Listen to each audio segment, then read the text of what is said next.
Durable, autonomous, and interconnected.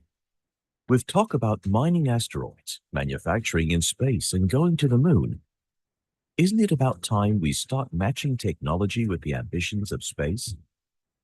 It all starts by going software first. Take a look at Reorbit's Small Satcom, a state-of-the-art software-enabled high-throughput satellite. Small Satcom helps to enhance connectivity, close the digital divide, and connect the unconnected. It provides unparalleled reliability, efficiency, and flexibility in geostationary Earth orbit, as well as full ownership of the network and sovereignty over decision-making to customers, allowing them to manage communications traffic in their best interest. At the same time, it remains cost-effective in small form factor with high return on investment. Small Satcom is a top performer in the following use cases: military, mobility, cellular backhaul, energy, consumer broadband, and more. Security and edge with Reorbit's Small Satcom. Here at Reorbit, we are challenging the designing of satellites by going software first. We are opening up new opportunities by making them reconfigurable, autonomous, and interconnected. With talk about mining asteroids, manufacturing in space, and going to the moon, isn't it about time we start matching technology with the ambitions of space? It all starts by going software first. Take a look at Reorbit's Small Satcom, a state-of-the-art software-enabled high-throughput satellite. Small Satcom helps to enhance connectivity, close the digital divide, and connect the unconnected. It provides unparalleled reliability, efficiency, and flexibility in geostationary Earth orbit, as well as full ownership of the network and sovereignty over decision-making to customers, allowing them to manage communications traffic in their best interest. At the same time, it remains cost-effective in small form factor with high return on investment. Small Satcom is a top performer in the following use cases: military, mobility, cellular backhaul, energy, consumer broadband, and more. Security and edge with Reorbit's Small Satcom. Here at Reorbit, we are challenging the designing of satellites by going software first. We are opening up new opportunities by making them reconfigurable, autonomous, and interconnected. With talk about mining asteroids, manufacturing in space, and going to the moon, isn't it about time we start matching technology with the ambitions of space? It all starts by going software first. Take a look at Reorbit's Small Satcom, a state-of-the-art software-enabled high-throughput satellite. Small Satcom helps to enhance connectivity, close the digital divide, and connect the unconnected. It provides unparalleled reliability, efficiency, and flexibility in geostationary Earth orbit, as well as full ownership of the network and sovereignty over decision-making to customers, allowing them to manage communications traffic in their best interest. At the same time, it remains cost-effective in small form factor with high return on investment. Small Satcom is a top performer in the following use cases: military, mobility, cellular backhaul, energy, consumer broadband, and more. Security and edge with Reorbit's Small Satcom. Here at Reorbit, we are challenging the designing of satellites by going software first. We are opening up new opportunities by making them reconfigurable, autonomous, and interconnected. With talk about mining asteroids, manufacturing in space, and going to the moon, isn't it about time we start matching technology with the ambitions of space? It all starts by going software first. Take a look at Reorbit's Small Satcom, a state-of-the-art software-enabled high-throughput satellite. Small Satcom helps to enhance connectivity, close the digital divide, and connect the unconnected. It provides unparalleled reliability, efficiency, and flexibility in geostationary Earth orbit, as well as full ownership of the network and sovereignty over decision-making to customers, allowing them to manage communications traffic in their best interest. At the same time, it remains cost-effective in small form factor with high return on investment. Small SATCOM is a top performer in the following use cases: military, mobility, cellular backhaul, energy, consumer broadband, and more. Security and edge with Reorbit Small SATCOM. Here at Reorbit, we are challenging the designing of satellites by going software first. We are opening up new opportunities by making them reconfigurable, autonomous, and interconnected. With talk about mining asteroids, manufacturing in space, and going to the moon, isn't it about time we start matching technology with the ambitions of space?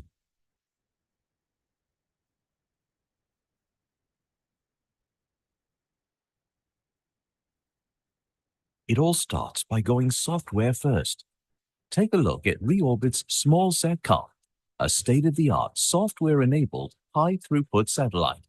Small SATCOM helps to enhance connectivity, close the digital divide, and connect the unconnected. It provides unparalleled reliability, efficiency, and flexibility in geostationary Earth orbit, as well as full ownership of the network and sovereignty over decision-making to customers, allowing them to manage communications traffic in their best interest. At the same time, it remains cost-effective in small form factor with high return on investment.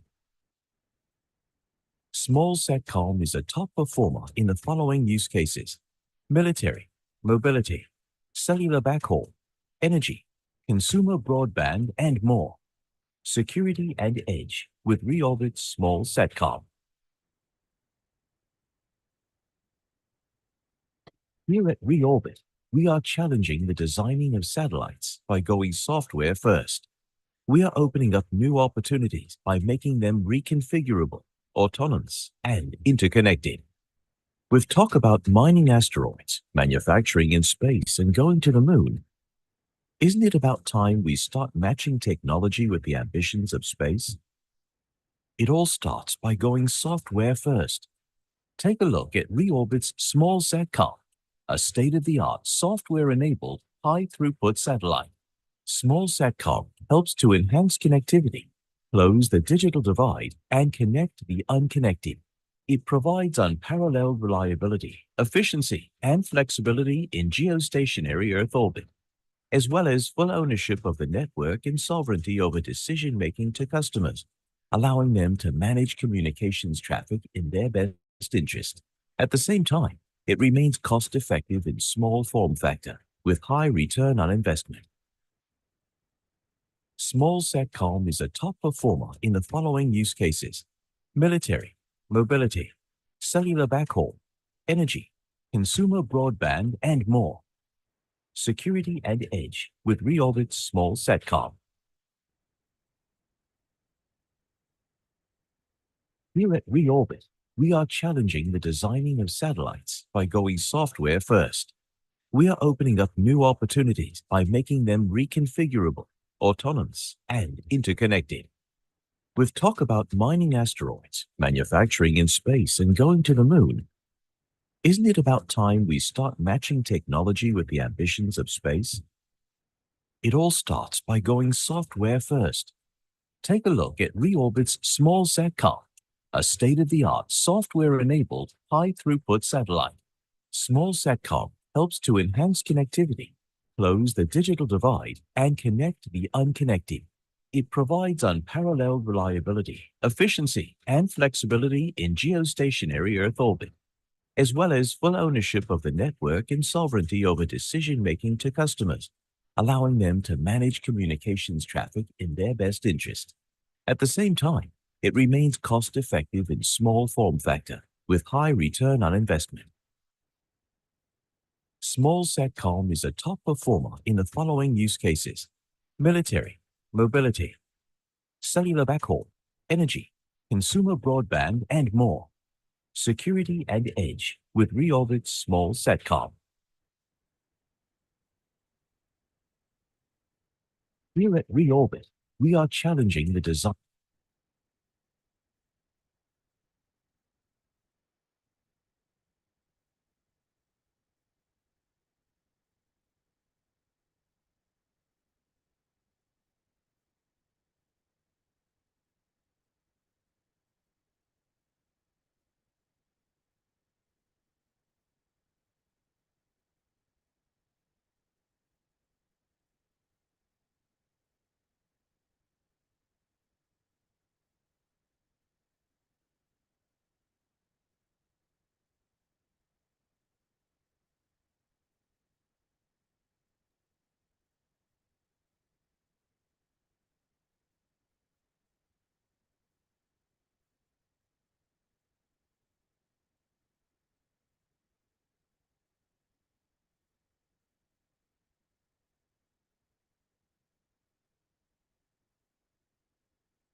Ladies and gentlemen, we will begin in another 10 minutes.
Shri Senthil Nathan S., Director, Ministry of Commerce and Industry, Government of India. Mr. Amit Sharma, Design and Engineering Consulting Services Sector Head, SEPC, and Managing Director, Tata Consulting Engineers Limited. Mr. Karan Rathore, Chairman, SEPC. He has expressed his apologies for not being present in person today. Mr. R.S. Sharma, President, CAI. Dr. Abhay Sinha, Director General, SEPC. Mr. J.V.L. Narayana, Vice President, CAI, leading personalities, esteemed delegates, and members of the media covering the event today. SEPC, Services Export Promotion Council, in association with CEAI, Chief Engineers Association of India, has organized the Global Services Export Conclave in hybrid mode on design, engineering, construction, R&D, and environmental services, infrastructure, space, energy, including nuclear and defense today. This is the third edition of the conclave.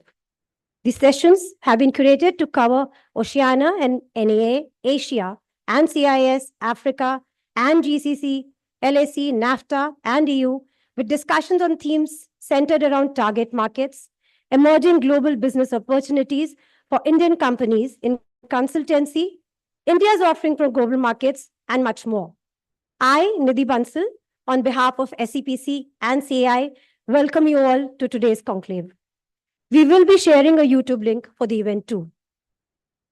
No occasion can be complete without the blessings of the Almighty, and I now request all our dignitaries, our chief guest, to please join us on the stage.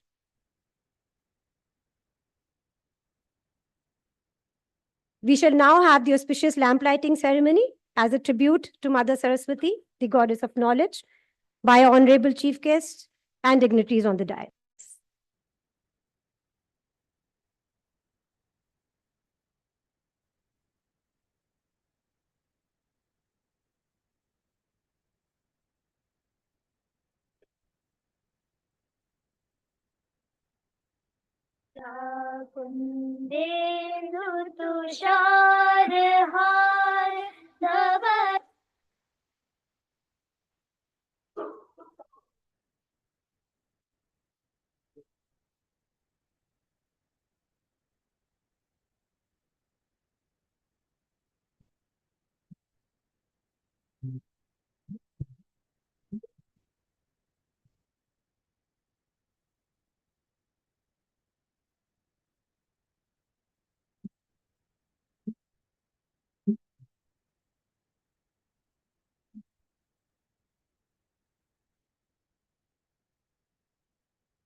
I would like to now request Mr. Amit Sharma to welcome our distinguished chief guest with a bouquet.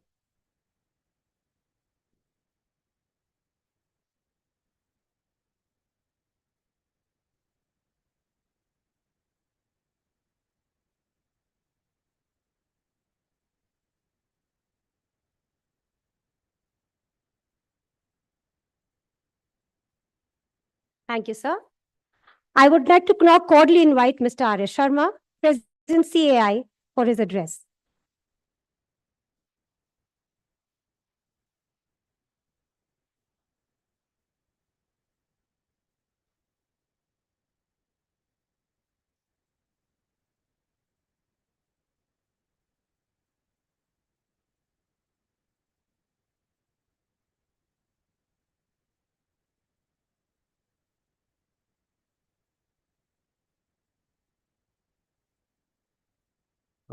Mr. Senthil Nathan, Director, Ministry of Commerce and Industry, Government of India, and the chief guest for this seminar, Conclave. Mr. Amish Sharma, Design and Engineering Consulting Services Sector Head of SCPC and also Managing Director of Tata Consulting Engineers Limited. Dr. Abhay Sinha, Director General SCPC. My colleague, Mr. JBL Narayan, Vice President CIA. Distinguished speakers, delegates, ladies and gentlemen, I welcome all of you for this one-day Global Services Export Conclave on Design, Engineering, Construction, R&D, and Environmental Services. The sectors for this conclave is infrastructure, space, energy, it includes nuclear also, and defense. For this conclave, we have got the benefit of some of the ambassadors joining us in their respective sessions. I'll name them and also welcome His Excellency Dr. Sahel Azhar Khan, Ambassador, Embassy of India, Riyadh, Saudi Arabia. His Excellency Manish Prabhat, Ambassador, Embassy of India, Denmark. His Excellency Dinesh Bhatia, Ambassador, Embassy of India, Argentina. His Excellency Mr. Vishwas Vadhu Sapkal, Ambassador, Embassy of India, Lima, Peru. Her Excellency Ms. Avilasha Joshi, Ambassador, Embassy of India, Santiago, Chile. I welcome all of them for this conclave and sparing their time. They will be joining online as per wherever their session they are listed. Some of them, they have already given the video recording that will be played, this one. We also have the representatives from World Bank and ADB. I welcome all of them. No event can be completed or organized without the help of sponsors. We have 11 sponsors for this conclave. It is headed by Tata Consulting Engineers. I welcome all of them for helping us in organizing this event.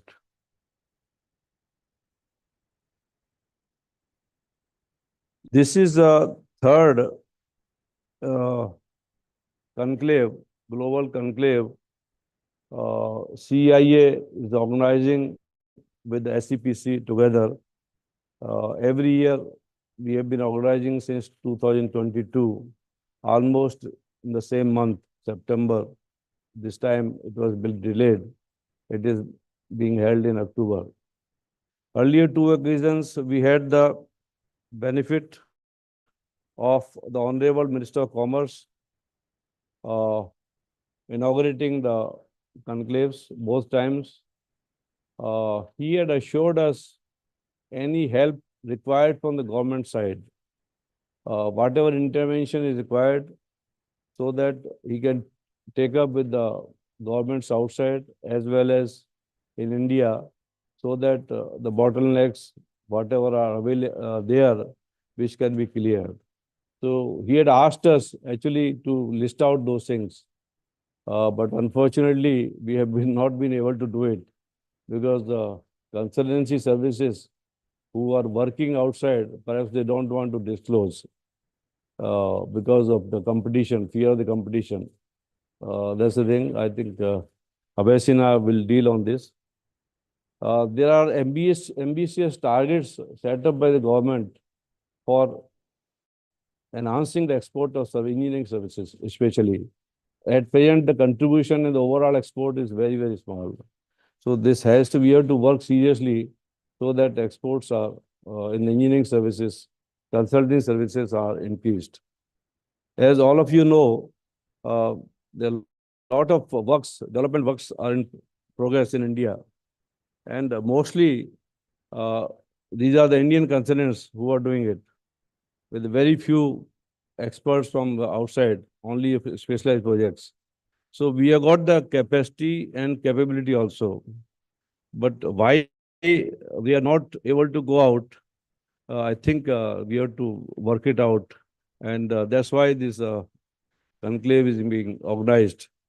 So it will have the from both sides, from the industry side as well as from the our embassies where the opportunities are available and what are the problems why we are not able to go. So we'll be discussing in this one-day seminar. We from CIA, I'll just give a brief about it. We are in the consulting sector service. We are providing service to our consulting services for last 60 years. We are the member association of International Federation of Consulting Engineers, that is FIDIC. We are the only association. We have also formed tie-up with the number of other organizations so as to promote the quality, ethical conduct. These are our motto. And also to educate the people who are associated in the consulting sector so that we upgrade their skill and also to enhance the quality of work. We have got a pan-India presence. Our headquarters is in Delhi. We have got regional centers at Hyderabad, Calcutta, Bombay, and Jaipur. We are organizing a number of events. We are having the membership also from individual members, member organizations, everybody, all the consulting services, whosoever associated. Even we have got students and young professionals. We encourage rather so that they come in our association and contribute on it. Almost every month we are organizing an event.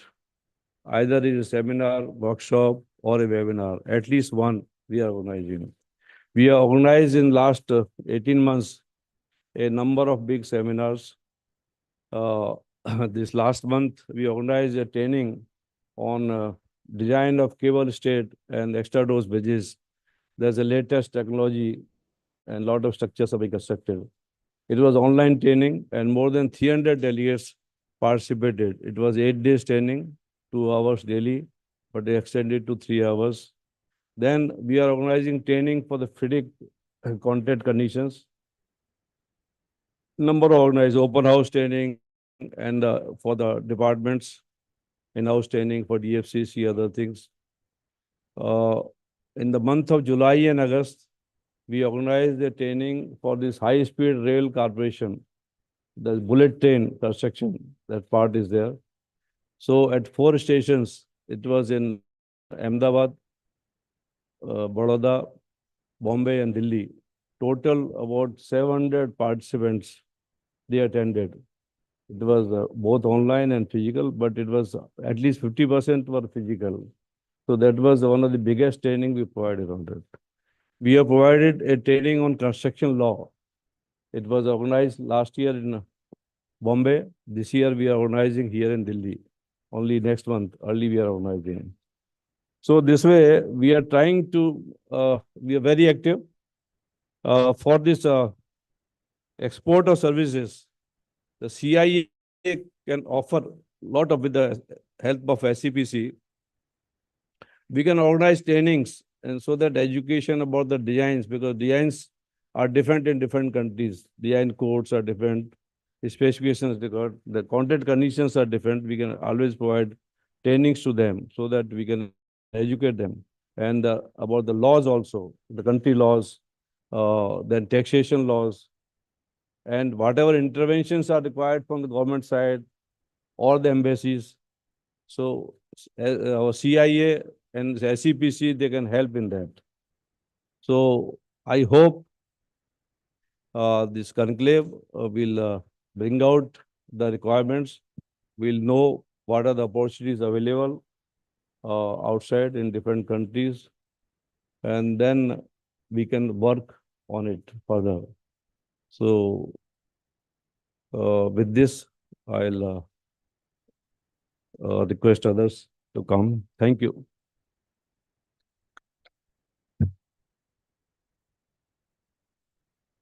Thank you, sir.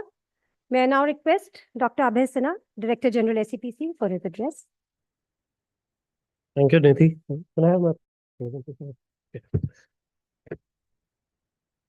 Good morning, R.A. Sharma-ji, President CAI, Amit Sharma-ji, who has been flag bearer for this particular sector in our SCPC, Santhinathan-ji, Senior Director of Ministry of Commerce. In fact, he is like we are privileged to have him here despite his busy schedule. And the entire activity and whatever initiatives we take, we go through him only, and he is the key guiding force on the initiatives, whatever we take. So a lot of ask will be there from the industry side. And I've been told just before coming over here that there could be a lot of questions also asked on the incentives, on the support. So I'm just putting it as a kind of prelude to the discussions. It's a privilege to be here for the third successive occasion on this conclave, which started in 2022.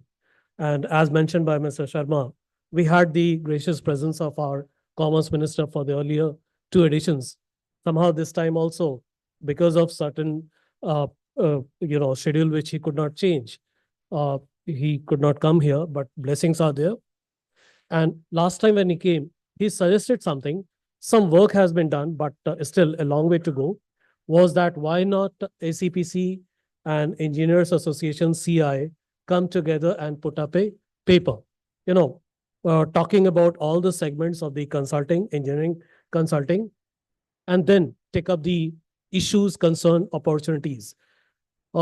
Meanwhile, some progress has happened. Like we also engaged with KPMG, Deloitte, Ministry of Commerce has also taken the services. And a vision paper for 2030 and 2047 is being prepared. The study which is being conducted by Deloitte is specifically focusing on services sector. And in this, consulting, engineering, design, construction, R&D is a very important integral part of it.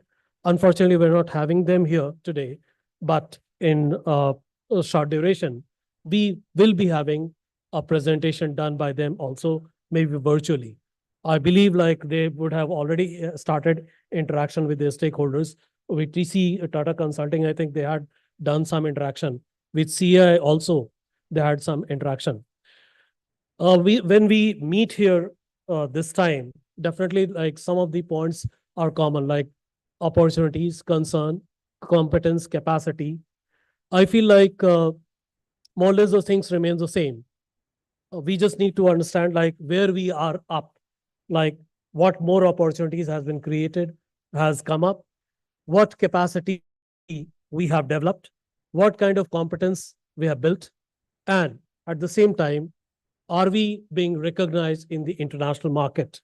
That's very important in order to cash on the opportunities emerging, because every market is full of competitors. So there, our role as an export promotion body is to provide such information, to give a kind of platform for policy initiatives, and definitely like act as a catalyst in all the efforts what we do.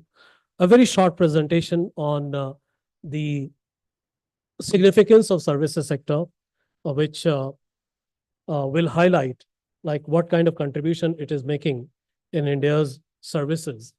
Now, last year when we were here in 2022-23, the services exports were 325 billion, and you can see from the data, it has gone up 339. Figures are varying. 349 also is written somewhere. 339, we are waiting for RBI data, disaggregated data, to have the exact figure, but definitely it has grown. You'll also find that the trade deficit which happens because of the manufacturing merchandise export is offset somewhat by services exports itself. And when we have set a target for 1 trillion by 2030 for services sector, there is a likely chance that by 2028, we might be overtaking the exports in services over manufacturing exports. This is the data, and as mentioned, like despite COVID having impact on services, it has an upward trend. And the 23 data shows that there has been 28% growth in the services. In case of, when we look at the whole pie, you'll find that construction and engineering services is having 10% share. And that figure has gone up. And I'll come to that. But today, what we are also focusing on design, engineering, construction, R&D, these are the services covered. I just wanted to share one very important data. Yeah, this is it. It was 31 billion export, and the figure is there for 22-23. And in 23-24, it has gone up to 35 billion US dollar when we have the overall export of 341. And the projected export is 100 billion. And that is by 2030 if we maintain that CAGR of 18%. The sector has a lot of promise. The sector definitely promises come with a lot of challenges. What we need to do is to understand various markets. And that's why this particular conclave is actually, every session is focusing on different markets. You all have the schedule in front of you, and we'll find that we have divided the entire globe into various regions like Africa, CIS, NAFTA, Latin America. Some of the markets where you already are having a lot of opportunities. Some of the market may not be very well known to most of the people, but this is an occasion.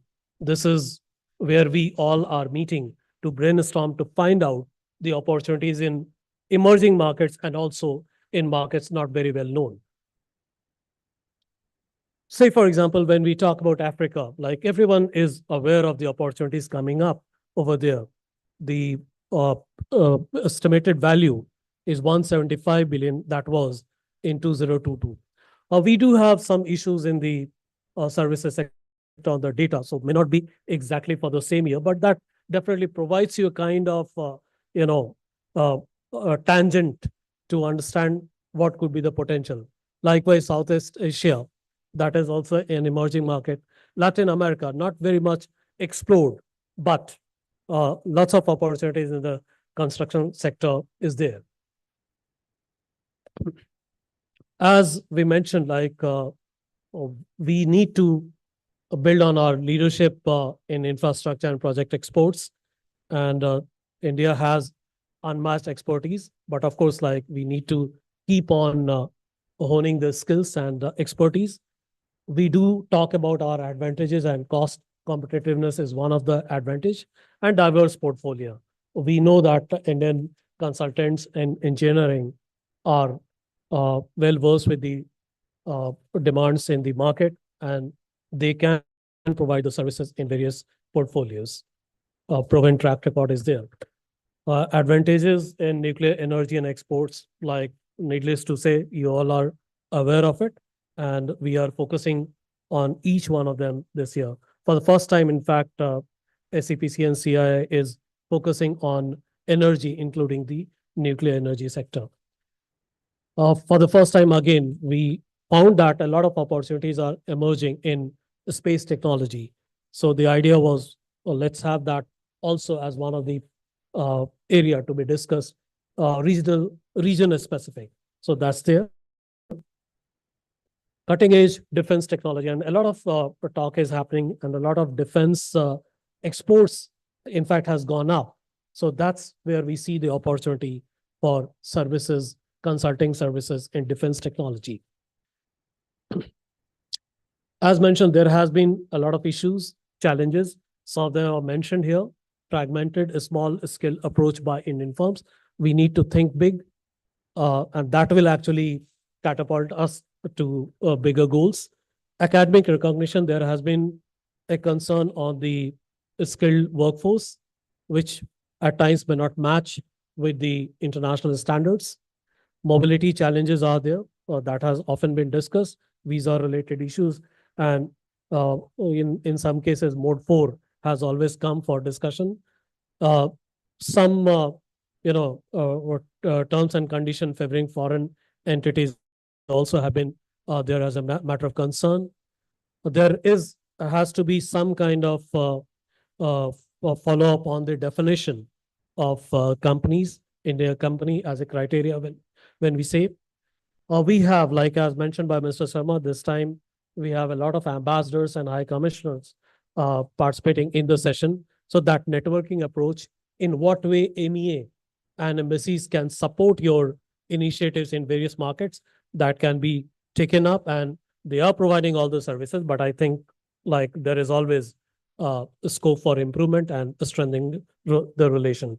A lot of institutional hurdles are there, which we need to take care. And summing it up, you see the opportunities coming up as in construction services, engineering and design services. You have R&D services, all integrated. At times, we often say that manufacturing is isolated, but no, a lot of services goes into. So we also need to look at that when we talk about semiconductors and other things coming up as an opportunity. I feel like all these research and development and design aspect will play a major role. Focus areas, of course, have been plant and infrastructure construction, energy transition, which is a big thing to talk about, and a lot of things can be done, transportation, and also a smart town planning and other things come up.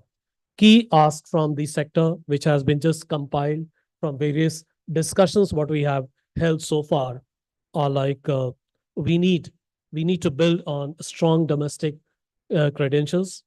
R&D has to be taken into account, and there was like a discussion whether it should be a part of the CSR Act as well. And the thrust through WTO, FTAs, free trade agreements, EXIM and loan agreements, offset clauses can be put. We have some issues on engineers bill. That is one of the major asks. And FEDE contract framework and other things. Of course, people will be talking about it. Our distinguished guests will talk about it in more detail. One important aspect which has often been highlighted is like in order to explore the opportunities in export, we need to go out in different markets. But so far, it has been a very fragmented and disjointed effort. Like when we say India, under India brand, all of you will align, and then that will give a pitch for the businesses to develop. The models are existing, but so far, in case of engineering services, in case of exhibitions, different councils, different associations have been going on their own. We have been going through the support of Ministry of Commerce. There are a lot of other councils also. I feel like we all can come together and under one India pavilion. And that is one of the important request and suggestion that Ministry of Commerce can look into it and bring all their stakeholders as they have done in other sectors. Like very recently, we were there as one India pavilion, NASSCOM, ESC, all coming together. We were there in MIPCOM. This is on the entertainment sector, AVCG, India. Different states were also a part of India pavilion. And that actually gives a lot of pitch. A lot of good PR happens. You know, when we talk about branding India, the Indian companies under Indian umbrella, Then you also engage with a PR. A lot of relevant articles come up in press, and that's where we need to be seen standing together as one India. Of course, every states, every participants will have their own goals, but all aligned with one India goal. This is what we did in Germany in Gamescom. Everyone came together for India Pavilion, all support by Minister of Commerce with these words there's a way forward. We need to have a lot of input for our foreign trade policies. There has been a suggestion of the entire subject of engineering consulting falls into different ministries. Why not have an interministerial group that can take care of the issues which would be, associated or related with different ministries? But Minister of Commerce can anchor that.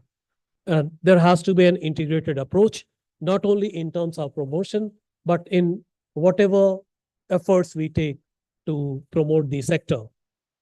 And global brand building is the key. You need to build a global brand, and that can only happen when we all come together under the guidance of Ministry of Commerce and other relevant ministries. Thank you so much, and I feel like this opens up for a long discussion. Thank you. Thank you, sir. I would now like to cordially invite Mr. Amit Sharma, Design and Engineering Consulting Services Sector Head SCPC and Managing Director, Tata Consulting Engineer Limited, for his address.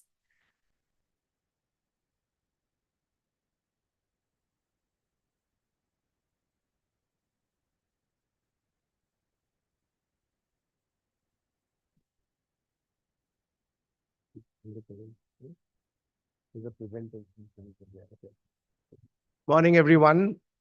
Let me first welcome Sri Senthil Nathan ji here. Thank you for taking the time to be part of this symposium. Sri Sharma ji from CAI, DG Dr. Abhay Sinha, Mr. JVL Narayana as well, and all friends, colleagues, and sectorial, I think tanks who are here. I think this is a very specific conference focused on, a topic that's dear to many of us, which is, nation's growth comes from infrastructure and from the work we do to make that happen. Services economy is great, but I guess once the country needs to grow, it has to create its own manufacturing base. Engineering is a big role to play there. And I think the good part is it's happening today. The capex that we see in both the private sector as well as what the government is spending is unprecedented. We are seeing industries coming out which were never there in India. The latest work by the ministry on MAITI, which is the semiconductor mission, the focus on defense and Atmanirbhar Bharat. I think we are exporting a lot of our products. The focus on indigenous solar value chain. We are producing solar cells as well as panels. The focus on, of course, infrastructure continues with metros, high-speed rail, but also in advanced technologies as well as areas like defense, space, and in recent time, under the energy transition, the focus on small modular reactors under nuclear, above and beyond the renewable, which is solar, wind. We are seeing some great strides being taken up by India. Just to give a context to this, could you please go to the previous slide? Yeah, I think, all of this shows real value that India provides to the globe, whether it is the recent, focus on transforming the railway sector in India, the focus on nuclear posing as a viable alternative for decarbonizing with the small modular reactors, the high-speed rail to transform, of course, the transportation and mobility segment, and Chandrayaan-3, which really showcases what Indian engineers and scientific minds are capable of. And I think we should all be proud of that. 6 years back, when I took the chair at SCPC to drive this, one of the questions I had in mind was where are the numbers and metrics, and what can we do as a team to improve them further. This is not working.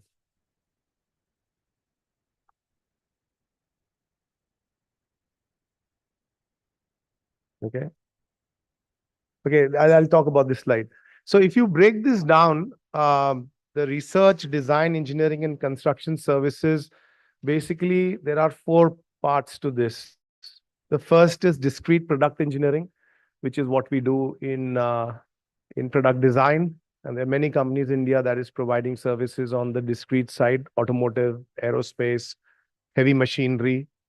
Then comes the project engineering, where both construction companies and design engineering firms are doing work on managing projects outside India and earning dollars as export for India revenue. Then, of course, there's infrastructure and plant engineering, which is metros and other plants being developed outside India by firms from India. And then, of course, there's R&D, space, nuclear engineering. Many of these sectors were all focused in India, but now slowly, gradually opening up as the world has deeper demand of engineers, construction, R&D, and space and nuclear. Primarily post-COVID, the world has changed. Every country wants to have supply chain resilience. Most countries are developing their own steel plants, aluminum and copper plants. The electric economy wants more aluminum and copper to drive that. And I think amidst all of this, there is also the focus on decarbonization, which means new, cleaner ways of enhancing energy. So there is a connect between infrastructure, metals mining, power, renewable. And I think this is where India has a great role to play. So I want to talk some numbers. If this concept is clear, the numbers around that, could you please go to the next? Yeah, please go back. Go back. And there is a slide which is not showing. I don't know why, which is the number slide. This was the second or the third slide. Okay, let's just focus on this. So if you actually break up what the DG Dr. Sinha talked about, even in our IT sector, which is a large part of our earnings on export, about 3 to 4% of our work in the IT sector belongs to engineering, which is work that HCL, Wipro, TCS, Infosys, even Accenture in India, Capgemini Engineering do. And that's a significant part. That's about $14 billion of engineering design happens in product plant engineering. This is followed by the construction services, where we take projects in Middle East, Southeast Asia, projects even in Europe. For example, the ITER fusion project has Indian players working. Then there is specific research and development and consulting, which is about 10 billion. And as of the numbers from RBI, tracking this also is an issue. But as of numbers of last year, we were at about 31 billion. This year, the unpublished numbers is about 34 billion. So this sector is growing at about 15%. And specifically within this sector, the pure consulting services is growing at 25%. And actually, we are witnessing that ourselves, both in India and the traction it is generating outside. So the point I wanted to say was, I think to have these focused forum, and thanks for all of you who are here. I wish we have a much larger forum to do this. And Honorable Minister of Commerce, Shri Piyush Goyal ji, did mention that next time we'll plan a larger engineering, manufacturing, and plant-focused symposium on the lines of the Energy Week that is started for the last couple of years. And also on the guidance of Honorable Minister, we've also appointed a firm to do a study between the work that India does in exports on these areas versus what other countries have done and what kind of SOPs they have. I think that study is underway, and we would have the study coming out. Deloitte has been assigned for that, I believe, yeah. So Deloitte is doing that global study, and we should have this. But the summary, I would say, I think the potential is great. The engineers, the scientific minds, innovators of India have great story to provide to the global need, especially on energy transition, on semiconductors, on supply chain resiliency, and on a world that is more equitable, fair, and balanced. And I think working closely with our missions abroad, the ambassadors and consulate generals, there are policies and the economic advisors that are part of these consulates and high commissions. We can really work to create an equitable and friendly mechanism to participate and showcase the projects in India to the global requirement. I think there's last 20 years, a lot of metros that have happened, and we have reduced the price point per kilometer of these metros. I think nuclear is a great area to focus on. There is great work we've done on record construction for the high-speed rail, for the work that is being done on plant engineering. And all of this learnings can be taken out to countries in Middle East, Southeast Asia, Europe, even the US, which is also looking at energy transition in a big way. And so the future's bright. Even the sector is at 15%, consulting is at 25%, pure projects are at about 10 to 12%. I mean, all of this shows that the market is buoyant and there is immense opportunities for all of us to showcase much beyond what we're doing in India. This is the third session of this conclave, and I hope this continues to become a much bigger event. And with your support, I'm sure it'll have. I think I'm happy in the 6 years that I was part of SCPC with the help of Ministry of Commerce and our DG. I think this sector is getting the rightful respect it deserves.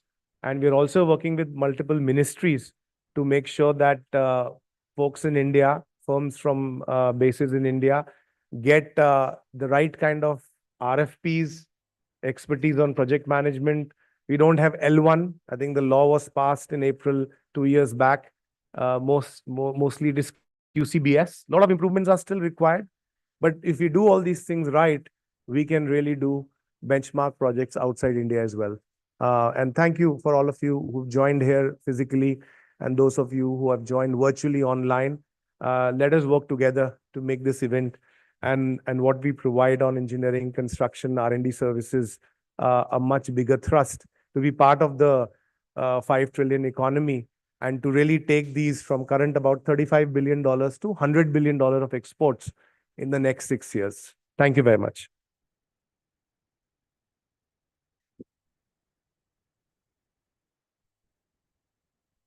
Thank you, sir. I would now like to cordially invite our esteemed chief guest, Shri Senthil Nathan S., Director, Ministry of Commerce and Industry, Department of India, to deliver his address.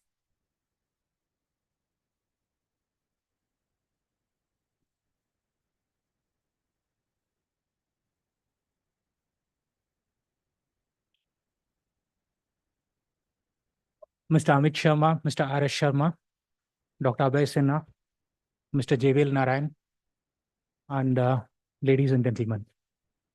A very good morning to all of you. And first up, I would like to thank CAI and SCPC for giving this opportunity to be here in this third edition of this event. And I recall I was part of this first edition also. And it was actually a very good gathering as it is today. And I'm sure we have come quite a bit ahead from where we started. And Mr. Sharma, as he was mentioning, I'm sure this sector has the potential to grow further and makes leaps and bounds in the way that we approach, whether in terms of having an event, in terms of Energy Week or whatever. Having said that, I will also want to mention that our Honorable Minister or the Secretary couldn't be here because of earlier engagements, but they are very much with us in the sense they want to support the sector in every way possible, as they have expressed earlier in the editions when they were here or in other events when they have discussed issues about this. And that aside, I would also want to thank both my earlier speakers because quite a bit of details that were about the sector, either in terms of the numbers or about the minuter details, they were able to cover. So I'm a bit freed of that. And I believe I can kind of zoom back and talk about some broader things that I see. would all recollect a very old ad which we used to come in Doordarshan times when they talked about, I believe, sale. It said something like, there's little bit of steel in every bit of us, or a little bit of sail in every bit of us. But you look around us, whether decades ago, right now, or decades going forward, every moment of us is engineered. Our future is engineered in every possible way, whether it's your homes, the cars, the roads you take, the offices you work in, the gadgets that we use, or every moment of our life is engineered.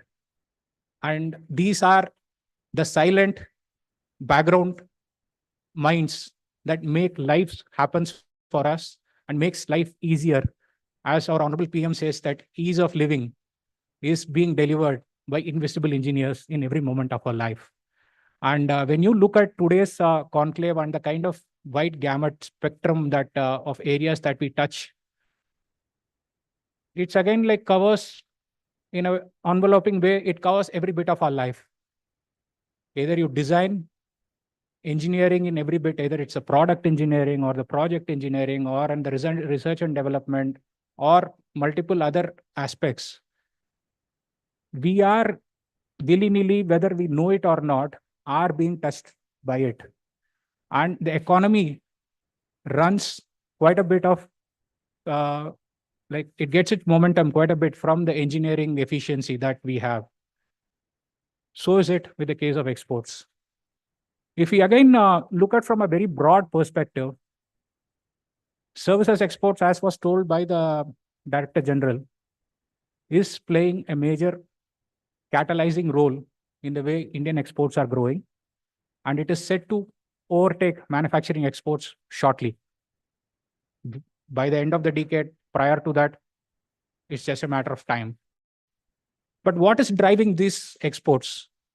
Because the manufacturing itself is getting more and more servicified, because there are so many services going into manufacturing, and also the manufacturing itself is getting transformed, whether it is 3D printing or the way it is getting managed through AI or IoT or so many things. And we have seen multiple revolutions, the industrial kind. We have seen the information revolution when internet was happening. And now we are living through another revolution, which is the intelligence revolution. So when we are going through these kind of transformative revolutions, it is bound to happen that our way of life and the economy, and exports being a part of the economy, everything gets transformed.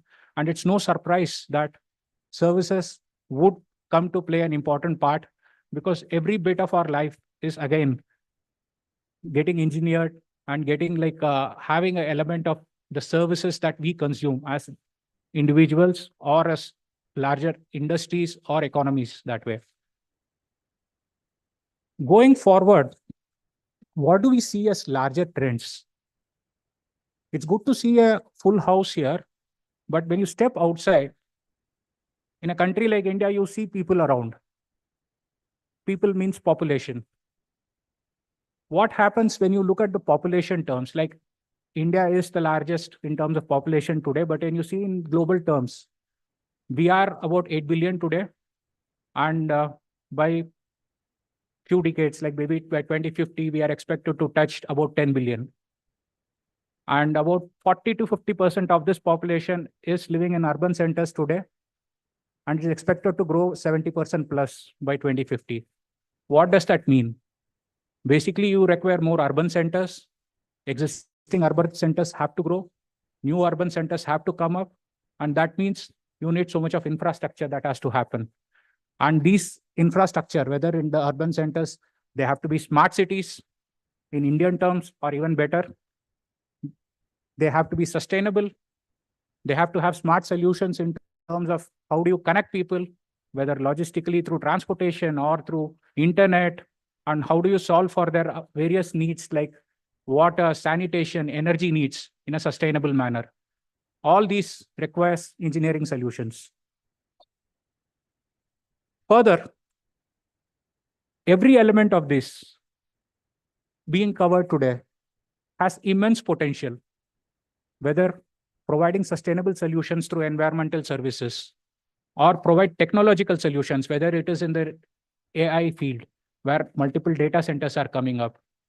How do you kind of run these data centers? You require energy. For the first time, almost in multiple decades, even developed country like US is going to see a surge. It's already seeing a surge in energy demand, thanks to data centers, thanks to greening of energy, thanks to redoing of multiple infrastructure projects, and a bit of increase in population also, thanks to immigration or otherwise. All these require newer, innovative solutions which are sustainable. All these require scientific advancements, and it is engineers who would provide these advancements, and India would be at the heart of this advancements. Every year, if I'm not wrong, experts on the panel would be able to correct me, but every year we produce almost 1.5 million engineers in India. It is important we make their quality in terms of skill sets, employability, a multiple higher degree of what it is available today. You from the industry, representatives from industry would know that we might be providing, having 1.5 million engineers every year right now, but we still have a long gap to close in terms of their skill sets, in terms of their current employable ability. That requires a lot of coordination between government, the industry, and educational institutions in the way the curriculum is designed and delivered. It also is incumbent upon us that we need to kind of multiple times increase our capacity to do R&D, because the world that we are setting in, whether it requires solutions in terms of sustainable solutions in environmental engineering, or design solutions with respect to either semiconductor, space research, every particular aspect that we might touch upon, it requires innovative design, research-oriented solutions.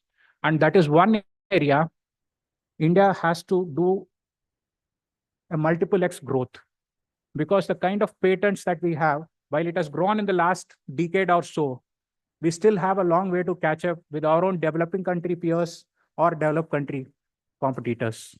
And unless we are able to build upon our strength in intellectual property, we would be ending up paying a lot of resources in terms of money or otherwise to persons who own this intellectual property. We would still be kind of at a second tier or third tier kind of a consumer of such property, and we would not be in a position to create wealth that would be possible if we are owners of the intellectual property. This again would require a strong collaboration between the industry and academic institutions supported by the government. Government is taking steps, as you could see, with multiple policy initiatives, whether it is from the MeitY or the last budget, where strong incentives are being indicated and provided for.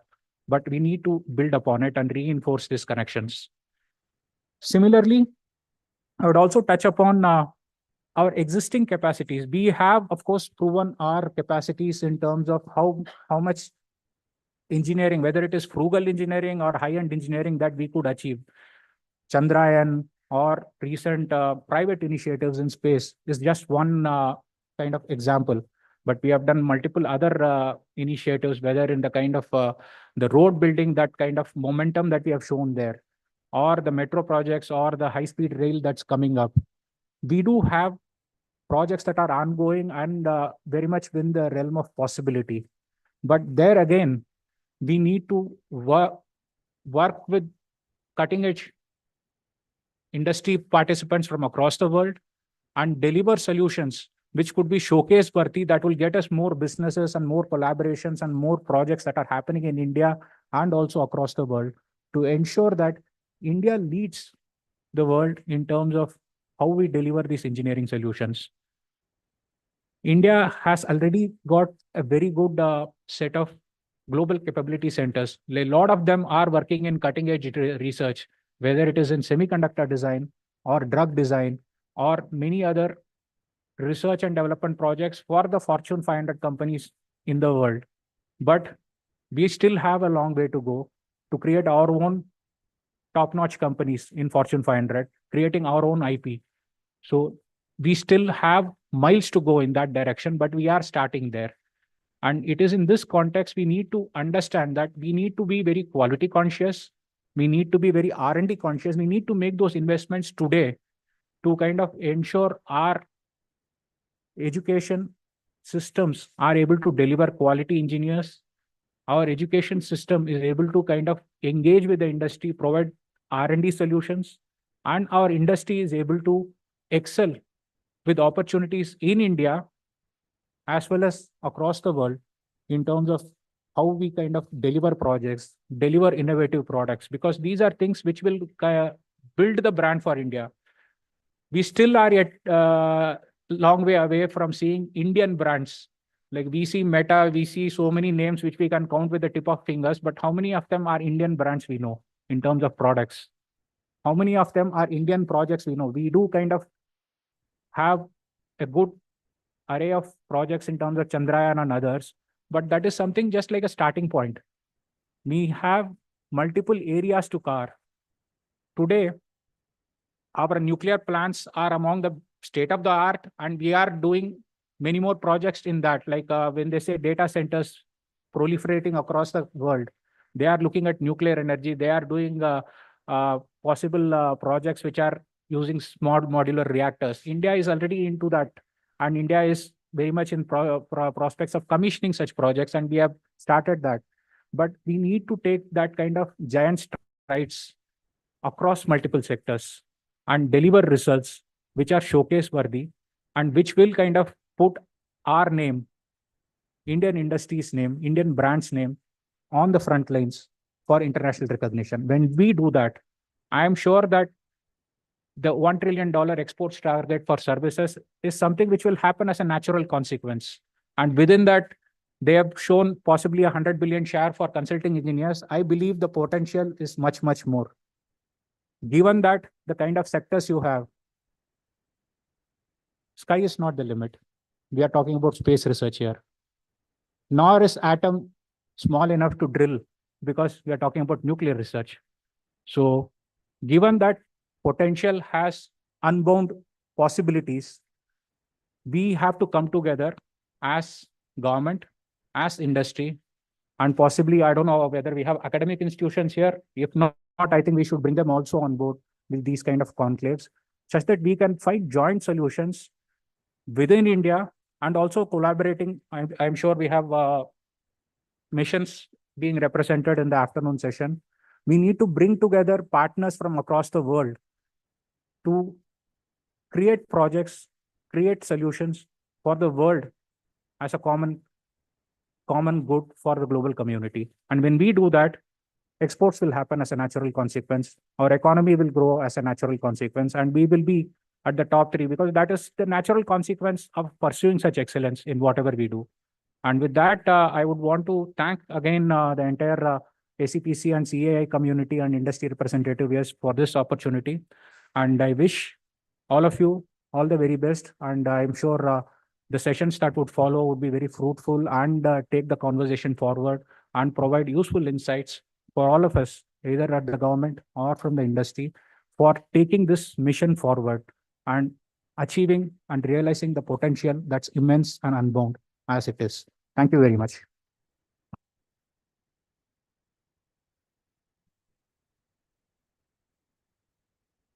Thank you, sir, for your thought-provoking address. I would now like to invite Mr. JVL Narayana, Vice President CAI, to propose the vote of thanks.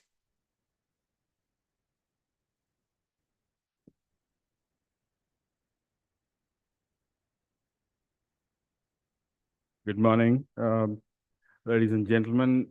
Firstly, I would like to wish you all a very happy Dhanteras and greatly appreciate your presence here today on the festival eve. We start with expressing sincere thanks to Mr. Senithil Nathan, Director, Ministry of Commerce and Industry. Sir, you really touched our heart when your first statement says that every bit of life is engineered. Absolutely true. And at SCPC CEI, we actually strive to get the quality, and also in terms of working in an ethical manner. You have already stressed the importance of quality, improving the capacity. So our academic team makes a great effort in terms of both enhancing the quality as well as bringing a capacity to the engineering team. Your vision on Made in India and also in terms of New India gives us a great inspiration to work forward. I would like to, in this, you could what the Honorable Minister said last time. For the sake of understanding, we'll repeat it. Honorable Minister in his address said, engineers are sitting on gold mine, go hunt in packs. And he also emphasized that engineers should go global, integrate with local firms, and expand the footprint. यही समय है, sahi समय है. These are the words actually our Honorable Minister of Mr. Piyush Goyal ji has given us. I think your entire address is echoing what he said, and we would express on behalf of the SEPC and CEI many thanks for coming over, giving your address and direction to us, which will pave a clear path for us to work forward. Thank you very much, sir. I would also like to express a sincere thanks to Amit Sharma ji for your insightful presentation on sector-wise analysis, potentials, and more importantly, your vision to take SEPC initiatives to the next level. You have been working hard.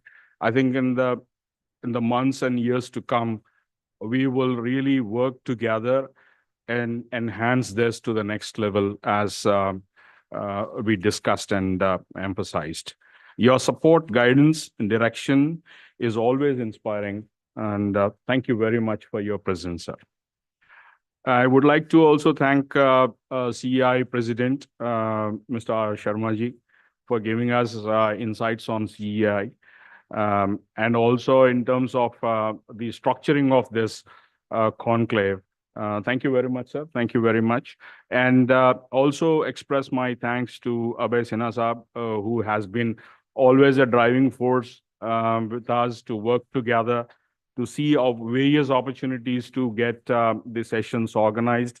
I think today we have a very interesting sessions after the inaugural session. Each of the session is filled with experts and ambassadors and the group leaders.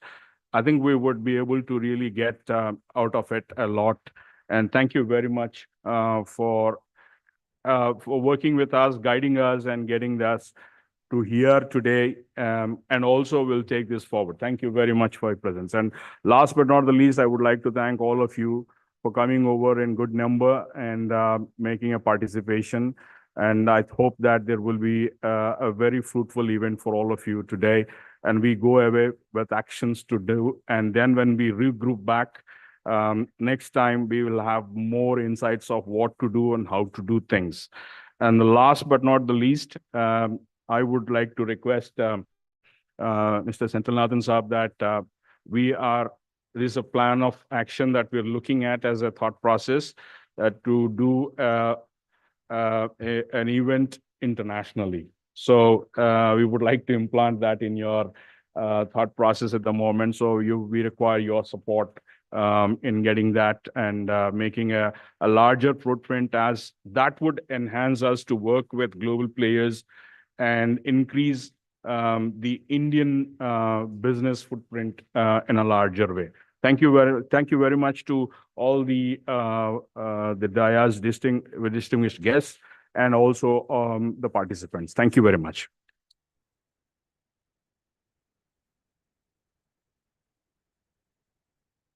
Thank you, sir. I would like to now request Mr. Amit Sharma to express our thanks to our chief guest, Sri Senthilnathan S.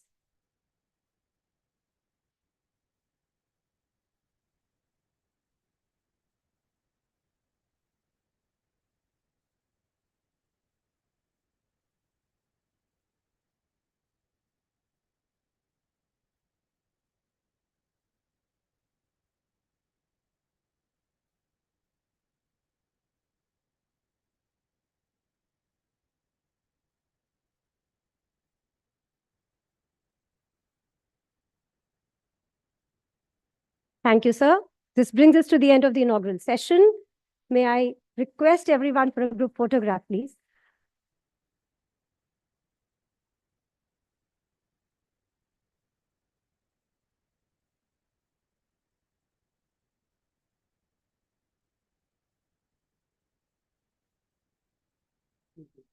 We're thankful to our distinguished guest and Mr. Amit Sharma, who has paid time to be with us today. I now invite our precious guests and delegates to proceed for refreshments. We shall reassemble in precisely 15 minutes for session 1.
Here at Reorbit, we are challenging the designing of satellites by going software first.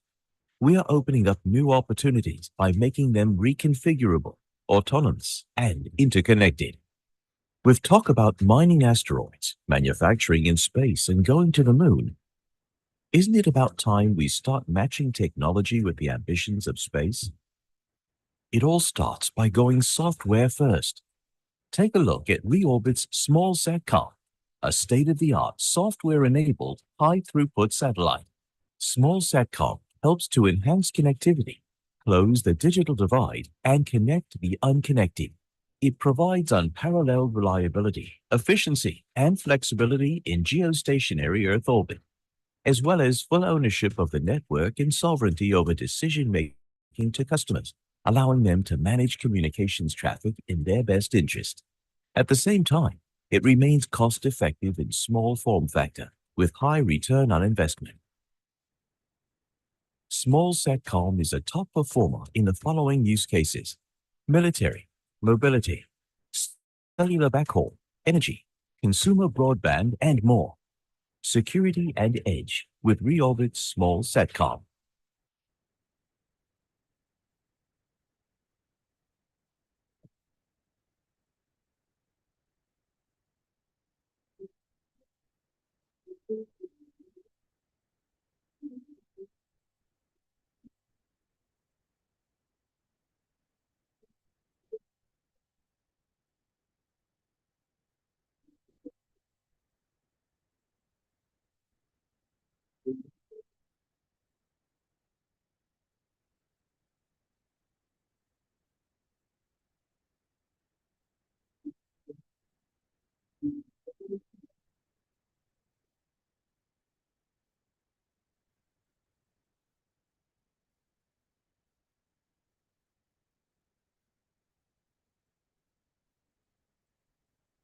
Today, India is the fastest growing economy in the world. In 2022, India's overall exports have crossed $447 billion and are expected to reach $2 trillion by 2030.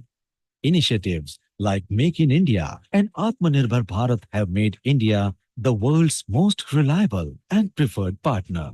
ECGC, India's premier export credit insurance agency, is spearheading this growth by increasing the competitiveness of Indian exporters. It offers wide range of standard short-term and specific credit insurance policies to cover commercial and political risks. To encourage MSMEs and SEZ exporters, ECGC offers special factoring facilities. It also offers investment insurance for the Indian companies investing in joint ventures abroad. Moreover, it also covers the risks of the banks offering credit facilities to the exporters. No wonder ECGC has won recognition for its contribution to Indian exports. Since its inception in 1957, ECGC, the leading export credit agency of India, has supported Indian exports by providing credit risk insurance and other related services to exporters and banks. On behalf of ECGC, I would like to thank exporters and bankers for reposing their trust in the company. I also thank the Government of India for the immense support and guidance. My sincere thanks are also due to all stakeholders for their continuous support to ECGC in fulfilling its objectives. Jai Hind. ECGC lives by its slogan, "You focus on exports, we cover the risks."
In a world where every breath counts, Aphoria stands for a future where sustainability isn't a choice, it's a way of life.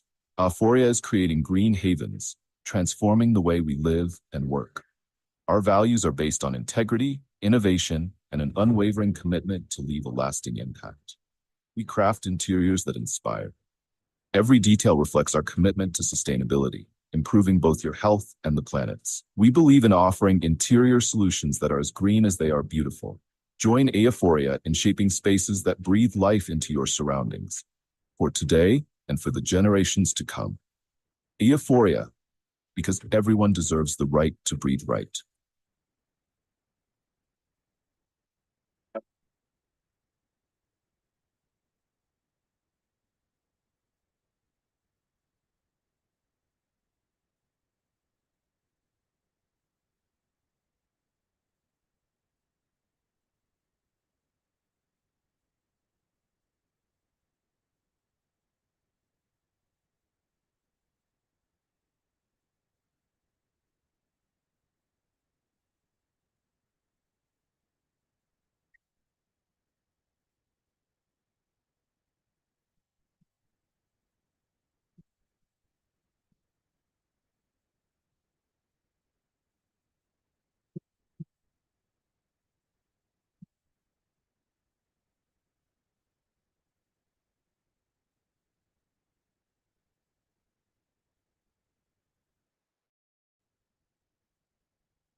Here at Reorbit, we are challenging the designing of satellites by going software first. We are opening up new opportunities by making them reconfigurable, autonomous, and interconnected. With talk about mining asteroids, manufacturing in space, and going to the moon, isn't it about time we start matching technology with the ambitions of space? It all starts by going software first. Take a look at Reorbit's Small Satcom, a state-of-the-art software-enabled high-throughput satellite. Small Satcom helps to enhance connectivity, close the digital divide, and connect the unconnected. It provides unparalleled reliability, efficiency, and flexibility in geostationary Earth orbit, as well as full ownership of the network and sovereignty over decision-making to customers, allowing them to manage communications traffic in their best interest. At the same time, it remains cost-effective in small form factor with high return on investment. Small SATCOM is a top performer in the following use cases: military, mobility, cellular backhaul, energy, consumer broadband, and more. Security and edge with Reorbit's small SATCOM.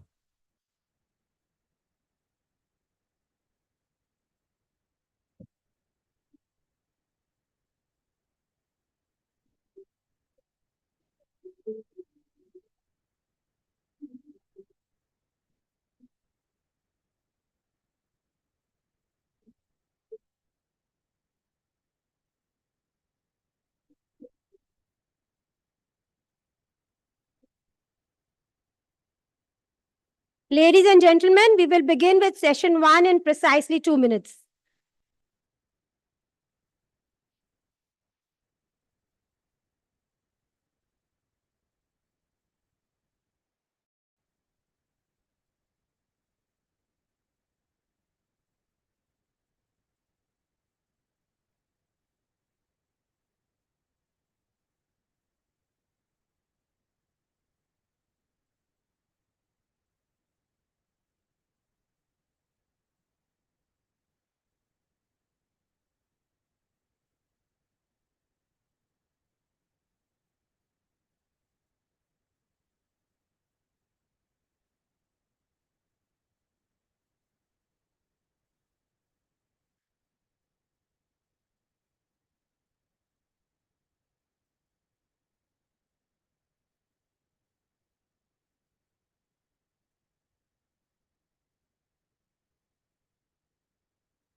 Credit risk insurance and other related services to exporters and banks. On behalf of ECGC, I would like to thank exporters and bankers for reposing their trust in the company. I also thank the Government of India for the immense support and guidance.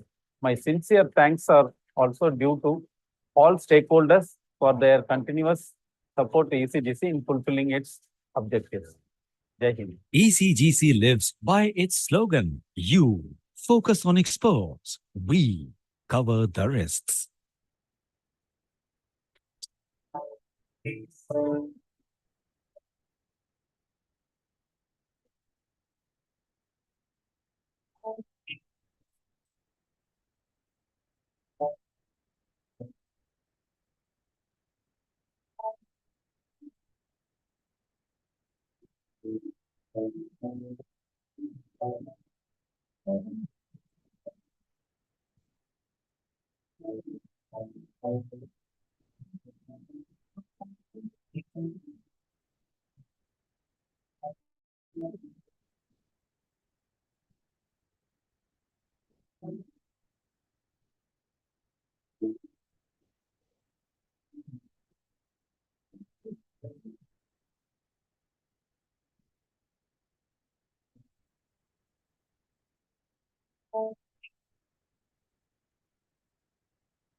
In a world where every breath counts, Aphoria stands for a future where sustainability isn't a choice, it's a way of life. Aphoria is creating green havens, transforming the way we live and work. Our values are based on integrity, innovation, and an unwavering commitment to leave a lasting impact. We craft interiors that inspire. Every detail reflects our commitment to sustainability, improving both your health and the planet's. We believe in offering interior solutions that are as green as they are beautiful. Join Aphoria in shaping spaces that breathe life into your surroundings, for today and for the generations to come. Aphoria, because everyone deserves the right to breathe right.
Focused on the service sector.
Here at Reorbit, we are challenging the designing of satellites by going software first. We are opening up new opportunities by making them reconfigurable, autonomous, and interconnected. With talk about mining asteroids, manufacturing in space, and going to the moon, isn't it about time we start matching technology with the ambitions of space? It all starts by going software first. Take a look at Reorbit's Small Satcom, a state-of-the-art software-enabled high-throughput satellite. Small Satcom helps to enhance connectivity, close the digital divide, and connect the unconnected. It provides unparalleled reliability, efficiency, and flexibility in geostationary Earth orbit, as well as full ownership of the network and sovereignty over decision-making to customers, allowing them to manage communications traffic in their best interest. At the same time, it remains cost-effective in small form factor with high return on investment. Small Satcom is a top performer in the following use cases: military, mobility, cellular backhaul, energy, consumer broadband, and more. Security and edge with Reorbit Small Satcom.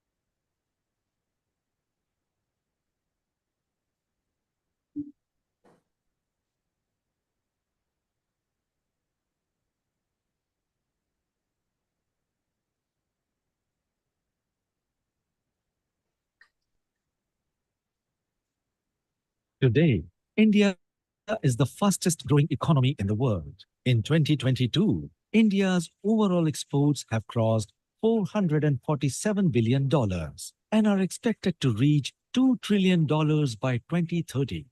Initiatives like Make in India and Atmanirbhar Bharat have made India the world's most reliable and preferred partner. ECGC, India's premier export credit insurance agency, is spearheading this growth by increasing the competitiveness of Indian exporters. It offers wide range of standard short-term and specific credit insurance policies to cover commercial and political risks. To encourage MSMEs and SEZ exporters, ECGC offers special factoring facilities. It also offers investment insurance for the Indian companies investing in joint ventures abroad. Moreover, it also covers the risks of the banks offering credit facilities to the exporters. No wonder ECGC has won recognition for its contribution to Indian exports.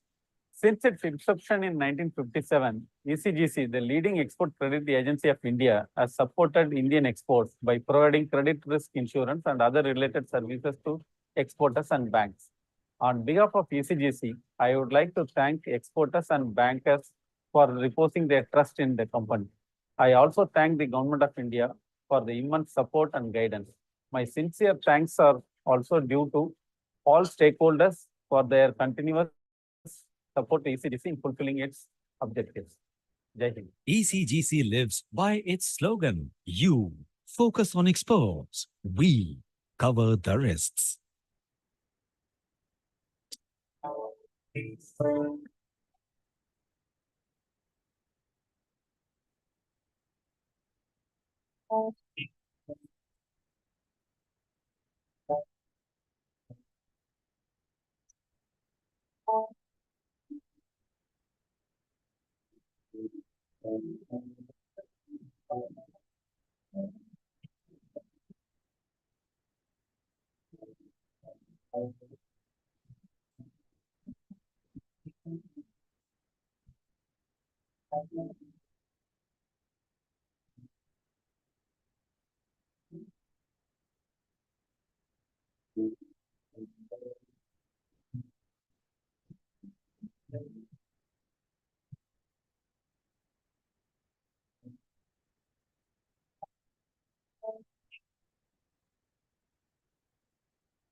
Ladies and gentlemen, can I request everyone to be seated, please?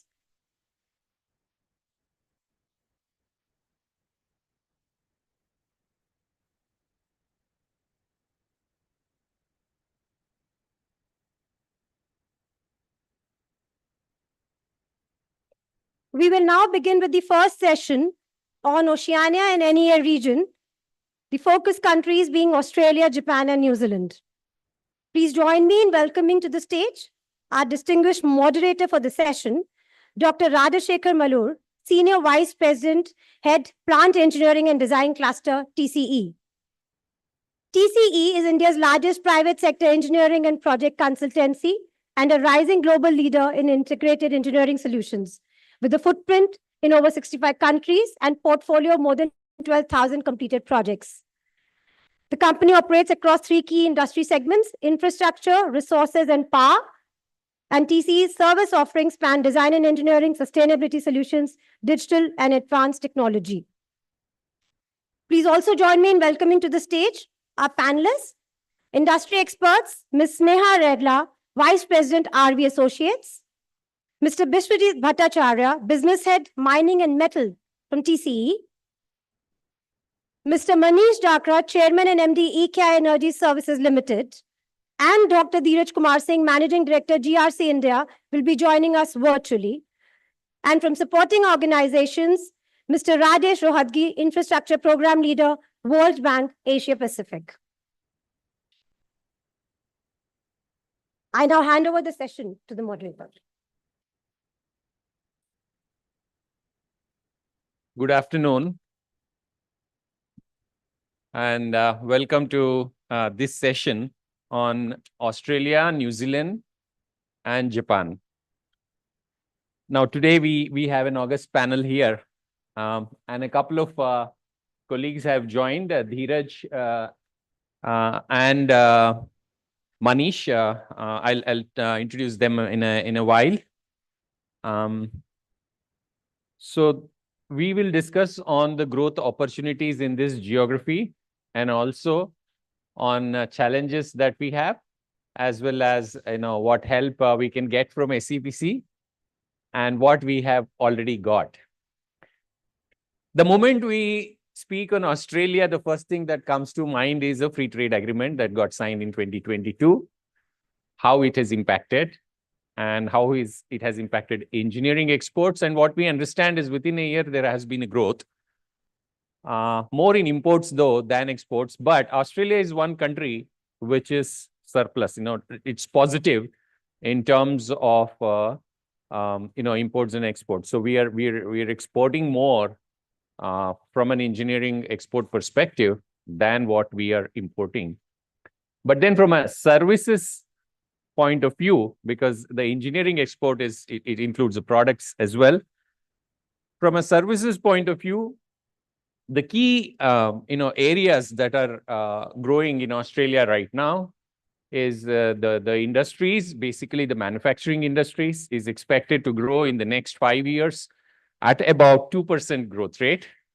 The infrastructure industry, which is the railways and metros and road transport as well, is expected to grow at 3%. But the energy and utilities is expected to grow in a much bigger rate of 5%, mainly aided by the growth in renewables.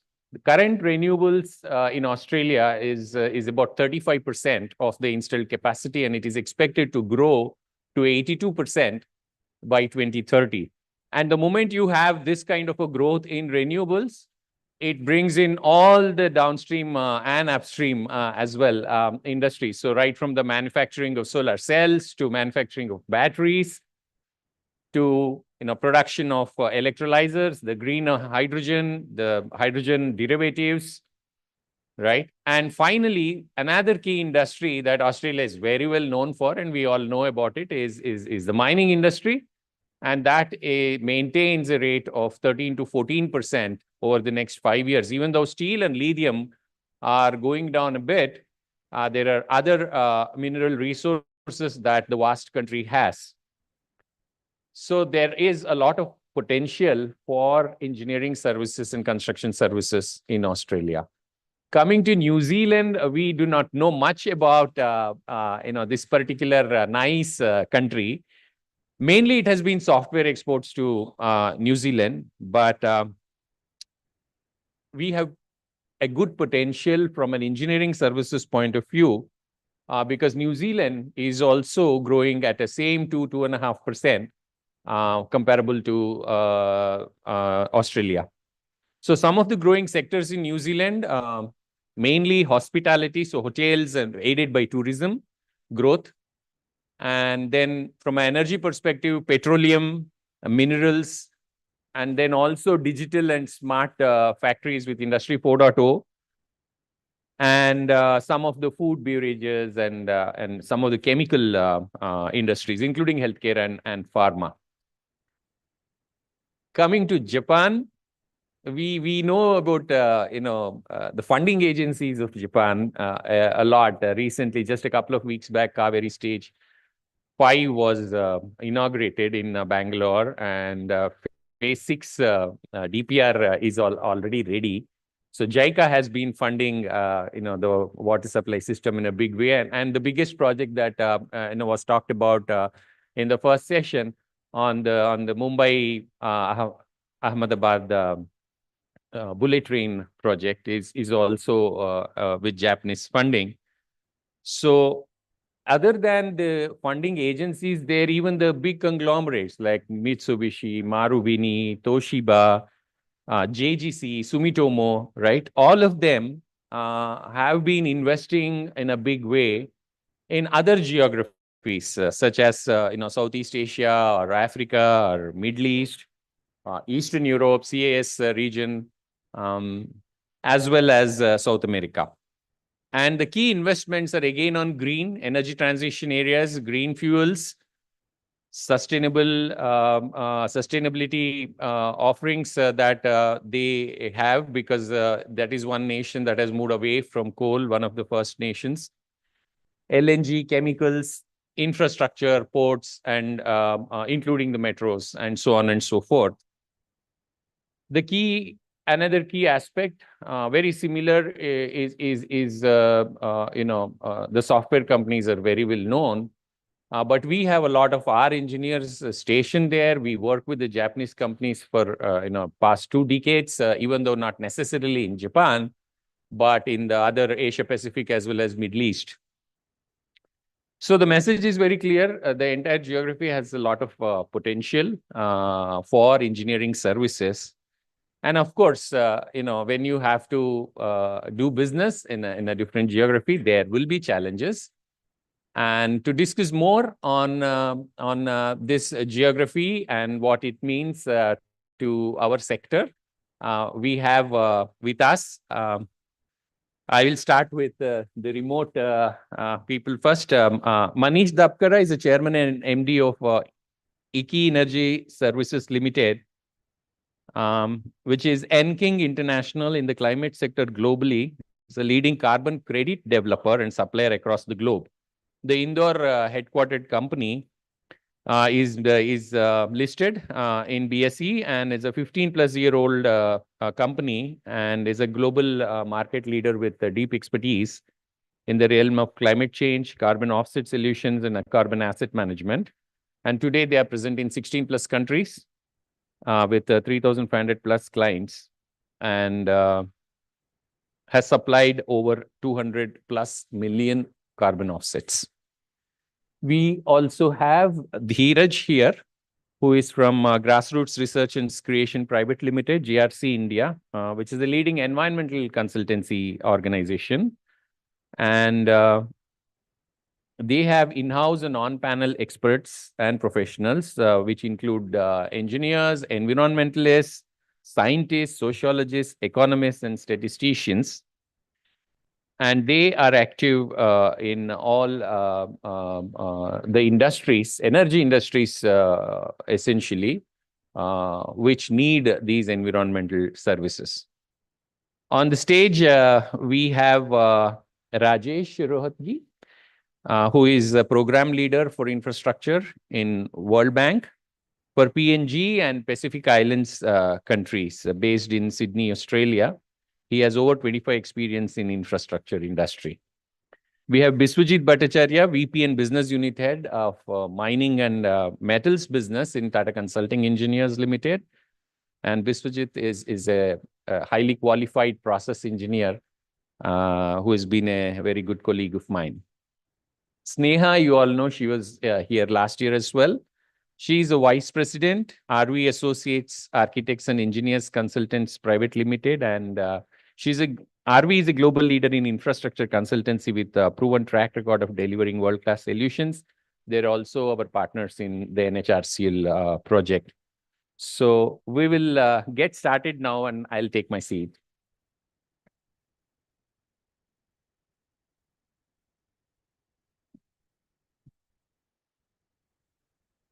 Okay, we'll start with you, Rajesh. And, something that I was curious was that what is the World Bank doing in Australia and New Zealand and Japan? Because, we would expect the bank to fund projects in other countries, right?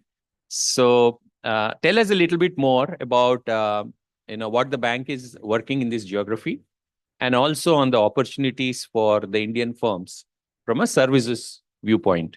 Thank you. Thank you very much, Dr. Raj, for setting the context and explaining the huge potential of this geography, Australia, New Zealand, and Japan. I also first like to thank CAI and SCPC for inviting me for this. It's really my privilege to be here. So as you very correctly said, and I also wanted to, when JVL Narayana, my friend, asked me to join this, I told him that the bank do not finance anything in Australia, New Zealand, or Japan. Rather, all these three countries, they contribute to the World Bank kitty. So they contribute to us in our fund, through which we finance a lot of developing countries. But this geography has an area which is often overlooked, globally, and that is Pacific Islands and PNG. Here are very tiny islands. Some are big, some are very tiny, but like Fiji, which has Indian diaspora, PNG, Solomon Islands, Kiribati. So there are a lot of island, about 12 to 14 island in Pacific, where the World Bank is providing a lot of financing. And there are a lot of infrastructure projects going on there. Australia and New Zealand and Japan, they are our very close development partner in this particular geography and Pacific Islands. So the point I'm trying to make here is that, and I'll explain a little bit as to what exact areas the bank is financing. But there is a huge potential for Indian infrastructure consulting and engineering as well as construction services in this particular geography. Now there are in this geography, World Bank is financing in sort of three pillars. One is there is a huge scope of providing access and connectivity. When it is access and connectivity means it's electrical access, digital access, as well as transportation access. So there is a huge scope there in all these countries, including in Australia and New Zealand. So as Dr. Raju mentioned, so there is a huge case of our companies to present there. And if they are present there, they can not only serve the Australian market, which is growing in terms of all the metro projects, rail projects, and transportation, but being there, our firms can also serve these Pacific Island countries, into providing access and connectivity. So that's one pillar. Second big pillar, which you also alluded to in your remarks, is the entire scaling up of energy transition. There is a huge scope in this particular geography, including in Australia and New Zealand, as well as these 12 to 14 countries, which I explained in the Pacific Island country, where they have to convert all their electricity generation from diesel to renewables. So huge scope there. World Bank is financing a lot of projects and a lot of programs in scaling up energy transition. And then third area, which is we are also focusing, is creating local markets and private sector markets, so that private finance can be attracted in these infrastructure areas. So our services who can help government think and conceptualize some of the PPPs, their demand is also there in this geography.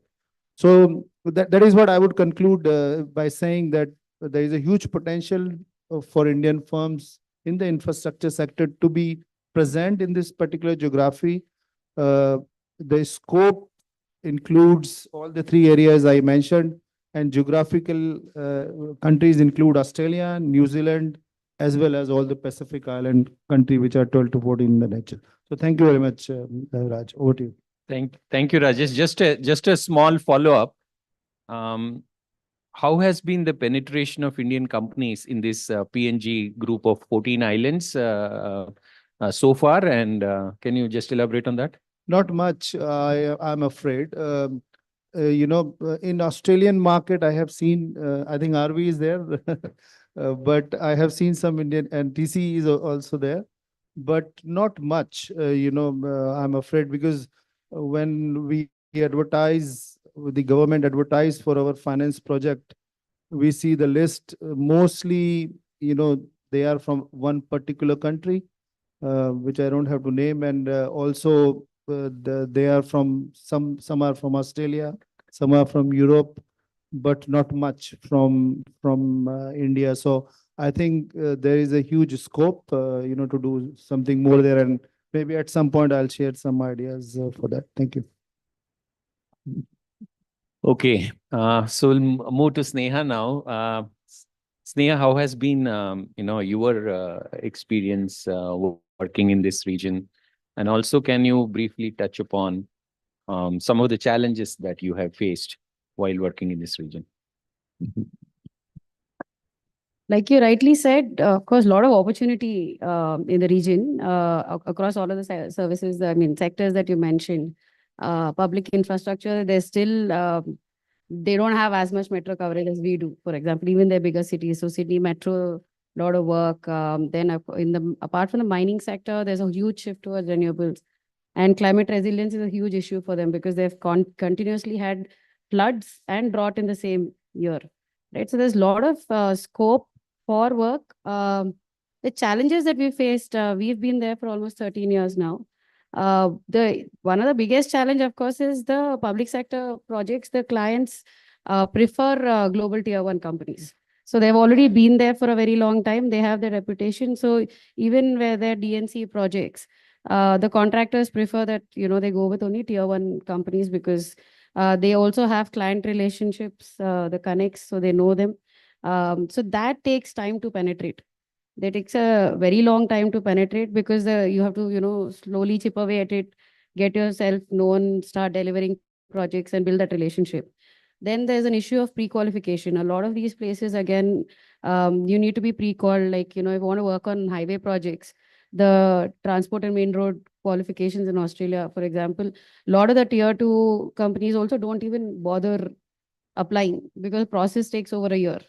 And to maintain it takes time. So these sort of pre-calls to get into any of these bigger projects, sometimes that's a barrier for entry. Then of course the quality and you need, we were discussing earlier that you need them certified by the local engineers, and then that carries a lot of risk. They have to be sure, they have to be able to trust you. So building those people. And of course, from India, if you are investing there, the high burn rate of cash. So we need to have the patience to grow this, persevere through that. Definitely there are opportunities, but then the barrier for entry, especially in a country like Australia is quite high. It's not something we can't penetrate, but then, we need to persevere through that. Thank you, Sneha. I think, the challenges you brought out are very, very real.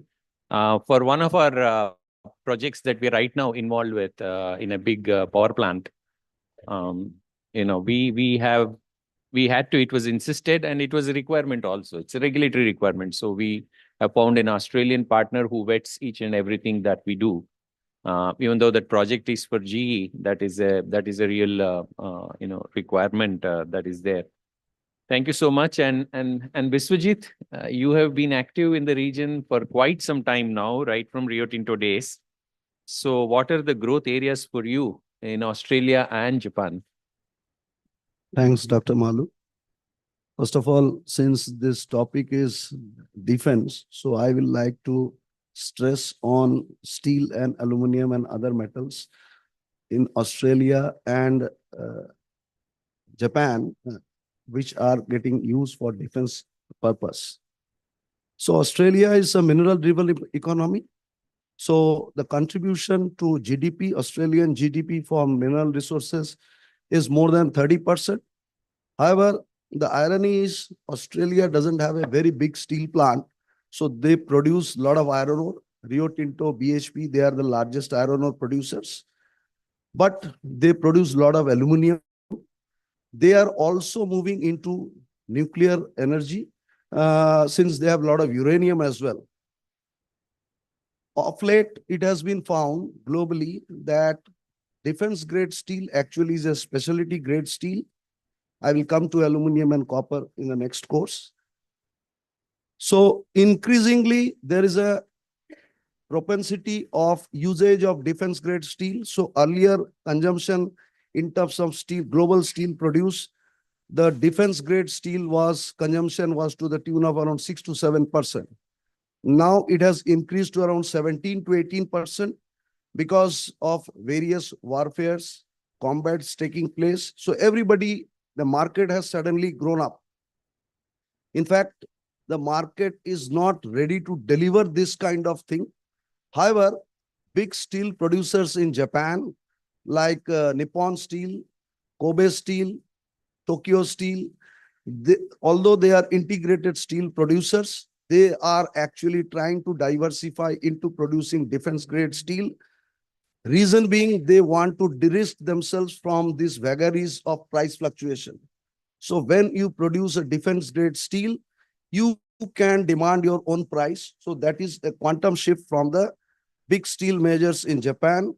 And Australia, there is one big company called Blue Scope Steel. So they are also following the same procedure in terms of steel. In terms of aluminum traditionally has been a major contributor, or defense sector was one of the major consumer of aluminum.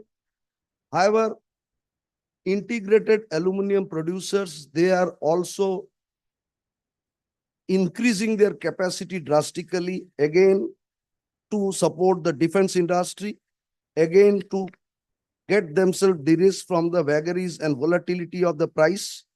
So we are finding an increasing market. Copper, again, increasing demand. While in this context, it is worth mentioning that TCE has done from our business unit, we have done end-to-end projects across the entire value chain for aluminum, copper, as well as steel. We are trying to penetrate the market as much as possible. And I think very soon we will penetrate the market in a big way. Already we have penetrated in Southeast Asia, and the working style more or less in Southeast Asia, which are close to Australia, is more or less same as in Australia. So we are pretty much confident that with this, we will be able to garner big revenues from Australia. Japan, we are keeping our fingers crossed. We are just waiting and observing, because we are doing a lot of decarbonization activities in Europe. We are just watching how the industry shapes up in Japan. And once the opportune moment is there, definitely we will penetrate, because we already have the credibility. Thank you. And how about the Japanese investments outside? You are getting involved anywhere? So that's right. These metallurgical projects are actually heavy investment projects. So no project is less than at least $2 billion. Still, it is further up. So particularly in developing countries, a lot of Japanese investments are happening, either through Japanese funding agencies like JICA, or else it has been indirectly funded by big EPC contractors like Chiyoda and all. We have working relationship with Chiyoda, and we are trying to encash it to the maximum possible extent. Okay, you spoke a lot about the market potential, Biswajit. One final question to you before I move on to our online panelists is about any challenges that you faced, especially working in these geographies? So one of the biggest challenges, particularly in Australia, is Australian standards. However, having had worked in various parts of the globe, I'm talking of the TC as a company. So we are delivering projects in Europe. We are delivering projects in Scandinavian countries. We are delivering projects in South Africa. So now our team members, they are geared up in terms of any and every standards. So what we used to perceive as a challenge maybe 4 or 5 years before, I don't think it's a challenge anymore. So now the challenge is only to penetrate. Yes, there are big, Mr. Rohatgi was telling about big players in Australia, but definitely we have an added advantage in terms of price arbitrage without compromising on the quality. So if we can do this, I think sooner or later, they will understand the value of us and the value engineering we bring into the table. I don't think many of our peers working in that geography can deliver so much value at such a cost. So that's one of the marquee things we are having with us. Thank you. Thanks a lot. Thanks a lot. So we'll now move to one of our online panelists, Dheeraj. I'll come first to you. So you are offering environmental services, across the energy industries, specifically in be it mining or metals or in thermal power, the coal washeries, etc. That's what I learned from your website. So you're also active in green e-commerce. So can you elaborate on your services a little bit? And further, how do you see this geography for growth of engineering services? Export. Yeah. Thank you. Thank you. Good afternoon, ladies and gentlemen, esteemed panelists, honorable chief guests, esteemed speakers, and all the participants and guests who have joined us from across the globe. I am Dr. Dheeraj Singh, Managing Director of GRC India, and it is both an honor and a privilege to address you today at this important conclave organized by Services Export Promotion Council. We gather to explore the critical sectors of infrastructure and energy, focusing on the dynamic regions of Oceania and Northeast Asia, specifically Australia, Japan, and New Zealand. Grassroots Research and Creations India Private Limited, also known as GRC India, having its corporate office based at Noida. We have been in this service industry since 2006 and have been serving our nation in the field of providing environmental impact assessment, environmental clearances, and other compliances like NOCs in the field of environmental impact assessment, and then various NOCs which are required. Currently, GRC India is dealing with majorly in industrial projects like mining, metallurgy, coal washery, distillery, and construction projects. And we are providing all environmental services to them, including environment and forest clearances, consent to establish, consent to operate, and assisting them in handling the mandatory compliances as well. As we delve into these sectors, it becomes clear that the challenges we face are global, requiring innovative solutions and collaborative approaches.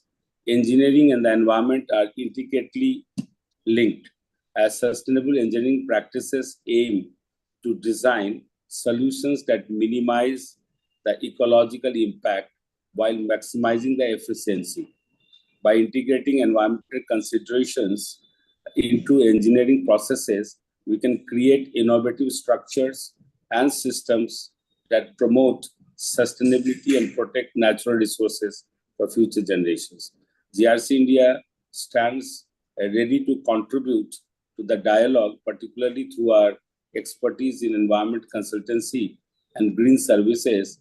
And through SEPC, we can explore and offer our expertise across the world, complying with the laid down norms and regulations. In the context of infrastructure, Australia is making significant investments to enhance connectivity and resilience. GRC India can play a vital role in providing sustainable design and engineering solutions that align with Australia's goal for smart infrastructure development. Our experience in environment impact assessments can help ensure that infrastructure projects not only meet regulatory requirements, but also promote environmental sustainability. Similarly, in Japan and New Zealand, where technological advancements meet where challenges and focus on sustainable infrastructure respectively, we can assist in integrating green technologies into infrastructure projects and can emphasize on renewable energy integration and sustainable building practices. India as a country has got a lot of expertise available and can support their firms in developing eco-friendly urban solutions and prioritize both innovation, and environmental stewardship. In conclusion, as we look towards the future, the intersection of infrastructure and energy on Oceania and Northeast Asia represents a unique opportunity for collaboration. We are committed to assisting in Australia, Japan, and New Zealand in their sustainable development goals through our innovative design, engineering, and environmental services. Together, let us harness our collective expertise to build a more sustainable, secure, and a prosperous future for our nations. Thank you. Thank you, Dheeraj, for letting us know about the offerings that GRC India brings to the table and also your plans in the region. I also understand you have quite a few laboratories, right? So are all of them based here in India itself, or do you have plans to establish anything in the region as well? So now it is in India only. We are recognized under Environmental Protection Act by Ministry of Environment, Forest and Climate Change, and also by NABL for 685 parameters, which is maximum in terms of numbers. Thank you. Thanks a lot. Thank you, sir. Thank you so much. And we will now move to Manish, who brings to the table, as I was talking earlier, carbon credits and offsets and something that is a very, niche offering that his company incl has. So Manish also has a small presentation to make to us. Over to you, Manish. Yeah, thank you for having me at this event. I'm just starting sharing my screen. All right. So I'm going to cover today more information related to the decarbonization services, which do have opportunities across the globe, but specifically the opportunities which do exist in Australia, New Zealand, and Japan. And the three services which almost all company there in these three nations will need or looking for the sustainability services, carbon credit supply, and the products which do help to decarbonize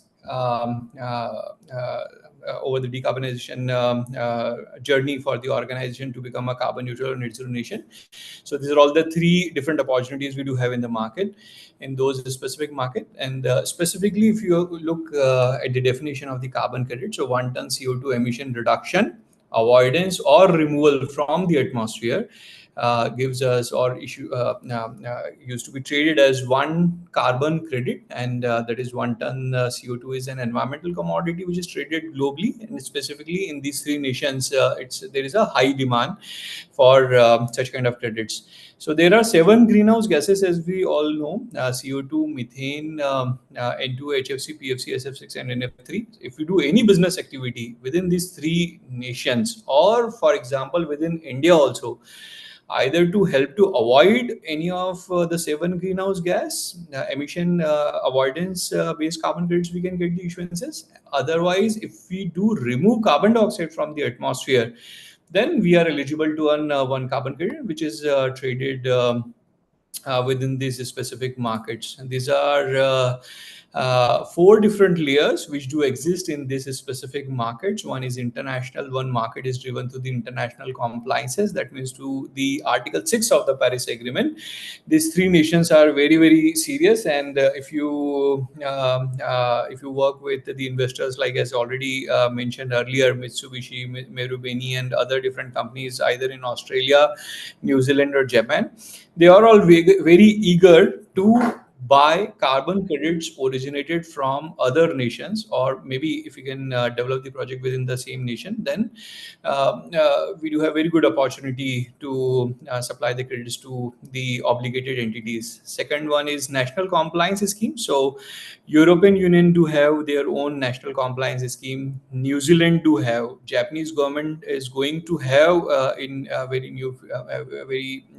near future, from January 2026, they are going to start their compliance carbon credit trading scheme. There are various buyers which are located within these 3 nations. or within that specific geography, wherein we call it as national voluntary carbon markets, wherein the companies are looking to achieve carbon neutrality or net zero goal, to showcase their clean and green image. And finally, we do have international carbon markets, wherein the carbon credits are being originated majorly in developing nations, which includes India. And many companies there at this three nations or across other developed nations, they used to buy the credits originated from all developing nations. So there are two different terminologies which we do refer these days. One is carbon neutrality and net zero goal. Almost all big companies in these three nations or across the globe, they are looking to become a carbon neutral company or looking to become a net zero company. And already we have discussed about the voluntary and compliance carbon market which do exist in those nations.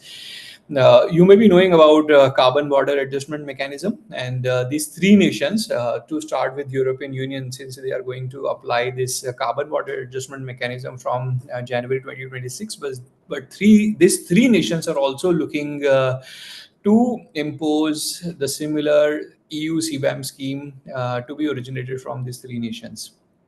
There are various different sectors wherein the carbon credits can be generated from the originating projects.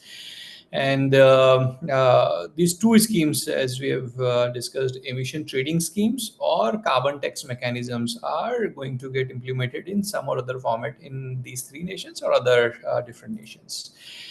So these 4 layers already we have discussed. Kyoto Protocol, from 2005 to 2020, these three nations were one of the major buyer of the carbon credits originated from developing nations. But now, since we are into the Paris Agreement era, all nations do have equal obligations to reduce their emissions. And again, many companies or like Japanese government is very, very serious. They have started a mechanism called as joint credit mechanism, wherein they have done MOU with various different nations, and very soon they will do sign the same GCM agreement with the Indian government. And within India, JCM market will do start many projects which helps to decarbonize or which do generate carbon credits, for example, renewable energy projects or coke stove projects. Those projects will be eligible then to be traded in the Japanese voluntary carbon markets or Japanese compliance carbon markets. There are various buyers who do buy carbon credits originated from India for their national voluntary carbon markets, but they do not allow international offsets to be consumed within Australia's compliance market. And similarly, the situation within New Zealand, they do buy many offsets originated internationally, but for their voluntary applications, but not for their compliance applications. So this is the overall summary under the Paris Agreement. Under the Paris Agreement, we do have target to limit global temperature rise to 1.5 degrees centigrade and maximum 2 degrees centigrade. Annually, we have to reduce around 52 to 58 billion tons of CO2, and international market mechanisms will do definitely support other nations, which includes Japan, Australia, New Zealand, to meet their NDC goals, National Determined Contribution goals, which they had submitted to the United Nations Framework Convention on Climate Change. To achieve their own targets, these three nations are working on the policies. They are establishing their compliance carbon markets. They are looking to buy international offsets called as internationally traded mitigation outcomes.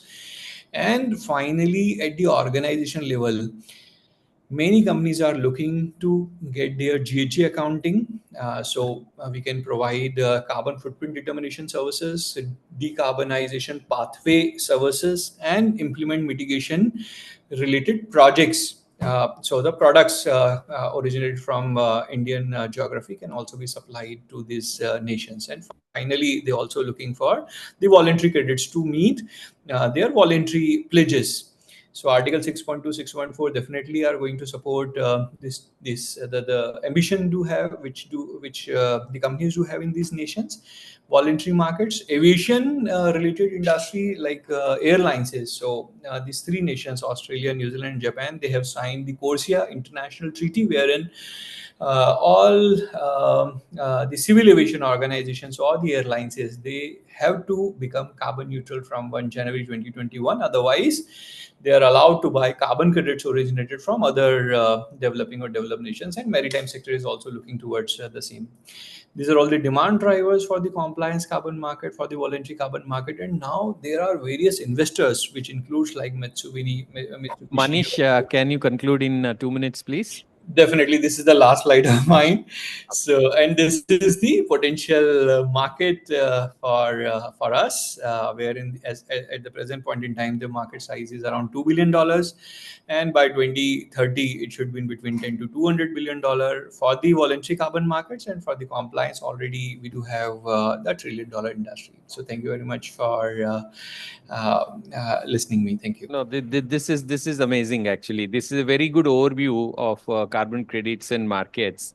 And nice to know about the 4 layers of compliances that you have.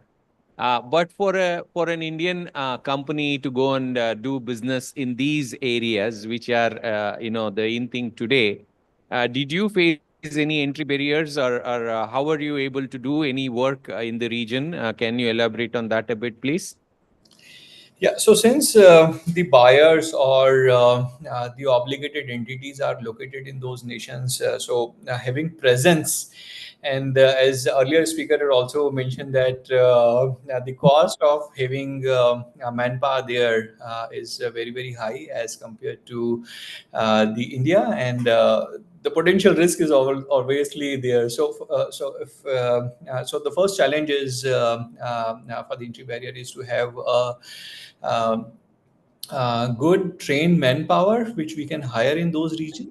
The second thing is having consolidate list of all the potential opportunities which we can get from those specific geographies is the second the challenge or the barrier.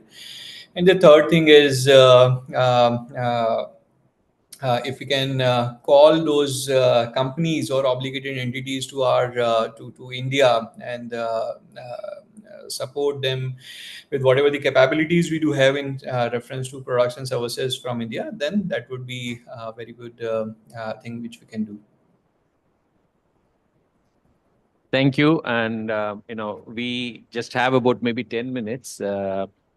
So let's now focus on the expected support that you have already received, or you need more from, ACPC or MOCI. So Sneha, why don't you start? Taking off from what you said in the inaugural thing, that it's like, especially with Australia, the FTA, it's a golden opportunity because both the governments, everything is lined up. But as we don't see as much support from our, consular services and all of that. If you look at the Australian Trade Commission has a huge team here, and post FTA signing, the team is almost seems to be have doubled. And they constantly keep bringing people from there to here. They keep doing, they get them here, they do conclaves here. And anytime we discuss with them, of course, they support us because we are, we are present in Australia, but they say, oh, our mandate is to bring Australian companies to India. Right. At the same time, when we got in touch with, Indian consulate in Brisbane, where we are headquartered in Australia, they said, oh, okay, and that's it. We have no engagement further. Whereas even the Australia team, if you meet somebody in Chennai, they make sure that we're introduced to the rest of the network in India. Each of them have a different sector. Then each of the states have somebody here. So you talk to somebody in Queensland, then they'll connect you to somebody in Western Australia.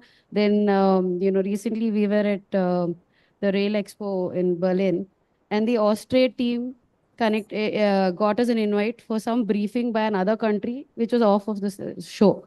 So that's the amount of effort that that is being given by their trade teams, whereas we don't get any of those sort of connects. So any other region we are looking at, there was an ADB briefing in the Philippines last month.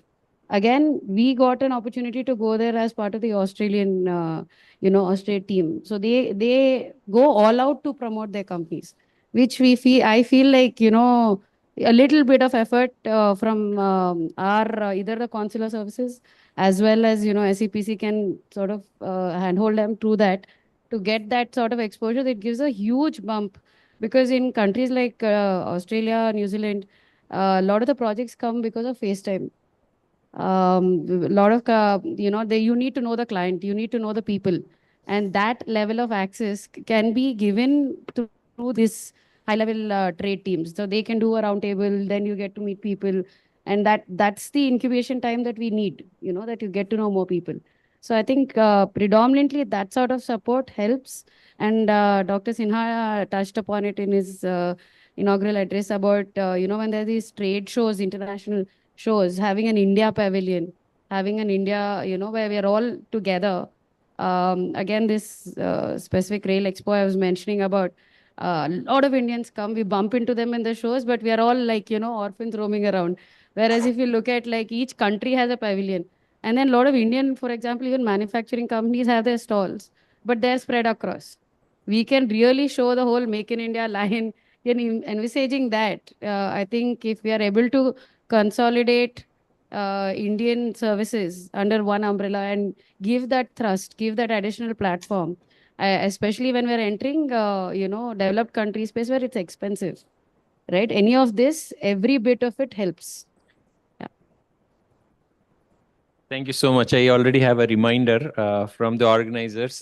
Rajesh, you want to say a few words? Yeah, maybe a few things, just for, the role is there for both private sector as well as government.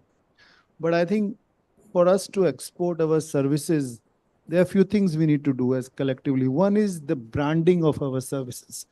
We should break the myth that Indian engineering services are value or cheap in nature. We are not. When we can land Chandrayaan 3, we need to demonstrate that we can design complex and innovative engineering solutions, right? I think that branding need to be done collectively by us, so that we don't have to every time give supporting documents for our education qualification and certification. I think in that sense, a lot of things are needed, but one of the fundamental thing is that we need to think about passing the engineering bill, right?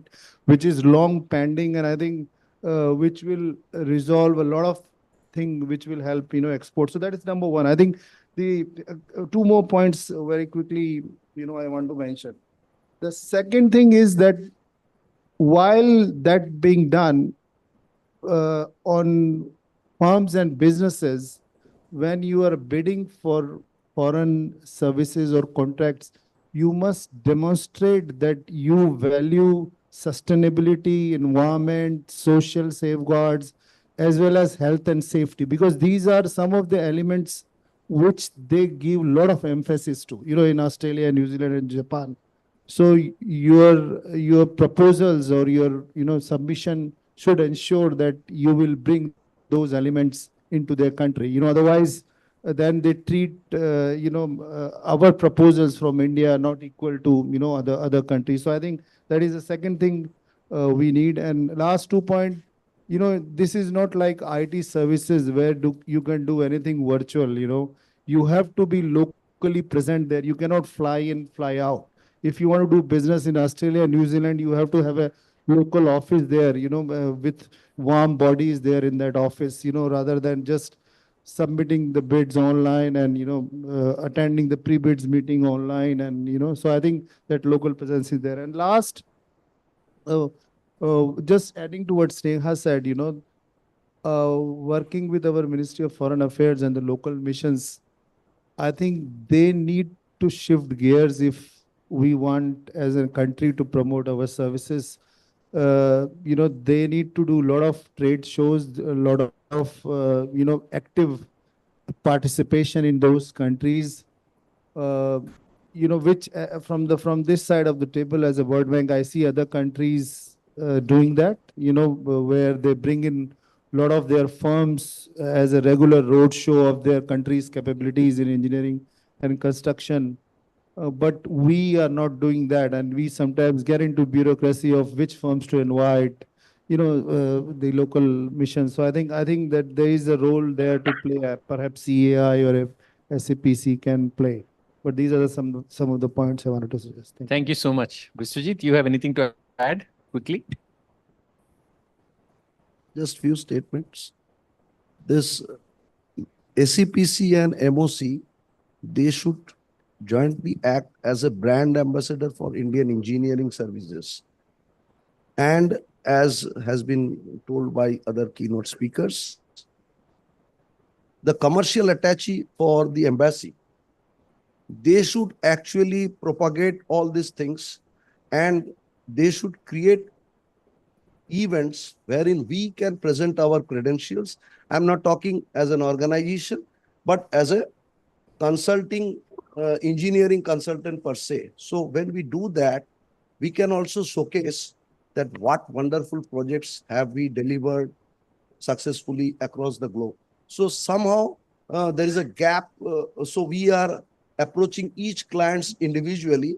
For example, China, government is heavily promoting Chinese companies across the globe. So same thing, their model may be different, but same thing we are expecting that somehow or other, they should act as our brand ambassadors. And we should in fact feel proud of the work which we are doing. So we should not work as they have mentioned, we should not be branded as an offshore engineering delivery center. We should be branded as an overall OEPC, owner's engineer project consultant. So when this is done, then the task becomes easier for us. That's it. Thanks. Thank you so much, Biswajit. And I think, Australia alone is expected to have a capex investment of $40+ billion in the next 5 years. And a 5% EPCM itself is worth $2 billion. And that is the kind of potential Australia alone has. Not that India will get all of them, but even if we get a part of that, it will go a long way in achieving the target, where from 35 now our aspiration is to move to 100. So that is very much possible. And I actually made a lot of notes. I will skip summarizing. I'll just say that the potential is huge. It is very, very visible.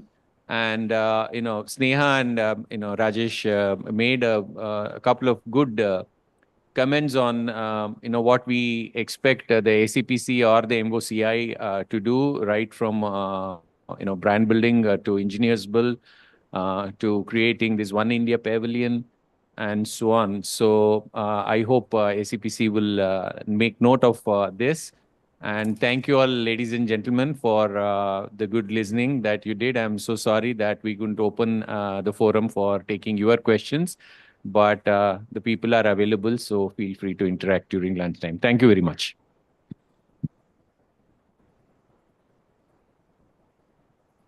Okay, Thank you, sir. Can I request Mr. Amit Sharma to the stage?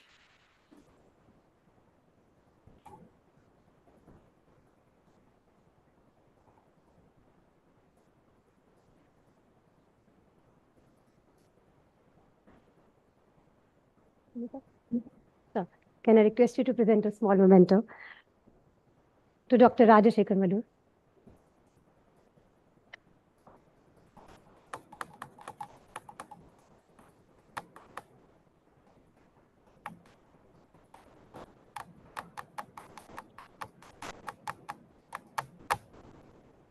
Ms. Neha Radla.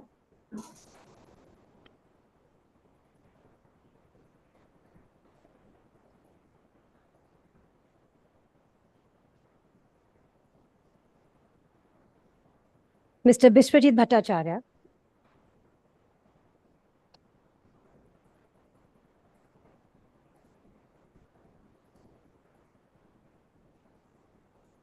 Mr. Rajesh Rohadki.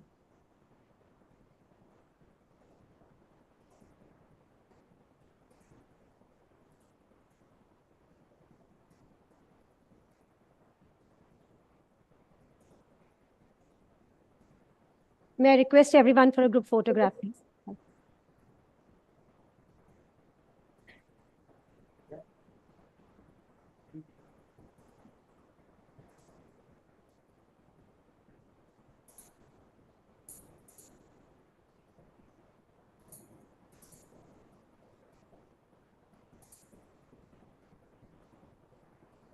This brings us to the end of session 1.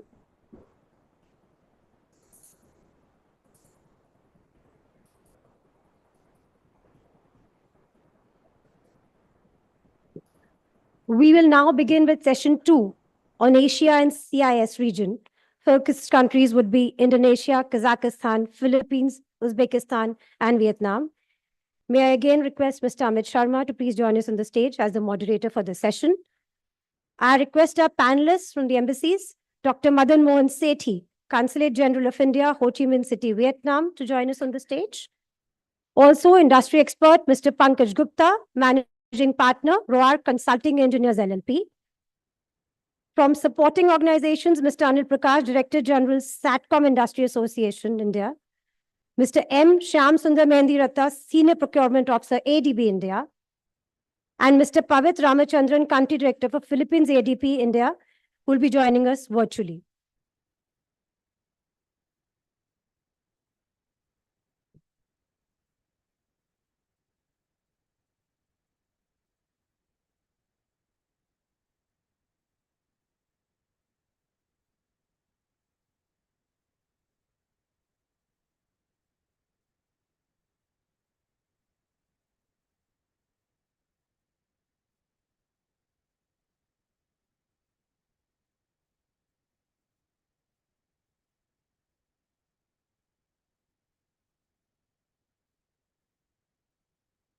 So I hand over the session to you.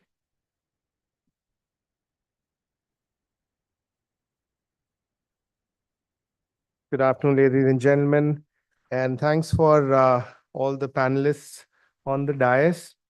I think the focus for this session is on Asia and CIS with focus on Indonesia, Kazakhstan, Philippines, Uzbekistan, and Vietnam.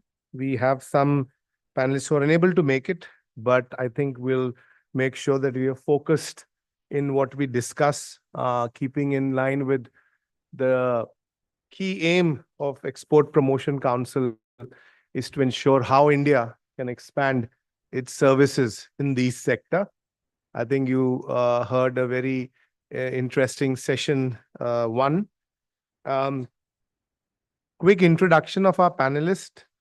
We're fortunate here to have Dr. Madan Mohan Sethi ji, the Consulate General of India, Ho Chi Minh City from Vietnam. Thank you, sir, for being here. I will give some context to this. The ambassador of Uzbekistan to India, His Excellency Mr. Sardor Rustambov, could not be here, but I know Uzbekistan, being a uranium-rich country, has a lot of strategic significance to us. We had some interesting questions with him. We have Mr. Pankaj Gupta, Managing Partner, Roar Consulting Engineers, on the stage. His focus on structural engineering, and we'll discuss some of those aspects. We have Mr. Anil Prakash, Director General, SATCOM Industry Association, which is a not-for-profit space sector association, and we'll certainly hear his thoughts and views. Mr. Pavit Ramachandran, Country Director for Philippines ADB, and Mr. Shyam Sundar Mehendiratta, Senior Procurement Officer, ADB India. Do we have both the gentlemen on the stage? Okay. So with this background,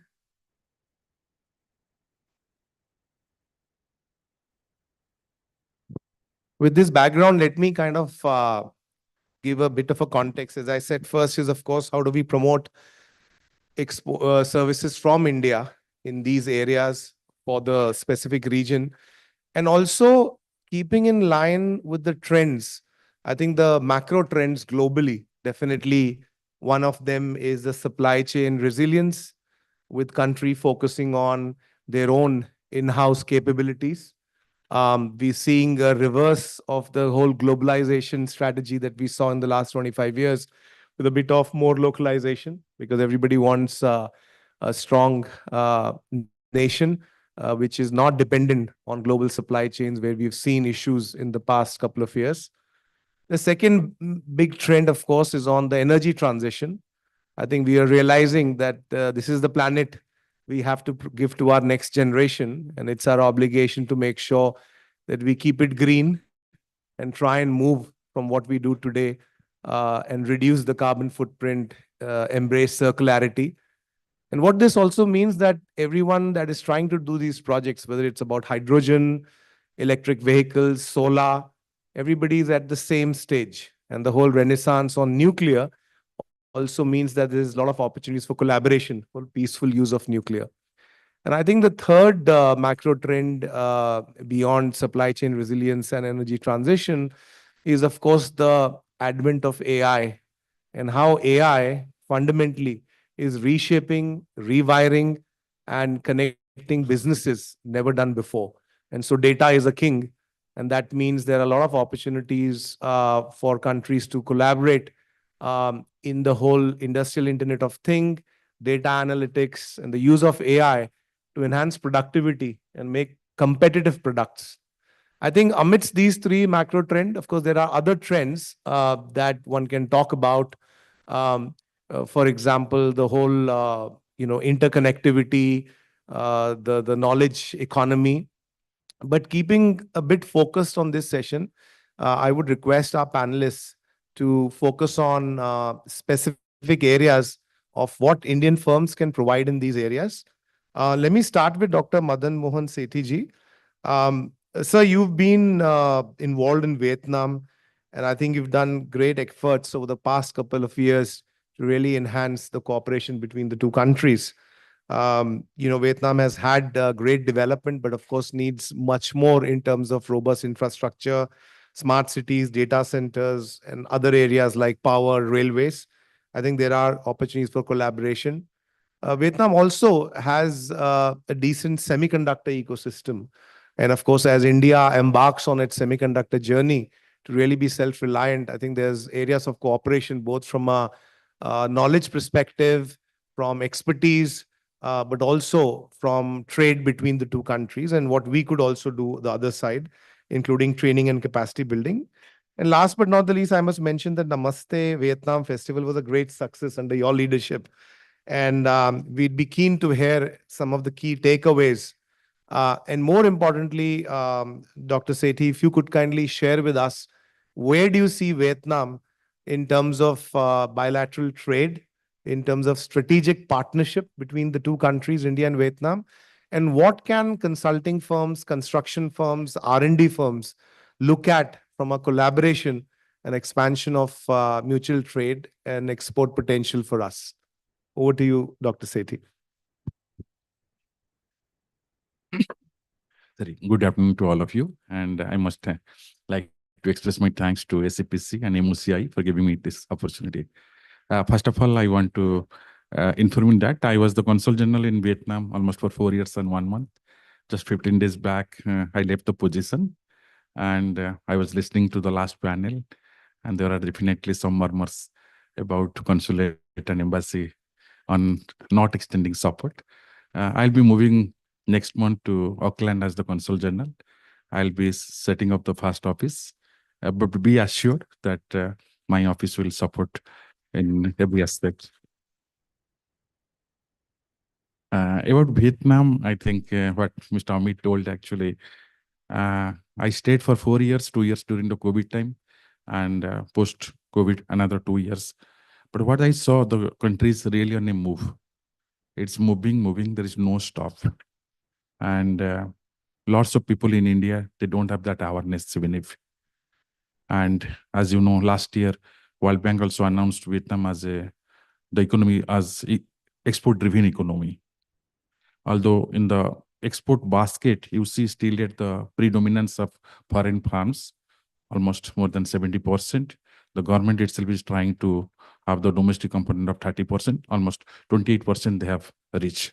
But what I saw that the country is trying to expand its bilateral relation network. The country is taking decisions on a day-to-day basis to expand its infrastructure, add new infrastructures, and in almost all key sectors, whether it can be agriculture, whether it is industry, whether it's service sector, every sector is undergoing changes. And there is lots of positive opinion about Vietnam. As you know, Vietnam has already signed agreement of 17 free trade agreements with some of the blocks and some of the countries.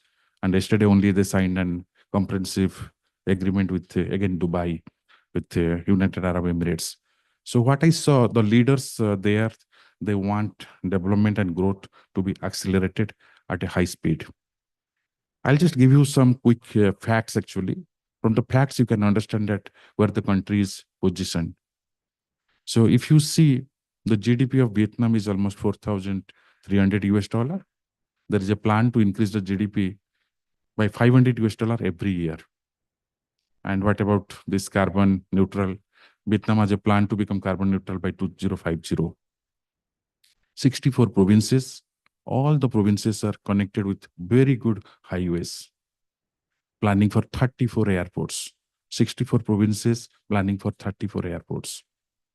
So that connectivity is helping Vietnam, even if it is an agrarian country, but although it's getting into manufacturing zone also in a big way, the products move very, very fast, actually, very, very fast. They have more number of deep sea ports, 8 deep sea ports, and lots of riverine ports, so which carry the merchandise quickly. Last year, when Special Secretary DPIT, she visited Vietnam, I had invited her. We had a discussion whether Vietnam firms can invest in India. She was surprised that the warehouse facility in Ho Chi Minh City, it was more than 1 lakh square meter, the warehouse facility. And she told me that only in Chennai, we have up to 30,000 square feet only by Mahindra. So the fact is that if you see agriculture-wise, the country is doing very, very good. It's one of the best country, productivity-wise, in agro products, mostly rice, in fruit production, in horticulture production, in fishery production also, it is one of the best. And now what you all understand, that it is becoming also a kind of number 1, number 2 in textiles, in leather, mostly the shoe leather, and coming very strongly in plastics and chemicals. The whole country has 900,000 industries. There is a plan to make it 2 million industries by 2030. Infrastructure, you will be surprised. They have more than 13 international airports. Some of the airports are receiving chartered flights, and as far as from Russia and from India, as you know, now we have lots of connectivity. Fortunately, that was a big positive factor, which is bringing more and more Indian to Vietnam. Last year, 400,000 Indians came, 400,000. Even if the number of Vietnamese to India also went up to 78,000 numbers. So the barrier, there was a psychological barrier which I had observed earlier, but it's now breaking it. So in infrastructure, they're planning for road construction, multiple highway construction. They have an ambitious project of north-south railway corridor, bullet train corridor, with 65 billion investment. And that whole investment will be from their own money. They're not going to take the support of others. In Ho Chi Minh City, there is a metro project. In Hanoi, they have already started the metro projects. In Ho Chi Minh City, the metro projects, there we have some chance, because we had a discussion with the local urban development authority. So they're open to our companies if they want to join the railway, the urban railway system. They're telling the metro project for the second phase onwards, actually. They need support. But the fact is that Vietnam government, we like the Indian companies or any other company, consortium of companies, to raise the fund on their own, and you can have that BOT model kind of things. Airport modernization also, they're going in a big, big way. I'm very happy that we are already in discussion with a province. One Indian company is planning to get 3 projects, one deep sea port project, one expansion of the airport, and also one refinery project also. If you see the railway sector, Vietnam has very old kind of railway sector. So now they want to totally rechange the railway sector, because most of the railway lines, if you see, which also tourists, they feel attracted, goes to a very densely populated areas. So that is one of the handicap of Vietnam. But again, they're going ahead. And what I understand that earlier, the big investors are mostly from Japan, South Korea, Taiwan, and Singapore. US has invested, German has invested, but not so much. India has invested, but very small amount. But here I have to understand, I have to share that Indian companies were anyway present from 1960 onwards. Maybe I can tell indirectly that India was one of the important partner in the early industrialization of Vietnam. BHEL was there, Tata had also explored, Adani Group is also exploring. and other big companies like L&T and others, they have some kind of presence in almost all types of infrastructure projects. If you go to the airport, what I understand that people are getting trained by Mahindra. If you go to the port projects, people are associated with Adani Group for management. And what I understand, the last Prime Minister's visit to India, he also suggested the Adani Group to manage the new airport which they're planning just somewhat 70 kilometers away from Ho Chi Minh City, which will be one of the largest in Southeast Asia, in Asia totally. So three big infrastructure areas like road, railway, and airport and port system, all places, they have big ambitious plans to do it actually. Second is industrialization. Even if the country is smaller than Rajasthan, imagine they have 4,000, almost 4,200 industrial parks. Some of the parks more than 100% utilized, some of the parks are more than 80% utilized. And every province, which may be of a size of our district, gets almost 600 million to 1.3, 1.4 billion on a regular basis. And somewhere I feel that more investment by Japan in Vietnam, more than 70 to 73 billion US dollar in 1,400 big companies. By South Korea, more than 80 to 83 billion in more than 14,000 companies. Okay. And what Mr. Amit asked that training part, frankly, we can do a lot actually. The Jet King Indian company has just signed an agreement with one big university known as FPT University to train 50,000 Vietnam students in machine learning and artificial intelligence. We have long cooperation. Earlier, there was no connectivity, so we used to go to Singapore, we used to come back. But now with so many flights connecting to important cities like Ahmedabad, Delhi, Mumbai, Calcutta, and Kochi. So I'm sure in coming days, business will definitely get a fillip. When I joined the office, the trade was 10.2. After that, it increased. In 2022, Vietnam purchased more than 1.2 billion worth of engineering items from India. 2023, unfortunately, it went down. But 2022, we crossed 15.1 billion.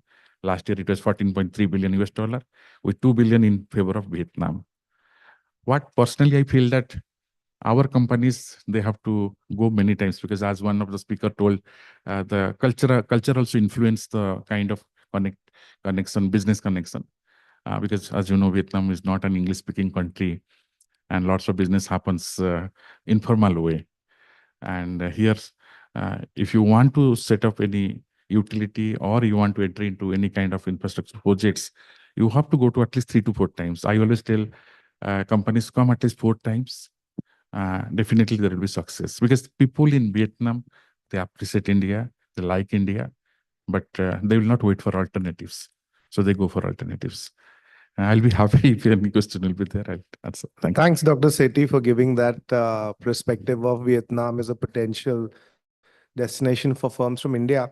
You know, I've been to Vietnam a couple of times. It's a pretty vibrant and energetic country. There are certain perceptions. One, it's a very cost competitive. I mean, you can't enjoy the rates that you probably would enjoy in Australia. So that's one. Second, there were projects, Long Phu Island projects on power. And one of the challenges the Indian investors faced was repatriation of funds. And the third is, it's a very strategic country for us, considering the geopolitical dynamics. We do have line of credits. So if you could elaborate a bit on the cost competitiveness that the firms entering would face.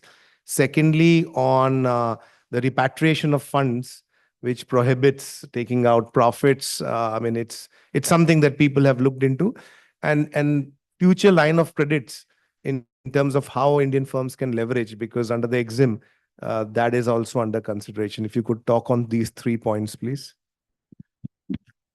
I think earlier, Government of India has extended many credit lines. Very recently also, we extended a credit line of almost 300 million for joint production of defense items. I also received so many calls from Garden Rich company from Calcutta. So it is not only defense items, because as you know, most of the countries, they have their priorities. And perhaps when Vietnam engage with India at the highest level, they keep defense as the most important sector, may not be the trade or investment as important sector. But from my interaction with the leaders, I understand that they also value, because we are the 7th largest trading partner of Vietnam, although it is a very small trade value of 14 billion US dollar when you compare with other countries. But they also understand that it has a huge market.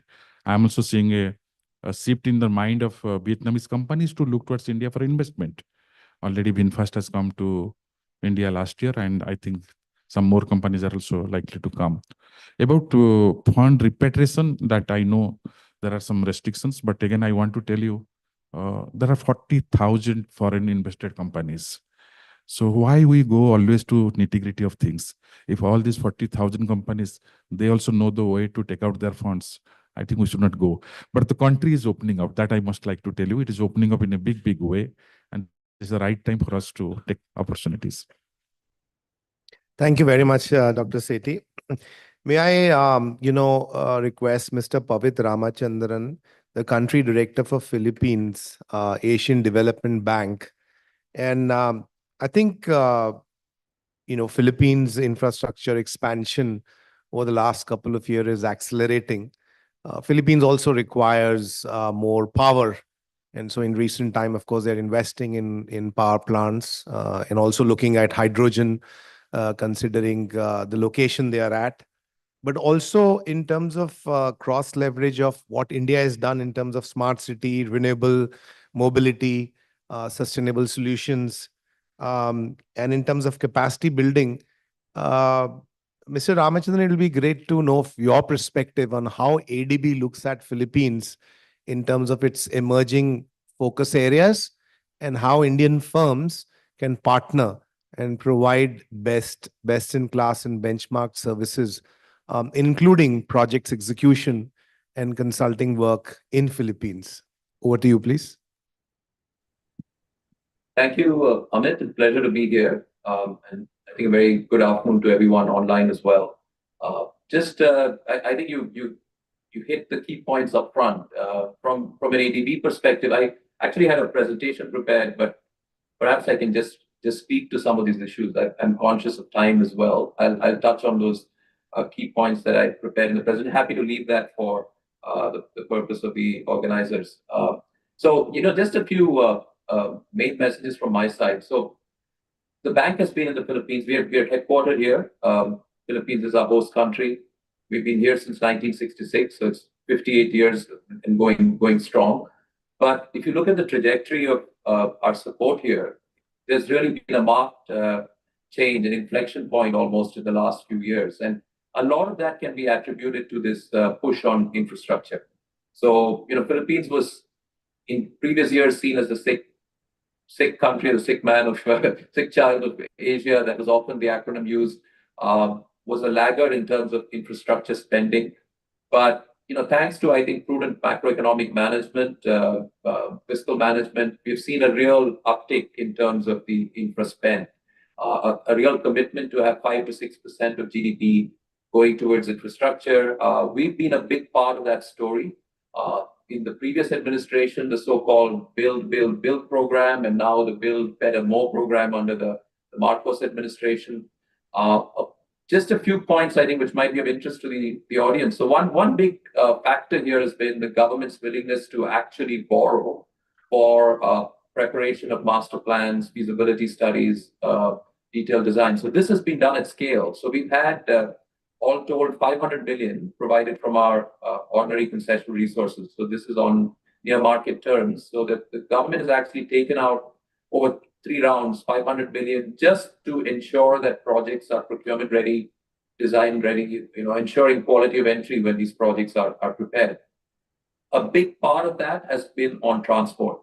I think just given those of you who are familiar with the Philippines, 60% of the industrial output activity is concentrated in the National Capital Region and a couple of regions surrounding it, Central Luzon and Northern Luzon and the Calibar zone. So it's the area around adjoining Metro Manila, which is a mega city to begin with. So, there's a real imperative to decongest, diversify growth away from this corridor, if you like, and also to maximize opportunities here. So even within this Central Luzon corridor, to try and look at alternate growth poles, as you rightly pointed out, other new city developments, transport connectivity access, and also ensuring urban mobility, safe transport has been a big push here. Two of the largest projects we've done across the Asia Pacific region have been here in the Philippines. This have been rail investments connecting the northern part of up north from Metro Manila, Malolos, Clark, down to Calamba.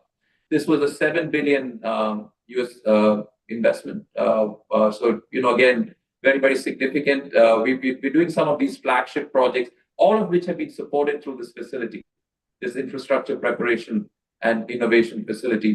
We've just financed a bridge across the Manila Bay, the Bataan Cavite Bridge.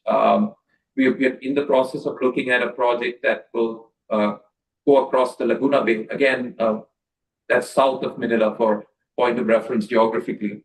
It's an expressway which will go across the lake shore there. Again, a multi-tranche financing facility, to use an ADB acronym. It's a 10-year long-term facility, which again is going to support one of these flagship infrastructure projects. What's been interesting about all these projects is these are being done as hybrid models. So the CapEx is done through public sector and ODA, and the asset management operations are being privatized.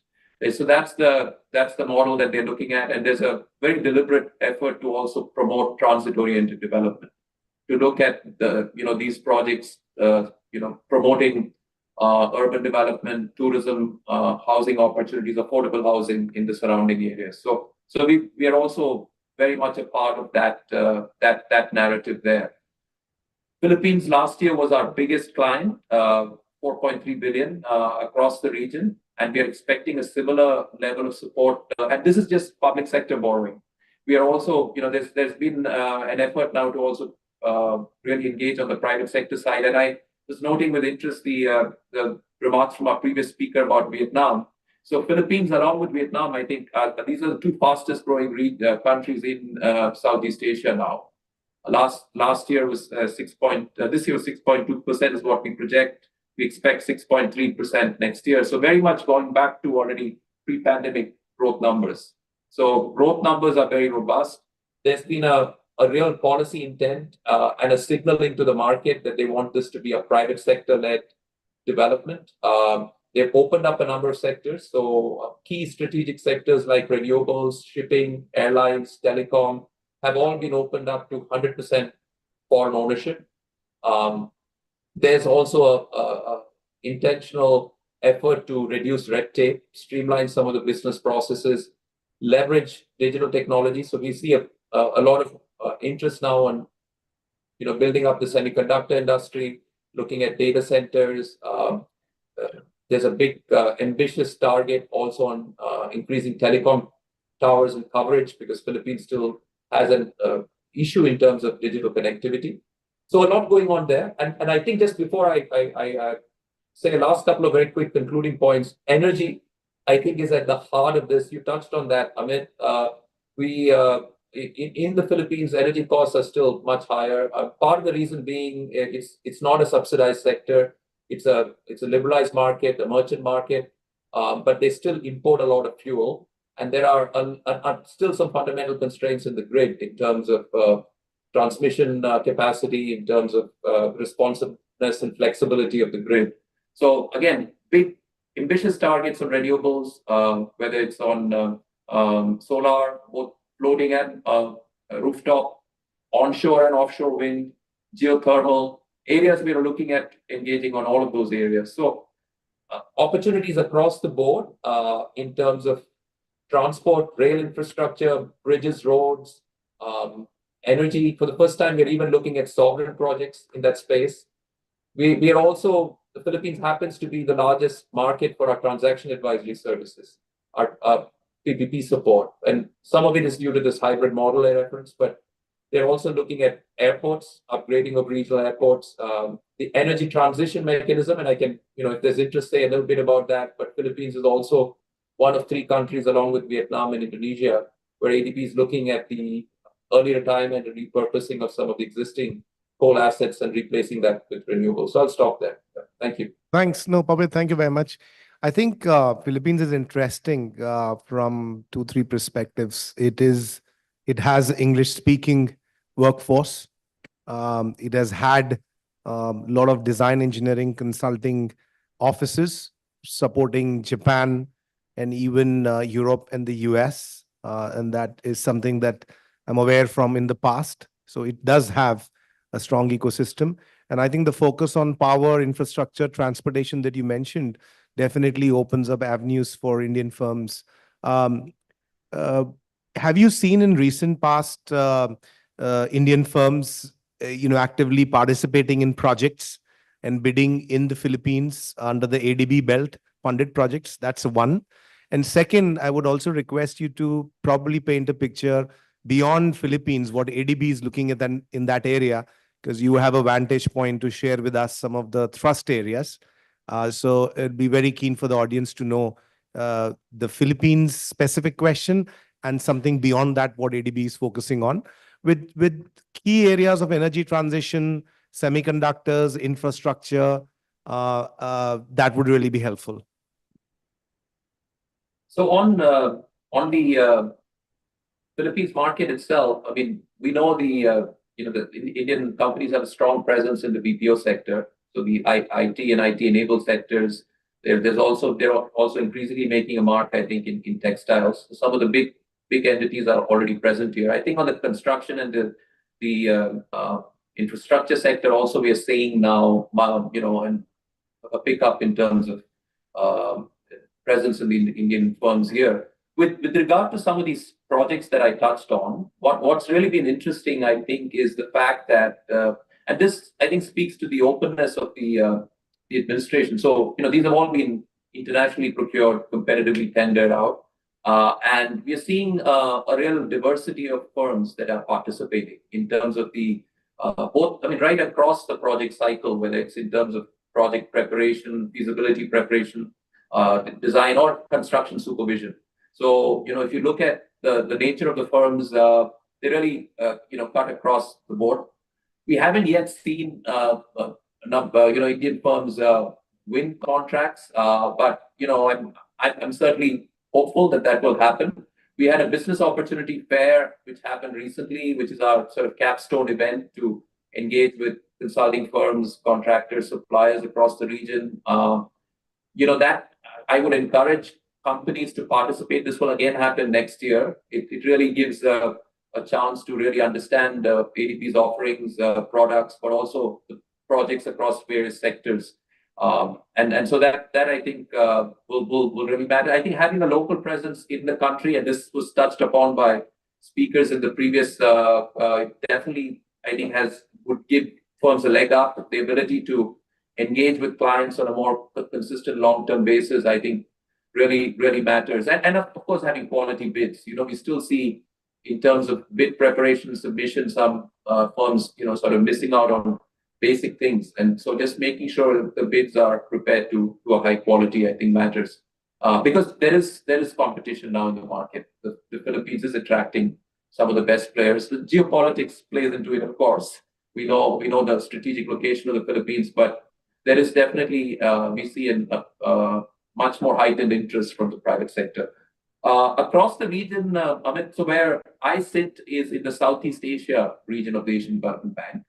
So this is the focal region for engagement across the ASEAN. So Vietnam falls within that, Thailand, Cambodia, Laos.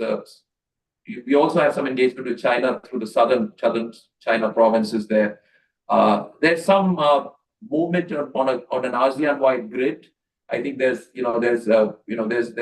from a regional perspective, there's interest in trying to look at regional energy infrastructure and connectivity. I think there's also a lot of interest on some of the sectors I touched on earlier. Philippines is looking to Indonesia, for example, as a model for critical minerals. I think the semiconductor industry, again, there are examples in other countries, Vietnam included, where there's interest now for Philippines. So I think there's a lot of common features we see. The transport, our bread and butter investments are largely focused on infra. We do a lot in the social sectors, but I think transport, energy, urban will still continue to do the heavy lifting in terms of ADB's sort of presence and footprint in terms of investments in the region. Thanks, Pavit. That was quite informative. Let me shift gears from infra to the virtual world, the world of space and satellites. And I think it's something very interesting with how we are seeing the evolution on the spectrum, the recent news around Starlink and the whole focus on obviously, the chips and the AIs of the world, the whole media entertainment industry. And of course, I have here with us Mr. Anil Prakash, who's the Director General of Satcom Industry Association, SIA India. And, SIA is a not-for-profit space sector association, and it looks at advancing sectorial interests, accelerating industry growth and innovation across this entire area, and engagement with government and the players in the industry. First, I think, Mr. Prakash, it'll be great for you to first educate the audience a bit about what exactly SIA does. I certainly need that education. But of course, with what we are doing and the scale of the market and it's the way it's poised to grow from 2 to 25 billion in coming years, as I understand from some of the stuff that your website talks about. First is, what's the potential of firms in India that can provide these services to countries outside, as well as where do you see this industry evolving, and how does the export potential can increase, just like you are looking at the increase in this segment, which is almost 10x as per your analysis. Over to you, Mr. Prakash. Thank you, Jay. First of all, let me thank CI and SCPC for inviting me to share our knowledge, experience with the audience. The space sector, something which is India should be proud of, like in the case of nuclear and of course the missile technology. Space sector, we are among the 5 League of Nations which has got deep space exploration capability. Japan has just joined the league, and we are among the 7th nations which have the space launch capabilities. So it means the rest of the world is lacking something. India has got 360-degree space capabilities. And we must thank ISRO because they have given a solid, backbone, infrastructure, and also trained the private sector. Now all the Chandrayaan, Gaganyaan, or Venus missions which you are playing, and Hubble space flight, which is we are going to test out this the end of this year, 80% of the private sector is involved into it. That is fantastic. So it means our private sector, which is 500 companies by and large, and 4,000 sporting companies, they have possess the technology capabilities which can not only serve our Indian requirements. When I say Indian requirement, that is ISRO-led requirement, DRDO, or defense requirement, and defense requirement is huge. So Indian companies going to serve. So the geopolitical situation has changed the world, and now India has brought into a center stage because of the space diplomacy, and the developed world is looking India as a much more collaboration and collaborative way, rather than just looking earlier as only a provider or providing services or product. Whereas the developing world is looking into as a partnering with India, and the whole world is open to us. And previous session was on Australia, New Zealand, Japan, and also the Pacific countries, and the Middle East, Africa, the Latin America. These countries are looking India for collaboration. And the market, our association is a non-profit, is a membership organization. We represent a complete ecosystem of the industry. We have the members which have the satellite operation. We have a member which have the satellite services. Member, we have the launch services, and also the academic institution, law firms, investors, and the startups. And we are very proud to say that 250 plus startups, space startups, is the largest in Asia Pac region. So that is something which is being boosted up, and it is adding, keep on adding. And special emphasis by the government in last 3-4 years, it is on the policy making, and they have brought number of policy reforms. It's close to last 4 years. There are 18 policy reforms that have taken. The large one, the space policy or the FDA policy recently, transport policy, and also the special policy. That policy gives a framework, and that's all is to develop and nurture and to make robust private ecosystem.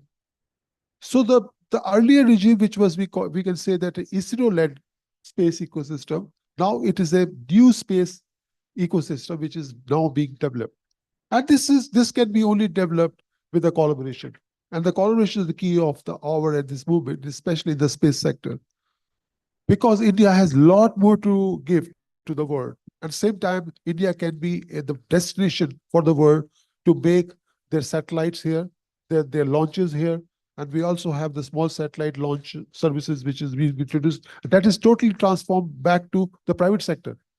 A PSLV, which is have taken more than 400 satellites from the foreign soil for launching up the state, that has been given to the private sector. The HAL and L&T combined, they are doing it.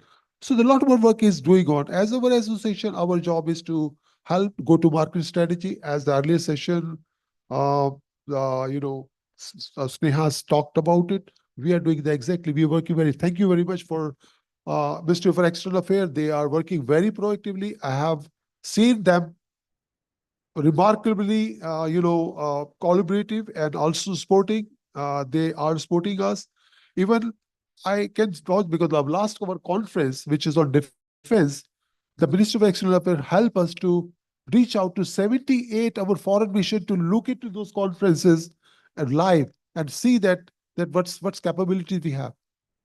We have, as an association, we're building the India Space capability metrics. These metrics will be made available to the government, to the foreign collaborator, to the investor communities, to look at it, and they can find this. We're also working in a two way. What is the inbound delegation for the space industry? We are helping them to meet and go on site, visit to those factories. At the same time, we are also taking outbound delegation. We are just been to last week I was in IS Milan. We have 50 strong Indian companies were participated there. There was the India Pavilion, no doubt about they participated there. And we tried to build India Pavilion. If there is no India Pavilion, as an association, we would like to take some room for India Pavilion and by negotiating with the organizer. So because we also have the two large conference taking, that is India Space Congress, which is in June next year. We also do the barter. We can invite them to have a pavilion with us. So we do barter with them. So the first try we are going to do the Perth. Thank you, sir. By the time, I think when you're joining next month, or you will be joining Auckland when? Joining 17th. Oh, wonderful, wonderful. So we would like to see you there. So end of November, then Perth, there is a Indo-Pacific Space Earth Conference where we are taking a booth about 18 square meter. We are inviting companies there. We are taking delegation about 12 Indian space companies over there. So this all we are going. I'll rest here and thank you. I think, Mr. Prakash, there are two sectors in India wherein we were barred to collaborate: nuclear and space. And these are the two sectors that have really proven their worth globally as a benchmark.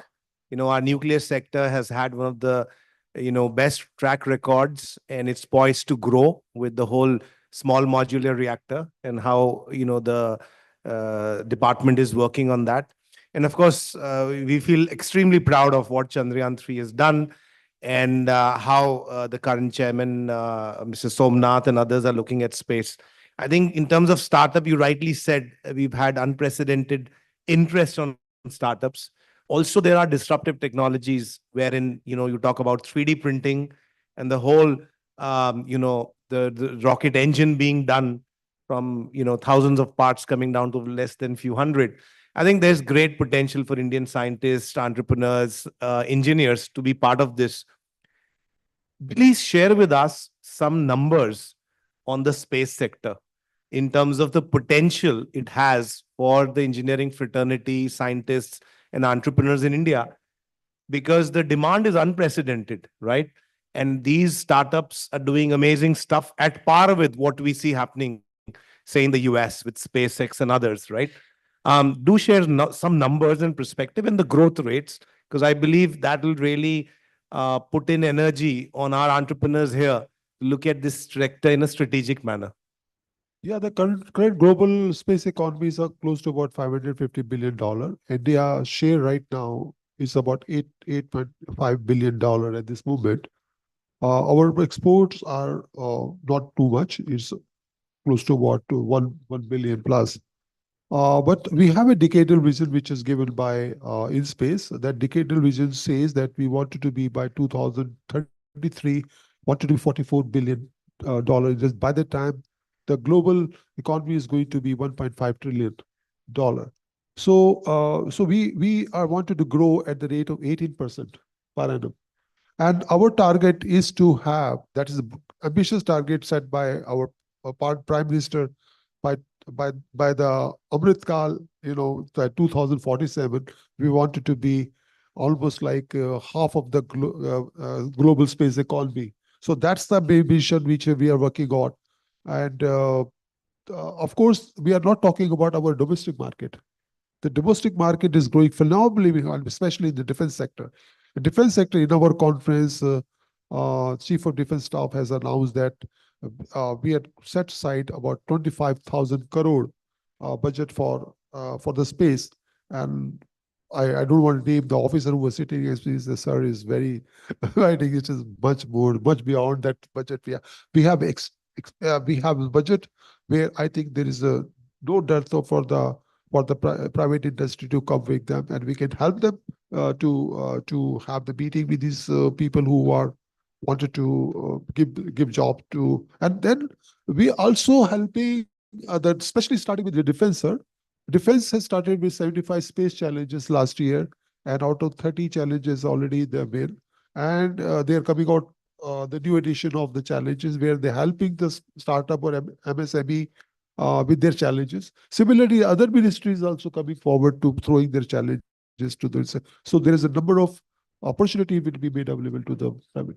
Thank you. Yeah, I'm sure, space is going to be one of those very super exciting sector in coming years, and we'll hear a lot of success stories of these startups.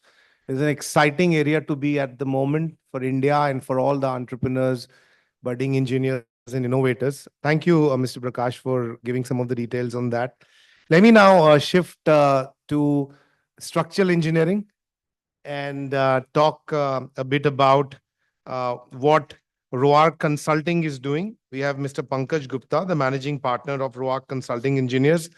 And he's basically worked with and collaborated with few of his like-minded engineers with focus on structural engineering.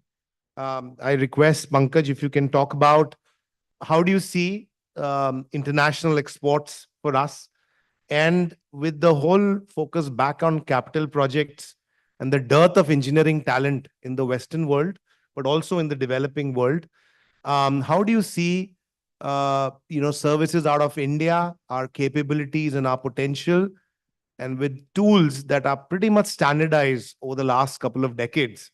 Whatever we work on here in India on structural engineering is exactly the same tool set that is used by any other country in the world.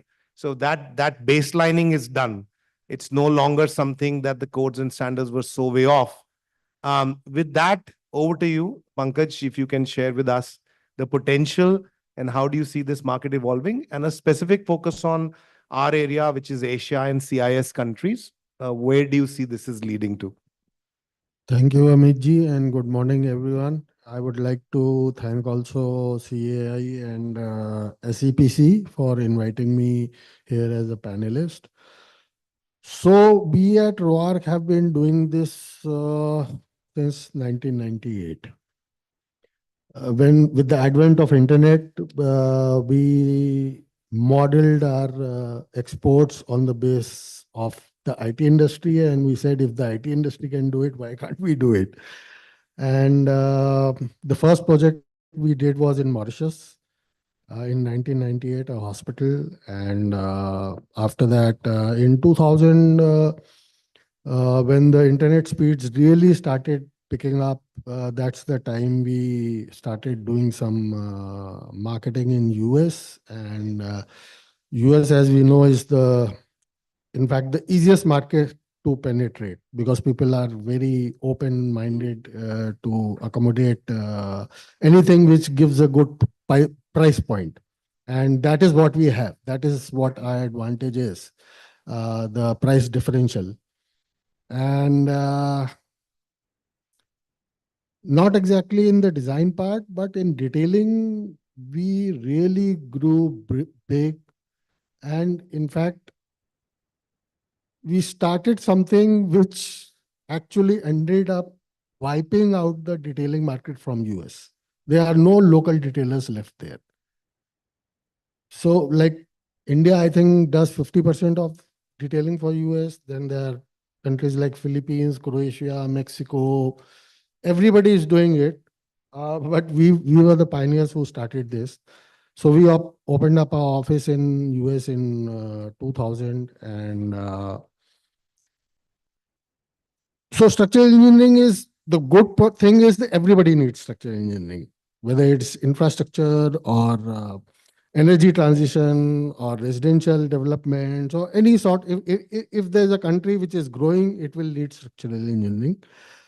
But the bad thing is that everybody has their structural engineering. It's a basic engineering, not some rocket science or artificial intelligence where there is a dearth of expertise. But as Amitji rightly said, there is a decline in availability of manpower abroad, and people do look up to Indian engineers as good engineers, and so they are willing to work with us. And we have executed design projects in over 30 countries in 5 continents. Except South America, we have worked in projects in every continent. And recently, we have started focusing on CIS countries, and we have opened up an office in Baku, from where we are trying to, cover up Georgia, Kazakhstan, Uzbekistan, even Russia. Now, the biggest challenge that we are facing with the CIS countries is, of course, the language. Language is an issue because our final product are drawings, and they have to be in the local language, and that's a bit of challenge. And the second challenge is, of course, the free trade treaties, because like most of the projects that we have done in 30 countries, except US where we have an office, is like we deal everything from here. We don't have any office there, so we don't have an independent economic entity, so there is no problem of taxation. With US, we have a double avoidance of double taxation treaty, but here with Azerbaijan and all the CIS countries, I don't think we have, and that is a big challenge, especially where we don't have that much of a price leverage also. So suppose we don't have a treaty with the US, we can cover that up by, jacking up our prices because we have a price leverage. But with CIS countries, we don't have that much of a price leverage. So this double taxation is a problem. And the third challenge is, of course, as like most of the panelists have pointed out, is the engineer's bill.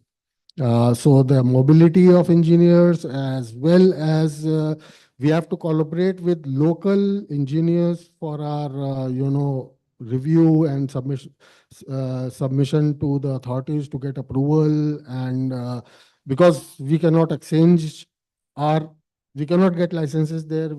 So we are at the mercy of local people. And because of that, sometimes it happens that one or two of our projects get, we start having problems with them because they are not up to the level we want. The quality we are giving, those people are not. So they are not able to understand what we are trying to achieve by optimizing, how much optimization we can do in structural engineering and all that. So these are I think, the three main challenges that we are facing in specifically in CIS countries. But of course, the market is huge, immense potential. The only word of warning I would like to give to other people who are in this consulting field and want to do work abroad is that you have to be very diligent in your quality systems, otherwise it will not work. Correct. Thank you, Pankaj. And I completely endorse your views on Engineers Bill. I mean, for you, everyone here who's listening to what he said, we do have medical professionals in India, recognized architects, chartered accountants. But it's strange that a country as big as ours, with so much of infrastructure and capital investments, we don't have an Engineers Bill, which almost every Western country has, whether it's Australia, UK, US, where they call it PE or CNG. Sorry to interrupt, Amit. India is the only country which doesn't have. Even Pakistan, Bangladesh, Sri Lanka, Nepal, everyone has. And I really urge the audience, I've been championing this for last couple of years. CEAI has been championing, but I think collectively the fraternity out here needs to really create robust, sound, rational driven reasons to request the ministry to really work with us. This is an issue that we need to tackle together. In the interest of time, I do have one of our another panelist, Mr. Shyam Sundar Mendiretta, who's the Senior Procurement Officer, Asian Development Bank, based out of India. And Shyam, I'm sorry, this is an important topic as well. So, please do take your time. But I've been asked this note to finish in next 5 minutes. But please throw a big, your focus on Asia, CIS countries. Where do you see what kind of opportunities and tenders are coming? And where do you find challenges with Indian industry? When you look at Indian firms, construction contractors, suppliers, where does ADB see need for improvement on our side, as well as opportunities that you feel considering a lot of capex and investment happening in local economies? Over to you. Thank you, Amit, and thank you, sponsors, for inviting me here, being the part of this distinguished jury. And so I will be crisp and short. So I have only 5 minutes. So I want to start with our ADB strategy 2030. So how ADB aligns and its actions and priorities. So we are now working with the strategy 30, and the mission is very interesting. That in addition to eradicate the poverty, make Asia and Pacific as a prosperous. What we are saying? Poverty is okay, we will remove it. It's essential, we have to do. But now we have to make it prosperous. Prosper in terms of inclusive, sustainable, resilient. So now ADB is very much in extensive operations in countries since last 25 years. After post-liberalizations, our consulting sector has sea change. Prior to that, all the government departments were having their own engineering departments, design departments. But consulting industry has grown up after 95, 2000, and now it's very much mature. And we are here very much since last 25, we are doing projects in transport sector, doing in urban sectors, doing in agriculture sector, natural resources sector. And now we are diversifying to health, skill, education. In transport sectors, we are going beyond metros, highways. We are going to shipping and waterways. We are going to tourism industry also. So, across the sectors, we are planning to increase our operations in India to the tune of 5 billion per year. Right now, we are having around 3 billion per year. We are dispersing fund to the tune of 3 billion per year. So we are making just a 5 billion. So what the strategy we are having? We want to be a climate bank. by 2030. So climate bank means the things which my colleague Manish was saying. From Mr. World Bank, Mr. Rajesh was saying that we have to have consideration for social, environmental, institutional, and economical consideration. Economical consideration means life cycle cost considerations. The basic fundamental difference, I am also associated with ADB since last 25 years from government side and now from ADB side also. So that focus in India mainly remains on creation of infrastructures. We are more keen on creating the bridges, roads, laying the water supply lines, creating the WTP structures. But whether water is reaching at the tap or not, whether the road or bridge has been connected to the last mile connectivity kind of thing or not. That's the difference between working on ADB projects and on conventional government projects. But now Government of India, since now I'm very happy to listen about our space technology innovations happening here. So the kind of economic growth we are having 7% per year. So those things are, basic things. You can't survive beyond that. 10 years back when this sector was, 15 years back, consulting sector was booming up. So it was kind of a body shopping. But now I can vouch it that I know the people who are experts in drainage, heritage, in water supply, or in structure, they are very much renowned in country. And people, young men can think of their profession in consulting industry as a consultant, as a reputable. Initially, those used to be like architects or chartered accountants. But now engineering, we can do it like this. But engineering has to be inclusive. I was working with the Smart City Mission, then we developed this command and control centers. Those were end-to-end command control centers. Technology neutral, disruption free. IT like AI is happening every day. So we have to we have to be ready. Our consulting firms has to be ready with the project models, not only design or supervision. We have to manage also. End-to-end delivery of services. KPIs are well-defined. Service levels are well-defined. Your payments are linked to them. Do we have that kind of setups? In water supply sectors or Uttarakhand, we are having projects which is having 18-year O&M. Because our utilities cannot be handled by the government. Like Delhi, we are having BSES and all those things, they are giving power. So all utilities at the end of the day in the Asia, in the India are going to be handled by these consulting organizations. We are making universities in Assam Skill University and others, like we made AIMS, IIMs, IITs. Those are in design and build model. So one agency there which is designing, because we are in a political economy. We cannot design today for 2 years and then prepare BOQs and tender it out. So those kind of modalities are working out. I think I made my point. No, great. And I agree with you. I think some of the best practices that is coming into the Indian ecosystem definitely are because of World Bank and ADB's benchmarked ways of doing it, including combining, a long-term model. It's not just doing a project, but you have to operate it as well. And I think that really helps the consulting and the construction project industry, because by learning all of this, they can actually provide a much benchmarked solution for export-oriented work outside. And so I certainly agree on that front. With the lunch, awaiting outside and all of you looking forward to that, let me quickly summarize. And I really am grateful to all the panelists here. I think one thing that all of you echoed in music to my ears was engineers' bill. And I certainly think that we all collectively should come together, share our thoughts, and put in inputs, including relevance of that in the global area, to really propagate this to the next level. Dr. Abe, I will certainly ask you points on that. Sanket Kumar, Deputy Director from EP Services.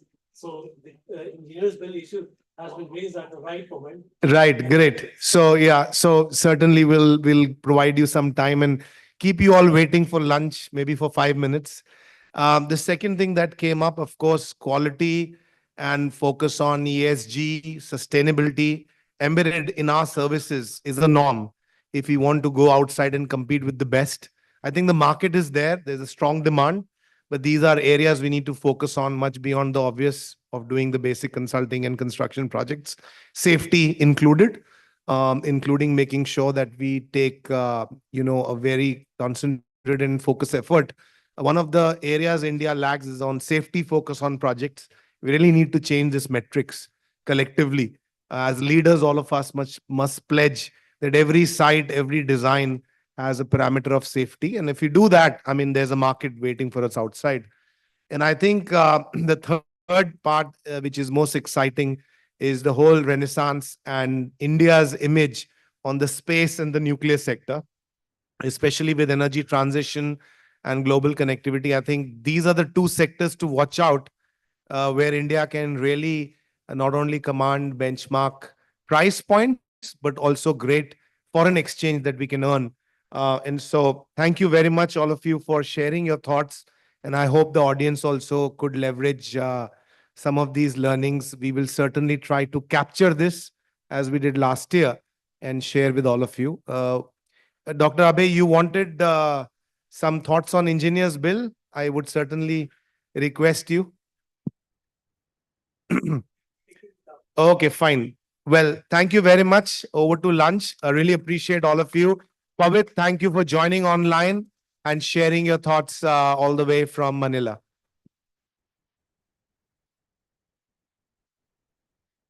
Thank you, sir.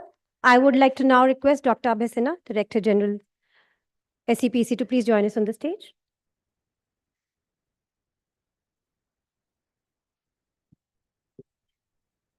Can I request sir to hand over a small memento as a token of appreciation? Mr. Amit Sharma. Tata Consulting Engineers is our co-sponsor today. Please clap for them.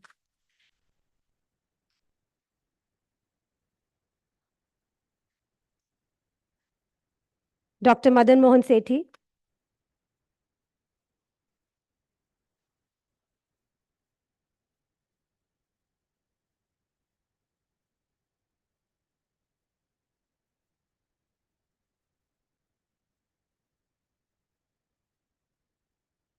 Mr. Pankaj Gupta.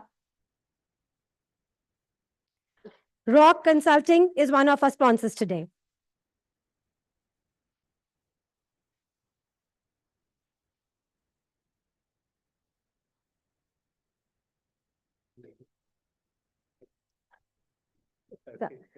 Mr. Anil Prakash.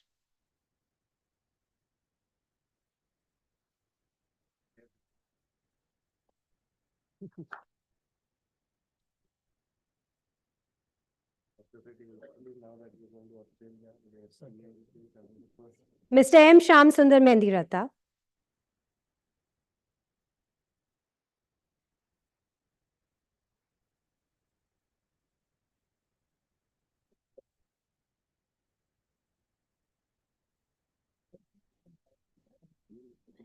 Thank you, sir. Can I request everyone for a group photograph, please? Thank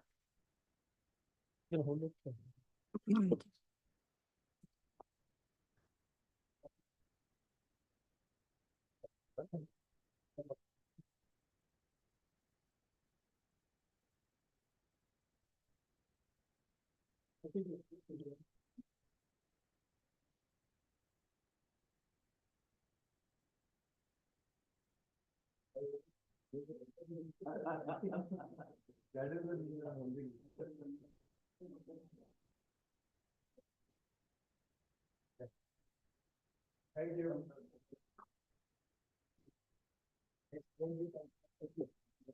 Thank you, sirs. This brings us to the end of session 2. We now request you to proceed for lunch, and we'll reassemble in sharp 45 minutes.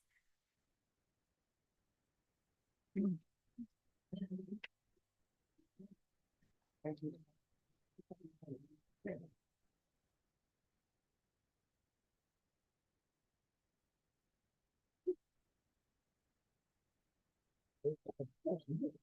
Good session. Yeah. Can I take you later?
Here at Reorbit, we are challenging the designing of satellites by going software first.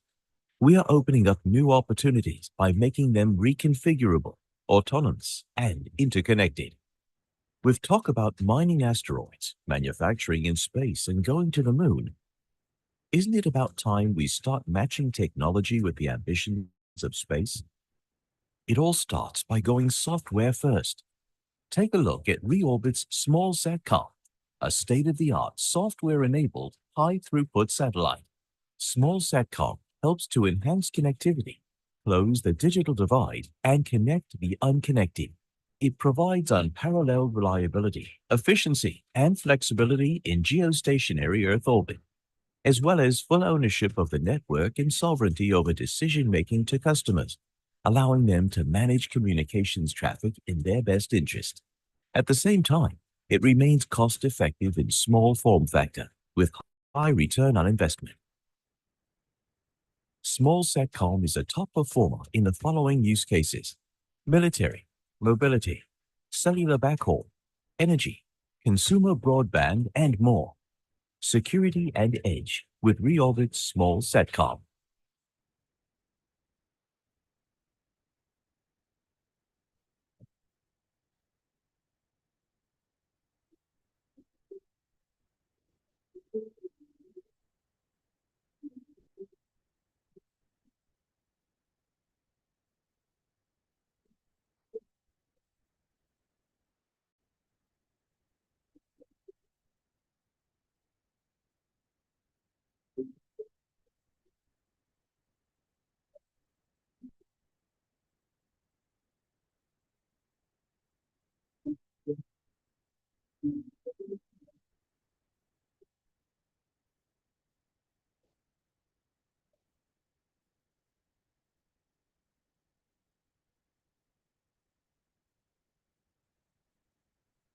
Today, India is the fastest growing economy in the world. In 2022, India's overall exports have crossed $447 billion and are expected to reach $2 trillion by 2030. Initiatives like Make in India and Atmanirbhar Bharat have made India the world's most reliable and preferred partner. ECGC, India's premier export credit insurance agency, is spearheading this growth by increasing the competitiveness of Indian exporters. It offers a wide range of standard short-term and specific credit insurance policies to cover commercial and political risks. To encourage MSMEs and SEZ exporters, ECGC offers special factoring facilities. It also offers investment insurance for the Indian companies investing in joint ventures abroad. Moreover, it also covers the risks of the banks, offering credit facilities to the exporters. No wonder ECGC has won recognition for its contribution to Indian exports. Since its inception in 1957, ECGC, the leading export credit agency of India, has supported Indian exports by providing credit risk insurance and other related services to exporters and banks. On behalf of ECGC, I would like to thank exporters and bankers for reposing their trust in the company. I also thank the Government of India for the immense support and guidance. My sincere thanks are also due to all stakeholders for their continuous support to ECGC in fulfilling its objectives. Jai Hind. ECGC lives by its slogan, You focus on exports, we cover the risks.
In a world where every breath counts, Aphoria stands for a future where sustainability isn't a choice, it's a way of life. Aphoria is creating green havens, transforming the way we live and work. Our values are based on integrity, innovation, and an unwavering commitment to leave a lasting impact. We craft interiors that inspire. Every detail reflects our commitment to sustainability, improving both your health and the planet's. We believe in offering interior solutions that are as green as they are beautiful.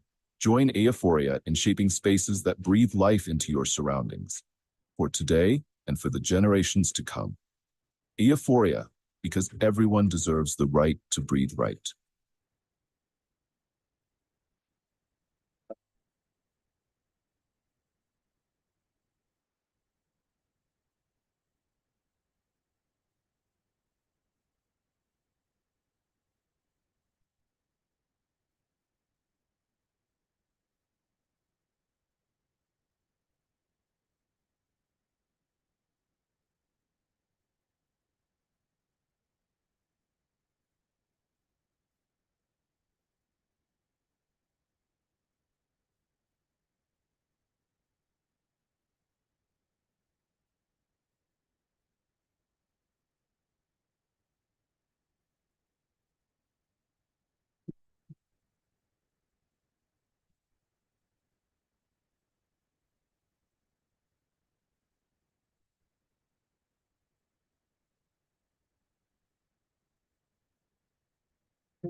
Here at Reorbit, we are challenging the designing of satellites by going software first.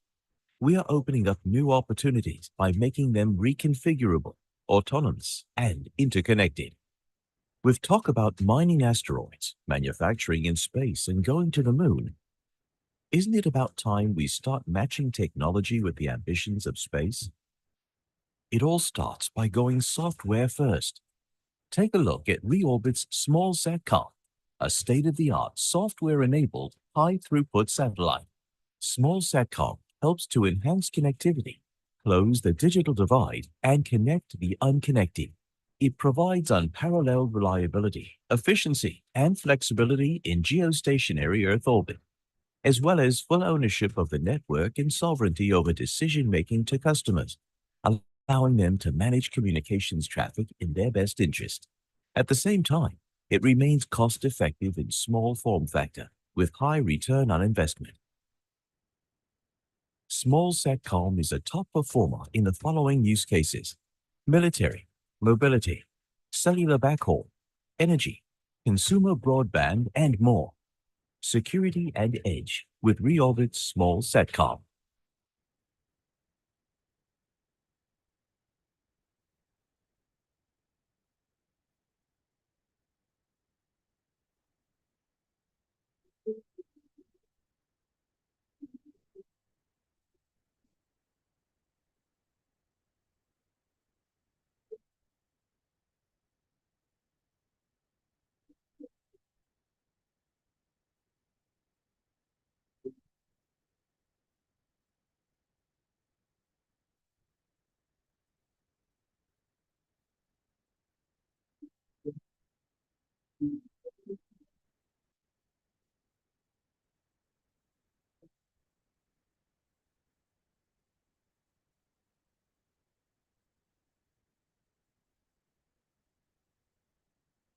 Today, India is the fastest growing economy in the world. In 2022, India's overall exports have crossed $447 billion and are expected to reach $2 trillion by 2030.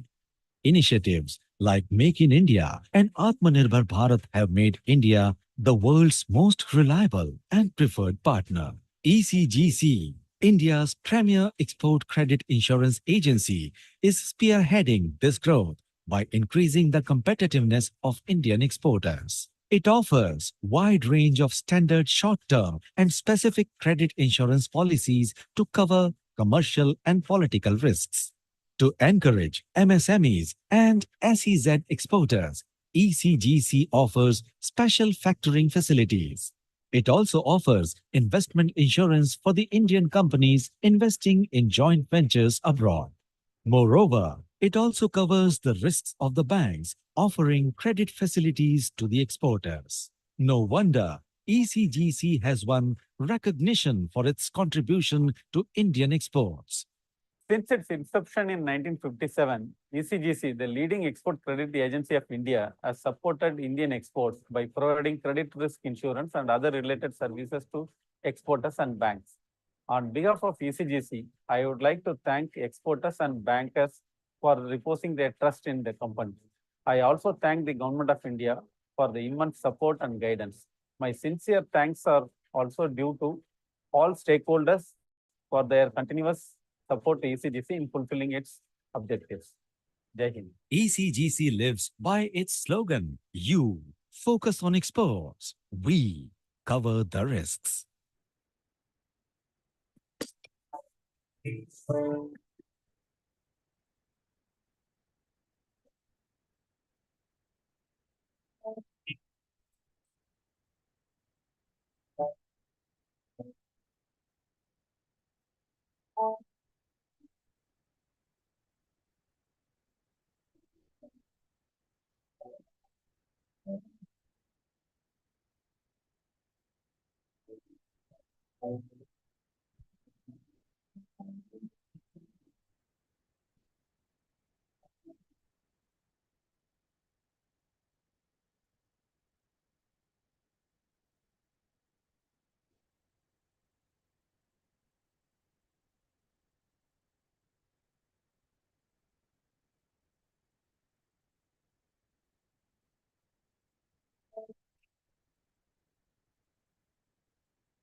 In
a world where every breath counts, Aphoria stands for a future where sustainability isn't a choice, it's a way of life. Aphoria is creating green havens, transforming the way we live and work. Our values are based on integrity, innovation, and an unwavering commitment to leave a lasting impact. We craft interiors that inspire. Every detail reflects our commitment to sustainability, improving both your health and the planet's. We believe in offering interior solutions that are as green as they are beautiful. Join Aphoria in shaping spaces that breathe life into your surroundings, for today and for the generations to come. Aphoria, because everyone deserves the right to breathe right.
Here at Reorbit, we are challenging the designing of satellites by going software first. We are opening up new opportunities by making them reconfigurable, autonomous, and interconnected. With talk about mining asteroids, manufacturing in space, and going to the moon, isn't it about time we start matching technology with the ambitions of space? It all starts by going software first.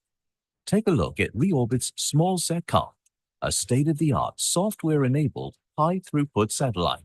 Small Satcom helps to enhance connectivity, close the digital divide, and connect the unconnected. It provides unparalleled reliability, efficiency, and flexibility in geostationary Earth orbit, as well as full ownership of the network and sovereignty over decision-making to customers, allowing them to manage communications traffic in their best interest. At the same time, it remains cost-effective in small form factor with high return on investment. Small SATCOM is a top performer in the following use cases: military, mobility, cellular backhaul, energy, consumer broadband, and more. Security and edge with Reorbit Small SATCOM.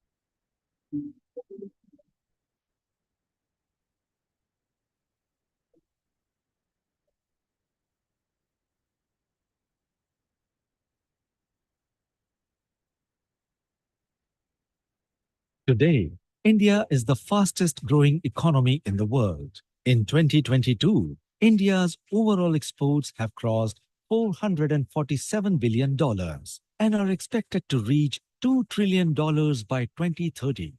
Initiatives like Make in India and Atmanirbhar Bharat have made India the world's most reliable and preferred partner.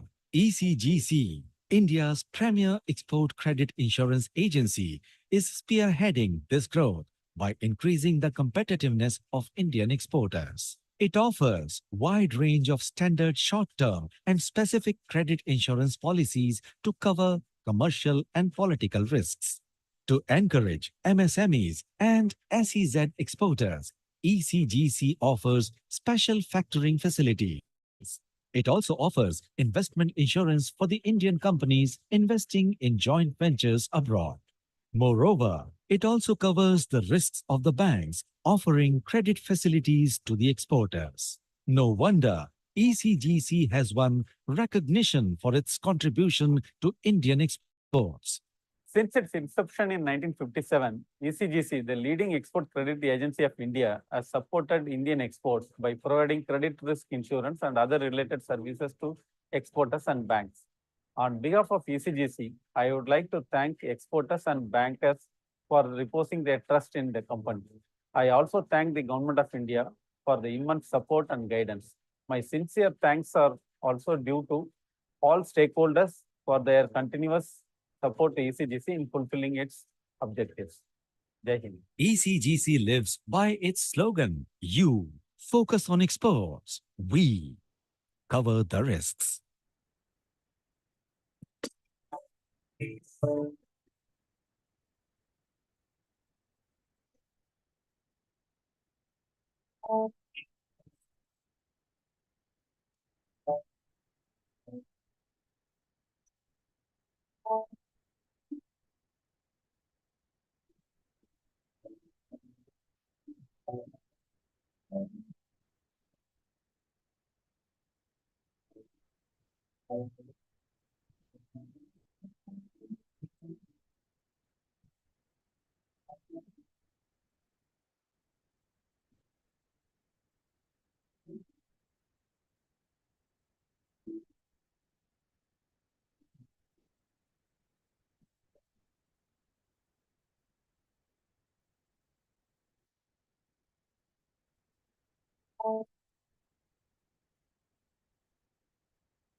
In a world where every breath counts, Aphoria stands for a future where sustainability isn't a choice, it's a way of life. Aphoria is creating green havens, transforming the way we live and work.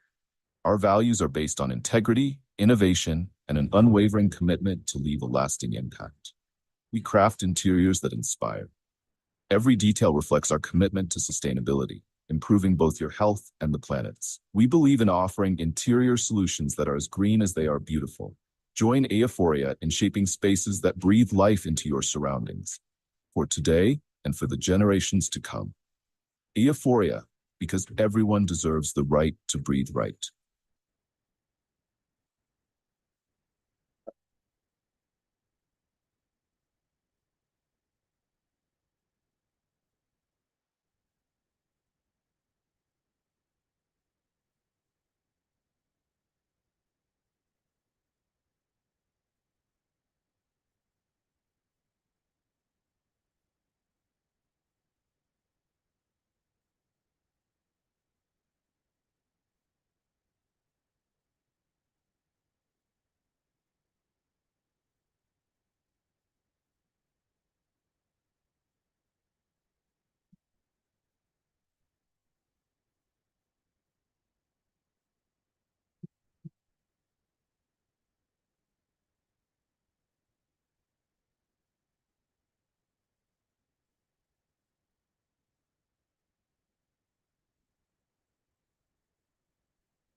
Here at Reorbit, we are challenging the designing of satellites by going software first.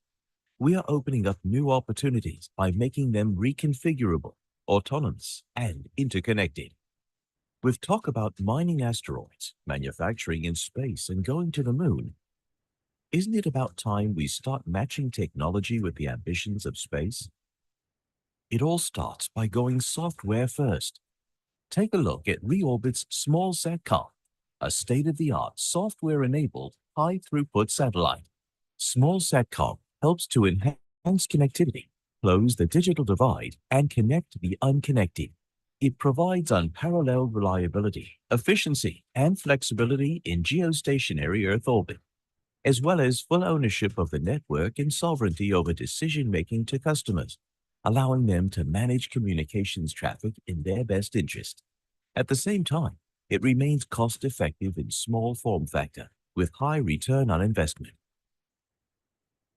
Small Satcom is a top performer in the following use cases: military, mobility, cellular backhaul, energy, consumer broadband, and more. Security and edge with Reorbit's Small Satcom.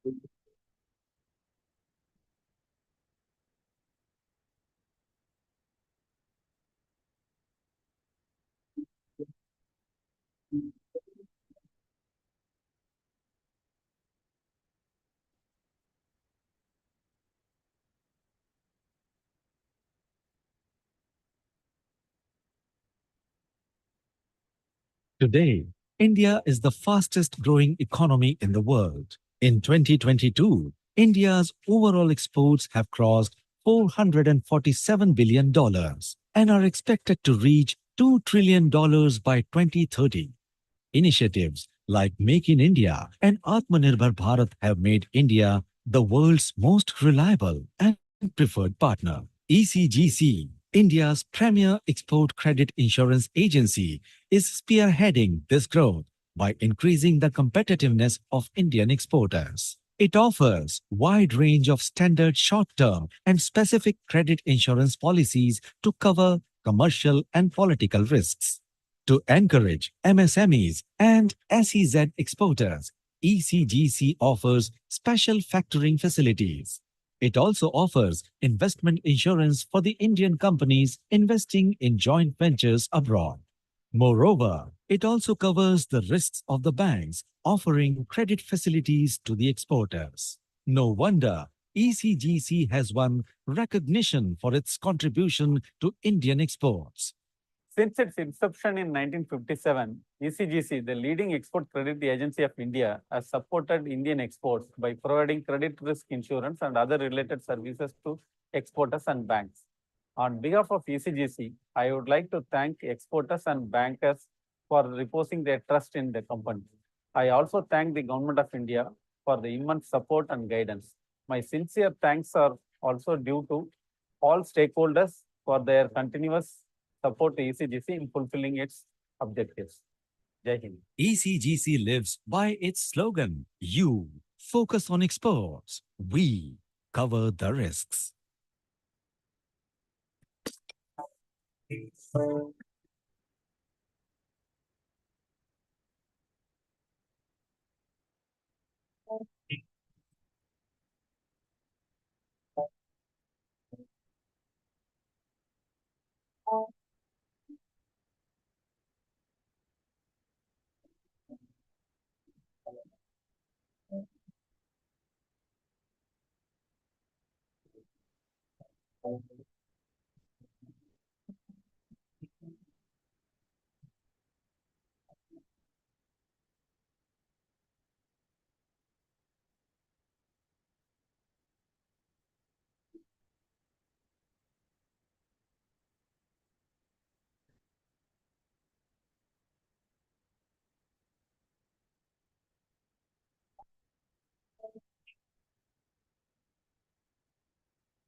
In a world where every breath counts, Aphoria stands for a future where sustainability isn't a choice, it's a way of life. Aphoria is creating green havens, transforming the way we live and work. Our values are based on integrity, innovation, and an unwavering commitment to leave a lasting impact. We craft interiors that inspire. Every detail reflects our commitment to sustainability, improving both your health and the planet's. We believe in offering interior solutions that are as green as they are beautiful. Join Aphoria in shaping spaces that breathe life into your surroundings. for today and for the generations to come. Euphoria, because everyone deserves the right to breathe right.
Here at Reorbit, we are challenging the designing of satellites by going software first.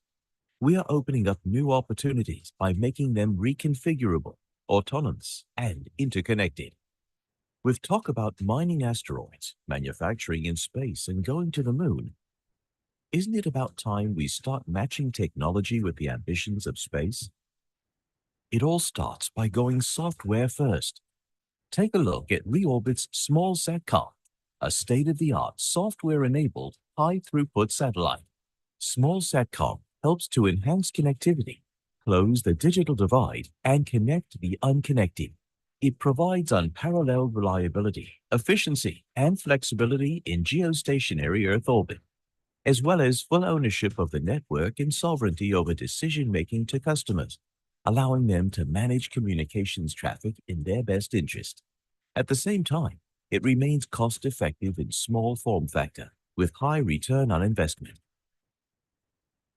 Small Satcom is a top performer in the following use cases: military, mobility, cellular backhaul, energy, consumer broadband, and more.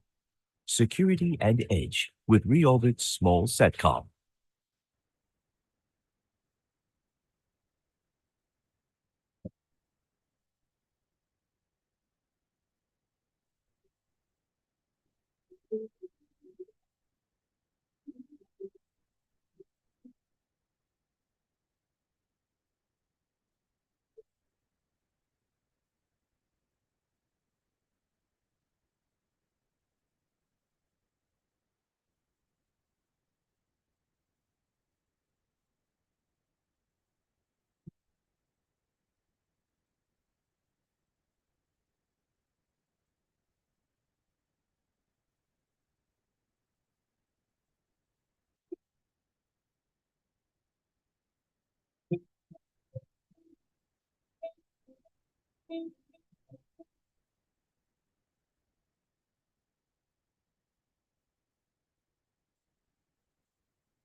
Here at Reorbit, we are challenging the designing of satellites by going software first.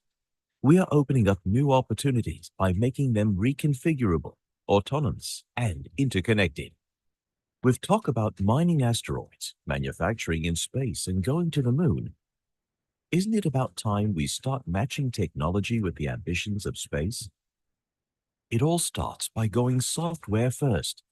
Take a look at Reorbit's Small Satcom, a state-of-the-art software-enabled high-throughput satellite. Small Satcom helps to enhance connectivity, close the digital divide, and connect the unconnected. It provides unparalleled reliability, efficiency, and flexibility in geostationary Earth orbit, as well as full ownership of the network and sovereignty over decision-making to customers, allowing them to manage communications traffic in their best interest. At the same time, it remains cost-effective in small form factor with high return on investment. Small Satcom is a top performer in the following use cases: military, mobility, cellular backhaul, energy, consumer broadband, and more. Security and edge with Reorbit's Small Satcom.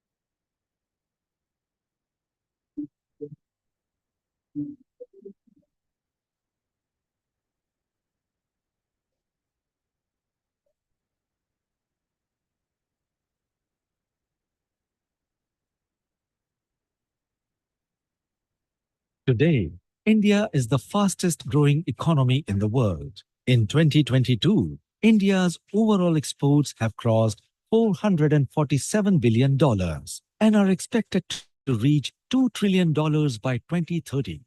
Initiatives like Make in India and Atmanirbhar Bharat have made India the world's most reliable and preferred partner. ECGC, India's premier export credit insurance agency, is spearheading this growth by increasing the competitiveness of Indian exporters. It offers a wide range of standard short-term and specific credit insurance policies to cover commercial and political risks. To encourage MSMEs and SEZ exporters, ECGC offers special factoring facilities. It also offers investment insurance for the Indian companies investing in joint ventures abroad. Moreover, it also covers the risks of the banks, offering credit facilities to the exporters. No wonder ECGC has won recognition for its contribution to Indian exports. Since its inception in 1957, ECGC, the leading export credit agency of India, has supported Indian exports by providing credit risk insurance and other related services to exporters and banks. On behalf of ECGC, I would like to thank exporters and bankers for reposing their trust in the company. I also thank the Government of India for the immense support and guidance. My sincere thanks are also due to all stakeholders for their continuous support to ECGC in fulfilling its objectives. Jai Hind. ECGC lives by its slogan, You focus on exports, we cover the risks.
In a world where every breath counts, Aphoria stands for a future where sustainability isn't a choice, it's a way of life. Aphoria is creating green havens, transforming the way we live and work. Our values are based on integrity, innovation, and an unwavering commitment to leave a lasting impact. We craft interiors that inspire. Every detail reflects our commitment to sustainability, improving both your health and the planet. Ladies and gentlemen, please take your seats. We begin in another 2 minutes. I request you all to be seated, please.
Good afternoon and warm welcome post a warm and hearty lunch. We shall now begin with session 3 on Africa and GCC region, focused on East Africa, South Africa, Saudi Arabia, and UAE.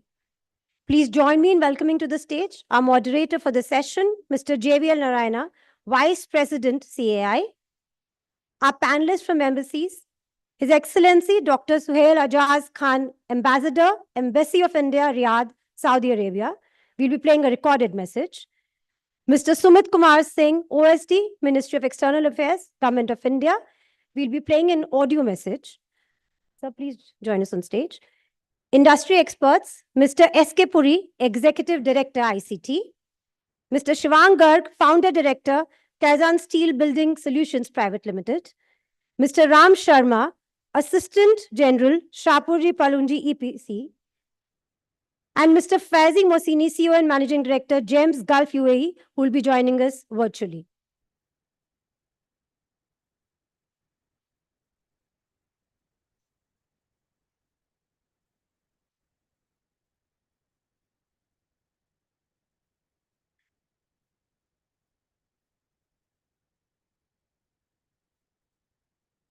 I hand over the session to the moderator.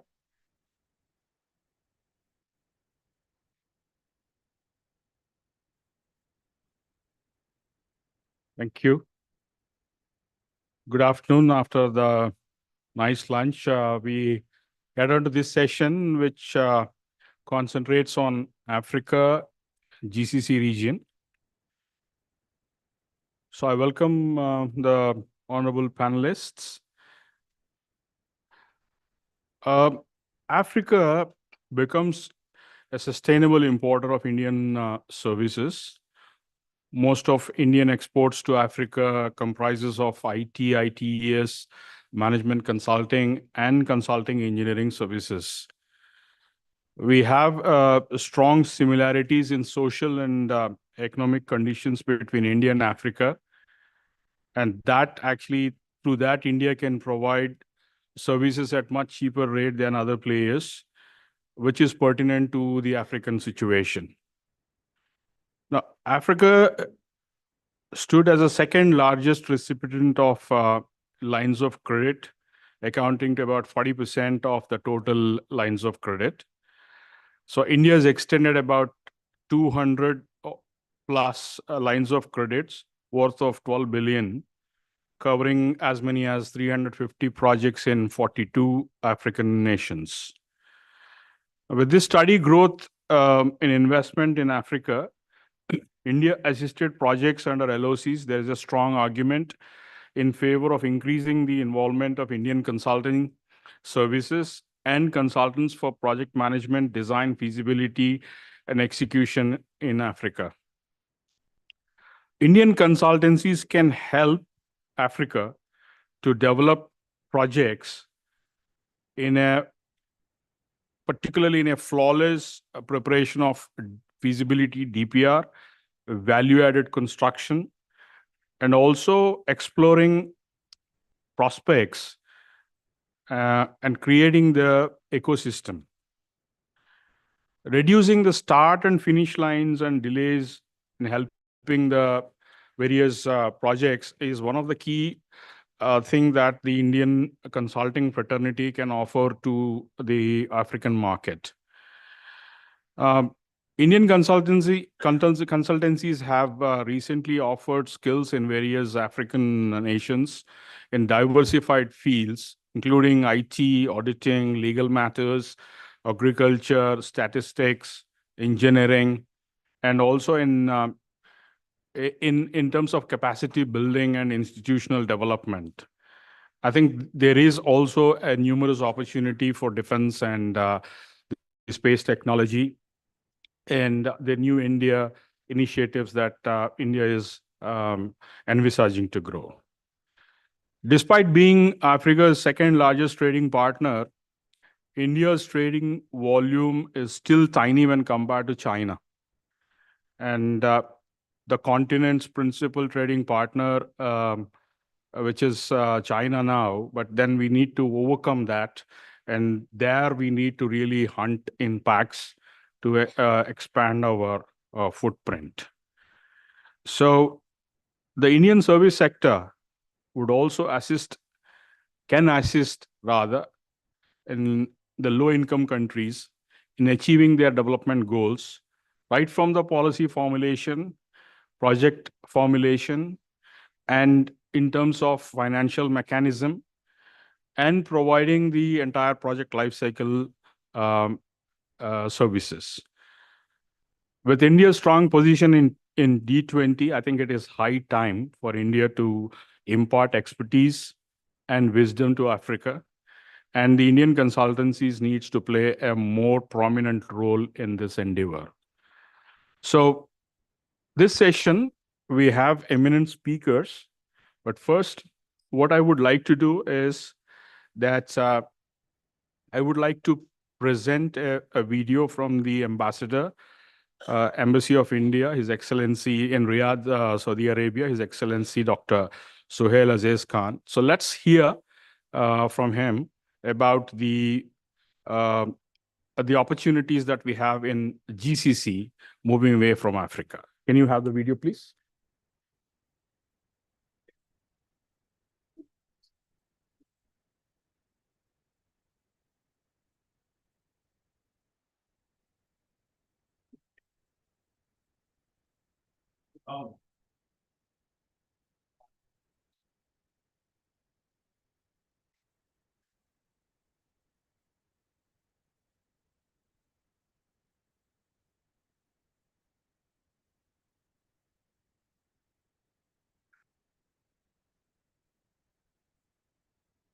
In 2019.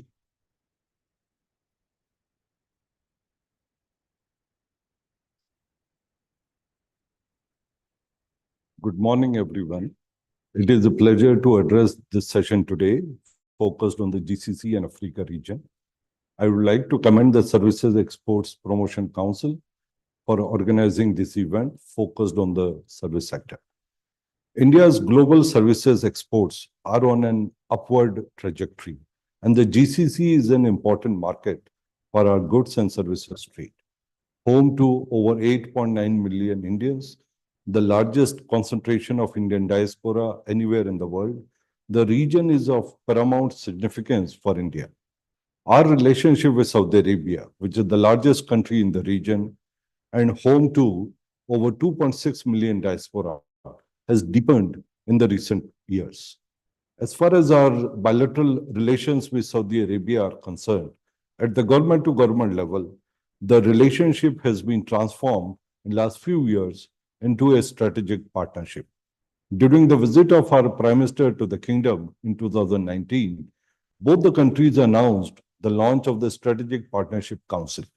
Last year was a landmark year in the relationship when His Royal Highness Crown Prince and Prime Minister Prince Mohammed bin Salman visited India to participate in the G20 Leaders Summit and to co-chair the first leaders meeting of the Strategic Partnership Council. The India-Saudi economic partnership has strengthened considerably in recent years due to sustained engagements at various levels. Saudi Arabia is India's fifth largest trading partner, and India is Saudi Arabia's second largest trading partner. India-Saudi trade has grown consistently over the last 5 years, and India's goods exports have crossed $11 billion during the financial year 2023-2024. The Kingdom of Saudi Arabia has embarked on a journey of economic transformation and diversification of its economy as part of the Vision 2030 program, with the objective of enhancing the contribution of non-oil sector in the country's GDP. As the economy transforms, it is opening new opportunities in different sectors: construction, infrastructure, mining, technology, renewable energy, automobiles, manufacturing, tourism, defense, and many more. The Kingdom also plans to become a hub for logistic and connectivity, capitalizing on the unique advantages of the geography and physical infrastructure. As Saudi Arabia pursues the path of economic diversification, seeking to develop key sectors of its economy, it also seeks the participation of global businesses in this journey. The Kingdom's ambitious giga projects like NEOM, Qiddiya, Amala, Red Sea project, Darya Gate, etc., will be the key drivers of Saudi economy in the next few years. Saudi Arabia is also poised to host World Expo in 2030 and FIFA World Cup in 2034 and the Asian Winter Games in 2029. All these present a big opportunity for businesses which should not be missed. And in this context, there is a huge potential of services exports from India to Saudi Arabia. Already a large number of Indian companies are active in various sectors, including services, but the potential is much more. Currently, close to 3,000 Indian companies are registered in Saudi Arabia. This number has increased from about 400 in 2019. Many Indian companies are active in various segments of services like EPC, IT services, healthcare, manpower hiring, travel and tourism, engineering services, and many more. Many Indian EPC companies are also participating in various giga projects in Saudi Arabia. Many Indian technology companies are now working closely with the Saudi government. We are also seeing more interest from the Indian PSUs also to enter the kingdom. There is a huge scope of area in areas like energy services, fintech, health tech, hospitality, event management, gaming, engineering services, capacity building, skilling, technology, AI, etc. Saudi is also a good ecosystem for our startups to explore funding and business opportunities. In general, in the expanding footprints of India's services exports, Saudi Arabia is poised to play an important role. The kingdom is organizing a number of expos and exhibitions which provide an opportunity to explore local markets. LeapTech, which is focused on technology, saw participation from nearly 100 Indian companies in March this year. We are also receiving a number of business delegations regularly, and we are supporting them in the local engagements. Various government agencies in Saudi Arabia are very forthcoming in engaging with new businesses and guiding them how to start businesses in this country. There are some new regulatory requirements, though. For example, any company wanting to participate in any government tender or participate in any government-funded project need to set up a regional headquarters in Saudi Arabia. Similarly, Aramco, which is the largest company, also has a localization requirement called the ICTIVA program for anyone to work with Aramco. But overall, the business atmosphere has become quite supportive of foreign businesses, investors, and service providers. We would encourage Indian companies to look at Saudi Arabia as a key destination for their business expansion and to pursue enhanced engagement with the Saudi businesses, particularly in the service sector. In the end, I wish this conclave success and hope that the takeaways from today will help prepare a roadmap for enhancing India's global services exports in general and to this region and Saudi Arabia in particular. Thank you. So let's give a big round of applause to His Highness Dr. Suhail Aziz Khan for his message. He's taking his time out. I move to the panelists' viewpoint at the moment. And firstly, I would like to have the video message of Mr. Sumit Singh, Officer on Special Duty from Ministry of External Affairs. Unfortunately, he couldn't join us today, the last minute pressing engagements. Can we have... Good afternoon, ladies and gentlemen. I am Sumit Kumar Singh, Officer on Special Duty in Development Partnership Administration 1 Division of Ministry of External Affairs, Government of India.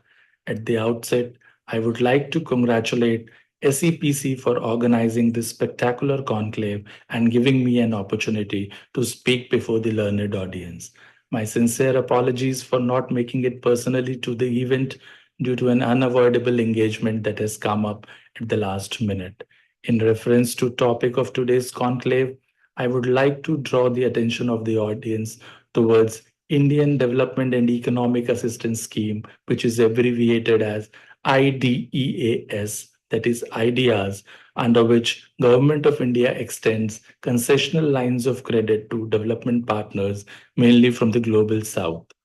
The three main pillars of this scheme are: 1, the projects are driven by the demand in the borrower countries.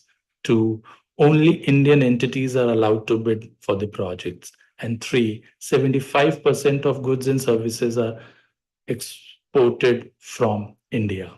It is important to mention that under the IDEA's guidelines, the consultants and EPC contractors are selected by a fair and transparent two-stage, two-envelope bidding process, which is overseen by Export-Import Bank of India and Government of India at every stage. The pre-qualification of Indian companies is carried out by the Exim Bank of India, while the bids are invited by the borrower government from the list of pre-qualified companies provided by the Exim Bank. Upon selection, the Indian entity enters into a contract agreement with the project authority of the borrower government and executes the work. The invoices are raised by the entity after completing milestones as per the contract agreement, which are certified by the project authority and disbursed by the Exim Bank of India.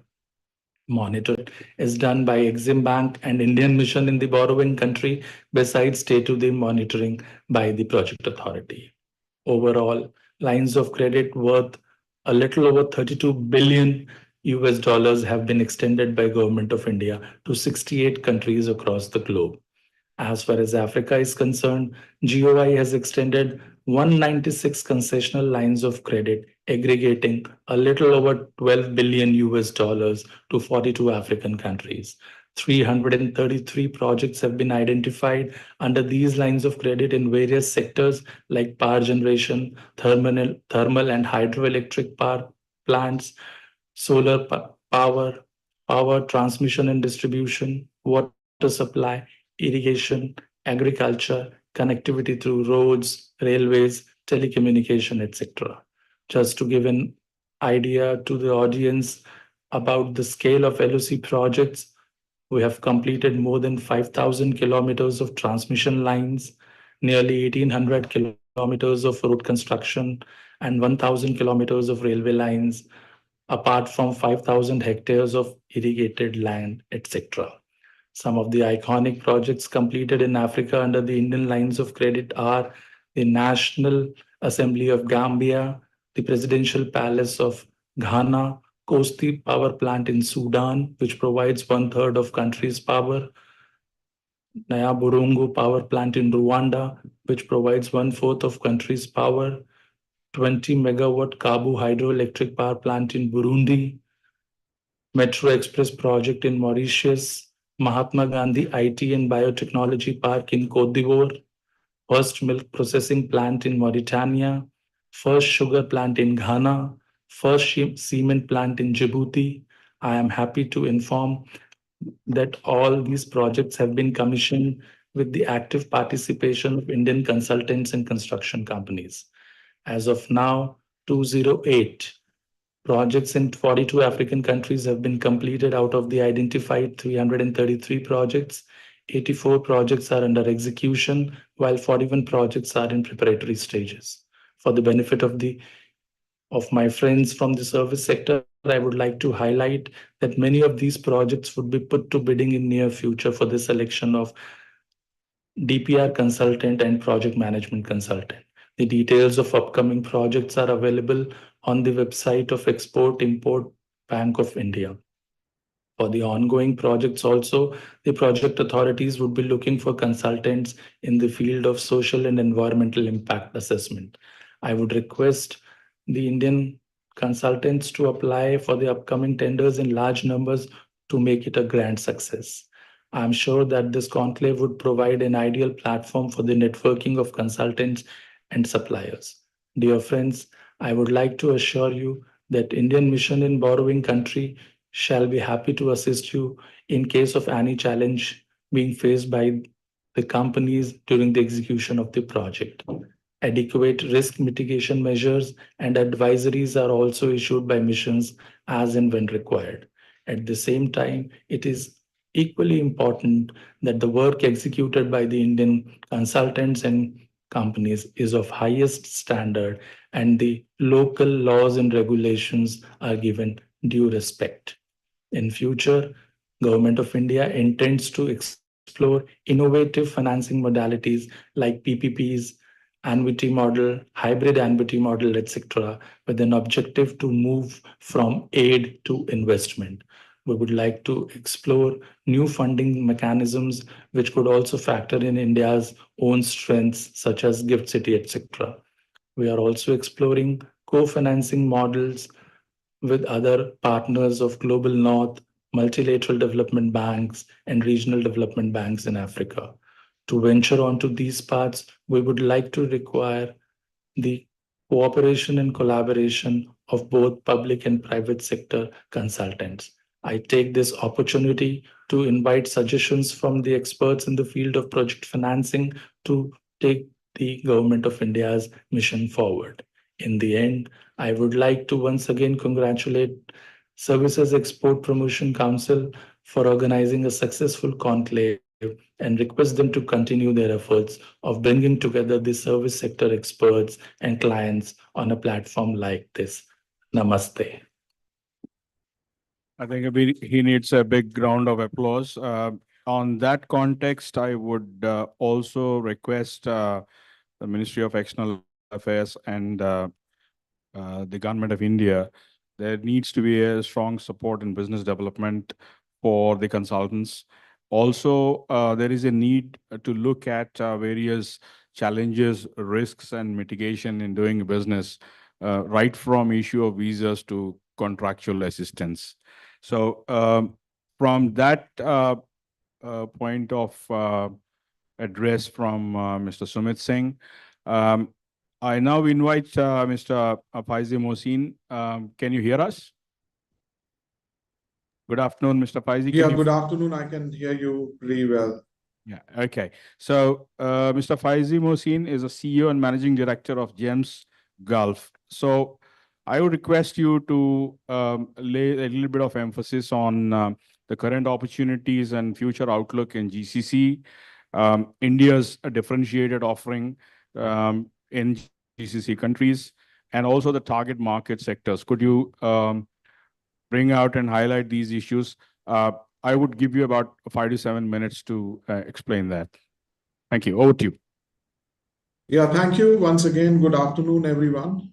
Thanks for inviting me at this forum, and I thank the organizations, Services Export Promotion Councils, for having me here. Looking at the GCC countries, talking about UAE, talking about Saudi Arabia, we did hear from His Excellency Dr. Suhail, Ambassador of India from Saudi Arabia, the opportunities in Saudi. Now, when we look at the different target markets and sectors in the GCC countries, there's a huge focus and on the green energy and sustainability. We have known this region mostly in the past based on the oil and gas industry, which is pretty mature. But looking at the oil and gas industry, there are huge opportunities for us to grow in that region as well. There's a lot of focus on the oil and gas industries, things that were being more manually handled. There is a focus on in that area. If we look and study the Vision 2030, both laid down by Saudi Arabia as well as UAE, they have taken a decision to step forward for a more sustainable future, which is environment protective, energy transformation, and looking at the sustainability and green energy projects. Now, we may be wanting to know about the current opportunities and the future opportunities. Definitely the current opportunities, apart from what we have known in the oil and gas sectors, particularly the petrochemicals, hydrocarbon industry, there's a lot of upgrade, modernization, capacity addition that continues to happen in this region. There's a lot of digitization that is being experienced and expected from more digitized control of the systems versus the manual that have been there in the past, the traditional area. The other industries that are coming to the forefront in terms of focus in this area, when we look at the UAE or particularly the Dubai strategy, which has identified 6 priority sectors to focus on: the aerospace, there is a maritime, aluminium and fabricated metals. Pharmaceuticals remains again a focus for the region. Medical equipments that need to improve the health facilities over here, the food and beverages, and machinery and equipment, various kind of machinery. Now, India has been leading in technology. We are so strong on our engineering services. We are strong on the food chain aspect. Construction has also been a strength in our region back in India. I would encourage the Indian companies to really focus on this region, looking at the various sectors that I spoke about. There are already EPC companies which are already established for long here. Indian companies I'm talking about. There are Indian companies who have established their manufacturing or assembly focus in this region. Encourage companies to look at opportunities which capture across the various sectors because of the tremendous growth potential that this region brings in. Apart from that, I think it's worthwhile mentioning the excellent relationship between the GCC countries and India being built by our Honorable Prime Minister under his leadership gives us an opportunity for us to grow in this region. There are certain things that I urge people to really look at because every opportunity brings in certain issues and challenges for the region. People need to have a little bit of understanding, some initial pre-research work that needs to be done for the country or the region that they want to step in. Need to capture the domain knowledge from the local experts. Other areas to focus is on the quality because here we are competing with the Western world. The quality remains a focus for us to really be cognizant of. We need to look at how we present ourselves in terms of the presentation, the packaging, because some of the companies that I've come across definitely had a scope of improving on the quality aspect by the local companies because they're experienced to leverage the European and the Western technologies. There is definitely a need to really understand on the local rules and regulations, which are evolving at times on a continuous basis. So somebody needs to keep a complete tab. You may not be dated on your technology, or sorry, on the regulations, and you execute a project, and then probably there are hurdles to clean that up. And of course, understanding of the culture and the region will also be an enabler in that direction. Lastly, there is definitely huge potential. I encourage all the companies to look at Indian partners from engineering services, from IT companies, from product companies and food and beverages. We are pretty strong back in India. There is a huge potential because there is a lot of real estate opportunities and new projects that continue to come up over the next many years, and I would expect in the next decade or so there will be a huge potential in that region. So with that, I just stop over here and will be happy to answer at the end of the session any questions. Right. Thank you, Mr. Faizi Mohsin. I have a couple of questions, but I'll come back to you once I give the chance to the other panelists. So I now invite Mr. S.K. Puri, Executive Director, ICT. I know, sir, you have a presentation, so if you could limit your presentation to about 5 to 7 minutes.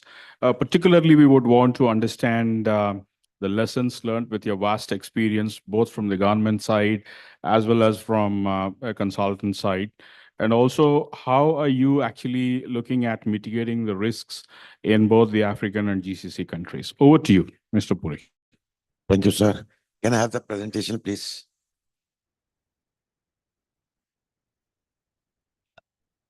So like the earlier speaker was saying, I'll just share one experience regarding the quality of work, what is expected outside in GCC country.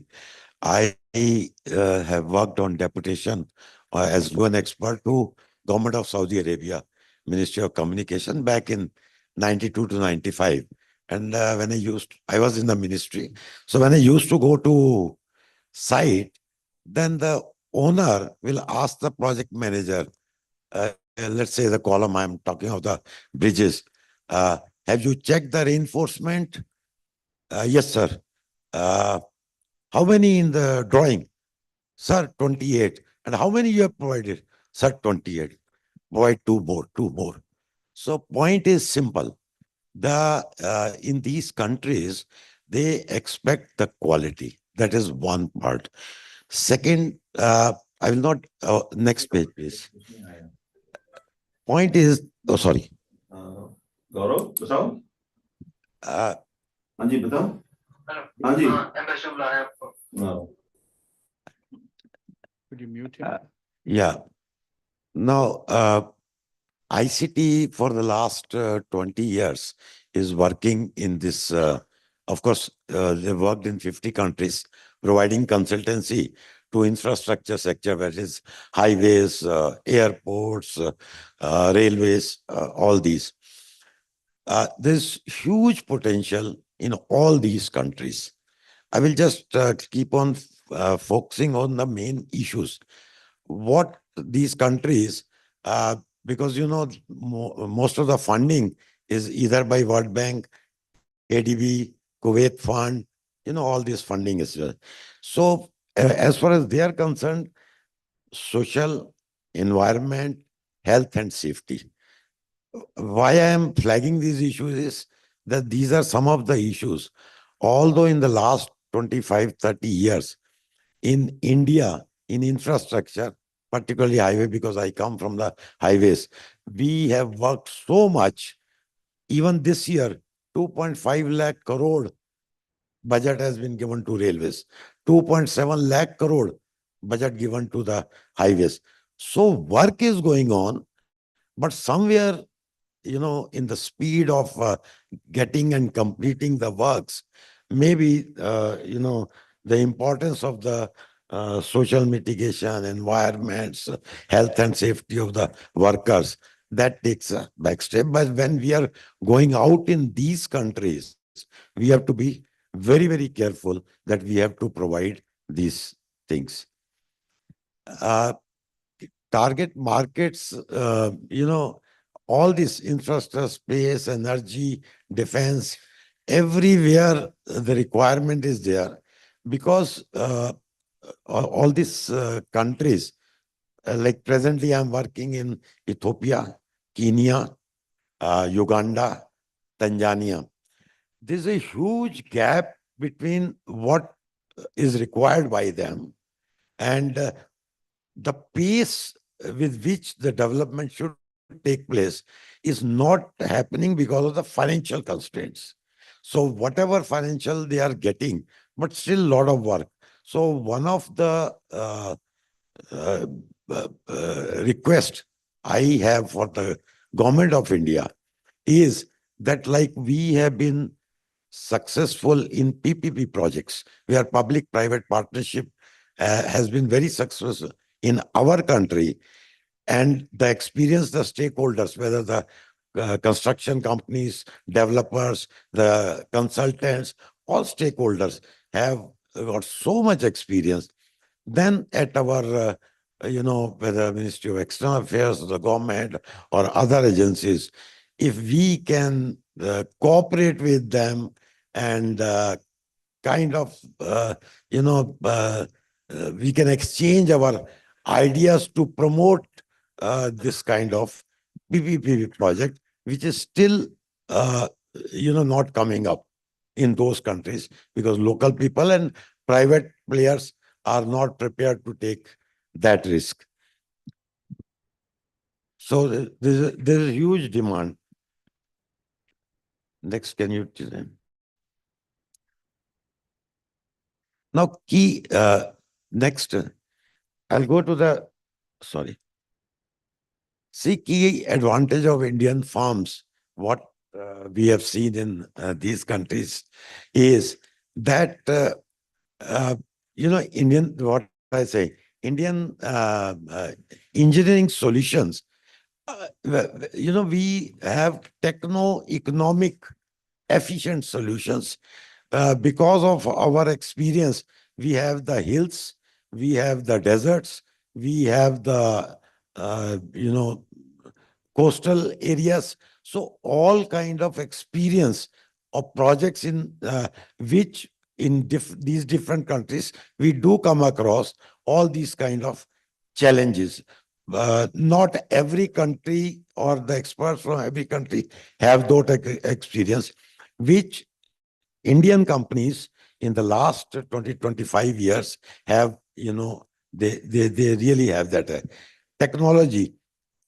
The Indian companies now at the moment, all the state-of-the-art technology available anywhere in the world is being used in India, whether it is the equipment, whether it's the material, whether it is the specifications, each and everything available anywhere in the world is available and is being used in India, and the stakeholders have good experience of using all those things and can be used.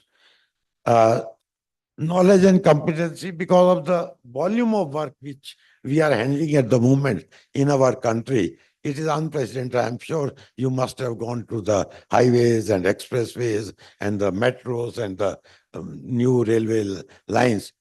I'm not getting into space and all that, which other domain people will be doing. Then we do have a competitive edge.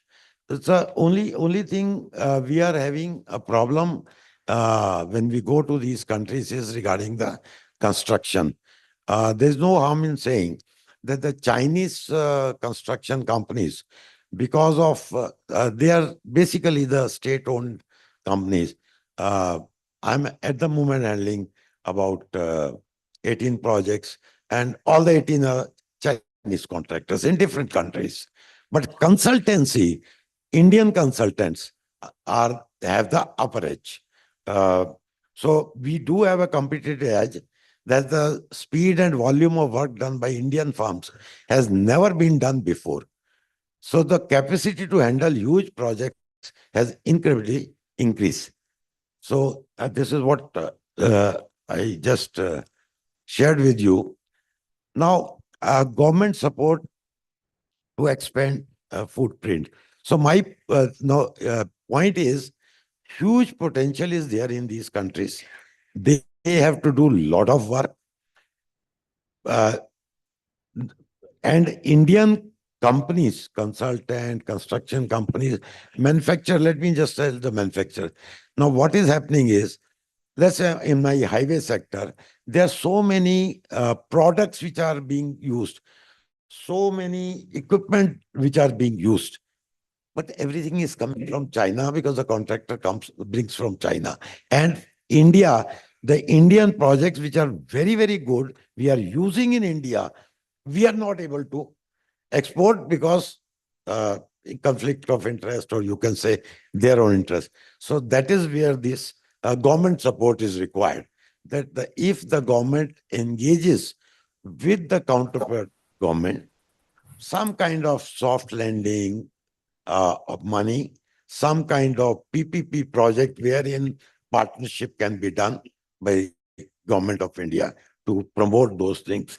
And then once we have the consultant, we have the construction companies, our manufacturing products which we are doing here can go there, then is a huge potential, huge work which we can do.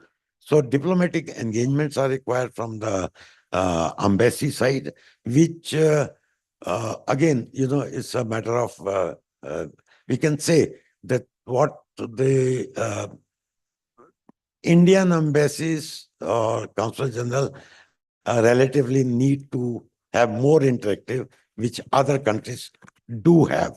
So there is slight, although they do a lot of things, but when it comes to the financial part or some kind of promoting somebody, then all kind of a government these rules and regulations do come in. Another thing which we need from the government also is that I'll just take another 2-3 minutes. What we are experiencing is that all these multinational, they give the lending, they give in dollars. when our companies do the work there. Now, this is the practical experience. Then that money, the dollar comes to that government, that it goes to their central bank. And there's a lot of difficulties and lot of regulations, local regulations, that the payments are almost 6 months pending. You complete the work and you raise your invoices. So idea is that as an individual company or a private player cannot fight. They have their own regulation, this thing. So whether if the government of India can somehow at whatever level and in whatever way these things have to be smoothened out, or some kind of a guarantees or counter guarantees may have done. So at least a work done, a payment, if not 30 days, within 60 days, you get the payment, because all these international experts which are working there have to be paid in dollars. So then the Indian company has to raise that from Indian banks, borrow it at high premium. So this is one that when we are going to expand our footprints in these countries, their GCC company note is Africa is the problem, where the government of India should help this sector to get these things. So if you can kindly conclude. Yeah, please. I will just get into that. So current opportunities, I have just heard, lot of potentials there. This is important. The business development efforts required is partnerships.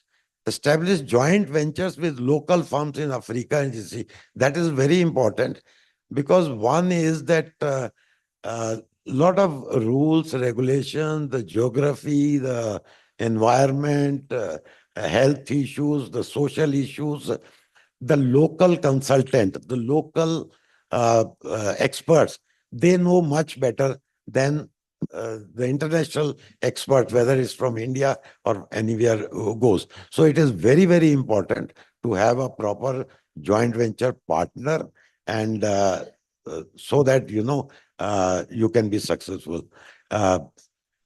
Then brand building. That is one other, I think speakers have also said in the morning, that brand building is very, very important. Indian companies are individually trying to struggle in various countries, trying to get the jobs and they're trying hard. They are successful. Only thing is, if we have to make as Indian companies a mark in these regions, particularly Africa GC company, what I am saying is, then a brand building has to be done, and that is a request to Government of India, and whether FICCI and EC or whatever, all these platforms are there, that a brand building is really required in that. In fact, these are some numbers that how much, World Bank, African Development, Gulf Cooperation Council, African Development, so huge investments they have for future. These are the challenging mitigation. Engineering capacity is shortage. African GCC, they need people from outside, and we have that opportunity to go. Regulatory differences across country, Africa and GCC, that is where we need our government's help, support. Supply chain disruption and geopolitical risk, currency fluctuation affects that, also some kind of support is required, because a part of the fee what we get is in dollars, a part of it is in the local currency. Imagine suddenly in Bangladesh or Pakistan or even Kenya and all that, the local currency fluctuation was down by 100%, 150%. So that kind of a fluctuation, some kind of a guarantee is required from our government to support us. And so conclusion is simple. Indian companies are poised to play a major role in the transformation of the Africa and GCC region by leveraging our cost efficiency, innovation, and strong regional presence. We are well positioned to capitalize on future opportunities. With increased government support and strategic partnerships, Indian firms can become a trusted partner in Africa and the GCC. Last, I will say, I have worked on deputation with government of Nigeria in their Ministry of Works for 3 years. So working in Africa is not difficult. People are very nice. I worked there from the government side. Now I'm working there from the private side as consultant for the last 12, 13 years. So Puri, Keep I them think, as partner. no, Thank you. I fully agree with you. I think the point that you're making, sorry for cutting you short there. The 2-3 important aspects, I think engineers needs to go social is important. I think we look at engineering, but I think it's very important to understand the cultural, social aspects of the country. As I said in the beginning, we need to, as a team, understand where we can add value as Indians to the African continent. Of course, GCC is a different model altogether. The second thing that I would also emphasize is that we would always go back and say that we need government support. Of course, what we need is quite clear from our side. However, we also need to lay down the types of support that we need, as he has highlighted in terms of various issues, in terms of payments getting late, visas not coming into picture, geopolitical scenarios, something like that. So I think from SCPC CEI side, when we actually make such conclaves, in a roadmap that we would want to bring out to the government, saying the voice of the consultants, the companies, these are the issues that require help for them for execution of the project. That's one. Second, what we have already seen is that China hunts and gets everything out. But our footprint is very small. We fight from 10 directions, and then probably two consultants or 2 companies are landing over there. So therefore, it is important for us to hunt in packs. The business opportunities, knowledge needs to be known to all of us. And we really need to work as consortiums, with a partnership, whether it is a contractor, consultant, and any other project finance, lending agencies, wherever the combination works, to ensure the fact that give the confidence to not only to the government of India, but also to that local government there, to enhance our business opportunities. I think that lays a more sort of focusing role. Thank you. Mr. Puri, I was asked to get the session faster. So let me move to Mr. Shivank Garg, founder, director, Kaizen Steel Building Solutions. I mean, I see that what opportunities for Indian steel building in Africa and GCC you see. Could you quickly run through us? First of all, I would like to thank SCPC for providing me an opportunity to speak in front of the learned audience. So I represent the manufacturing community, and we are into manufacturing of steel structures. So recently we have been awarded a project in Maldives, which is of waste to energy plant. And as the sir was saying, there is a huge potential in the international market also. So, but right now we are in a time where the things such as even the steel structures are in huge demand all around the world. And there are not enough, I'll say, good quality manufacturers. So they have to get it imported from countries like India. And even in India also, we have a huge potential. And right now, the steel construction is being seen as a sustainable alternative to the traditional RCC construction also. So that's all. Thank you. Thank you. I now move quickly to Mr. Ram Sharma, Assistant General Manager, Shapurji Palamji. Could you lay emphasis on your expansion, your sort of experiences in Africa and GCC? Very quickly, please. Good afternoon, everybody. I would like thank SCPC and CEI to give me opportunity to be part of this program. Basically, I am from Shapurji Pallonji. It's a global conglomerate and it has a presence in 40 plus countries. And 15 major group companies are there with 35,000 employees. We have projects in all over the world, starting from America, Africa, Asia, and rest part of the world. So I'll focus mainly into Africa and the Middle East region. Like last session was there, we have executed some of the major project like Gambia New National Assembly funded by Exim Bank. It was executed by us. And some other projects like Morocco solar power plant, or we can say Ghana complete rail network is being completed by our group companies.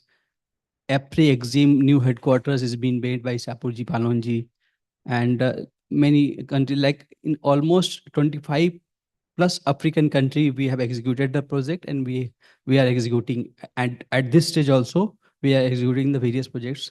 Like I am from Shapurji Pallonji EPC division, and we are just now last month we have awarded one of prestigious projects of thermal power plant in Sierra Leone, and we just mobilized the team to execute that project. Before that, we have executed, I was the part of that team, the East Africa biggest thermal power plant that has been completed by us.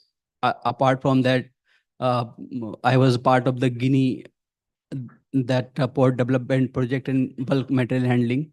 I was there for 4.5 years in up East and West Africa, both places. So we have executed that particular projects. So there are ample opportunity in Africa, especially because Africa is growing now. It has rich in resources, minerals, and it is getting developed. So there are ample opportunity in terms of infrastructure, either rail network, road, aviation means airports, bridges, and obviously commercial and residential buildings, hospitals.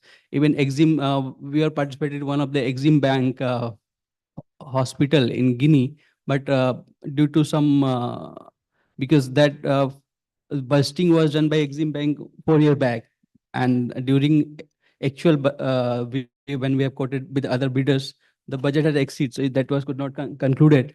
So there are ample opportunities in Africa as well as in Middle East, because in Middle East also we have executed various prestigious projects like Saudi Electricity Company headquarter has been built by our company. Apart from that, the BAPS temple in Abu Dhabi that has been recently completed by Shapurji Pallonji Group, and various malls, hospitals, various buildings. So all those projects we do have in Middle East countries also.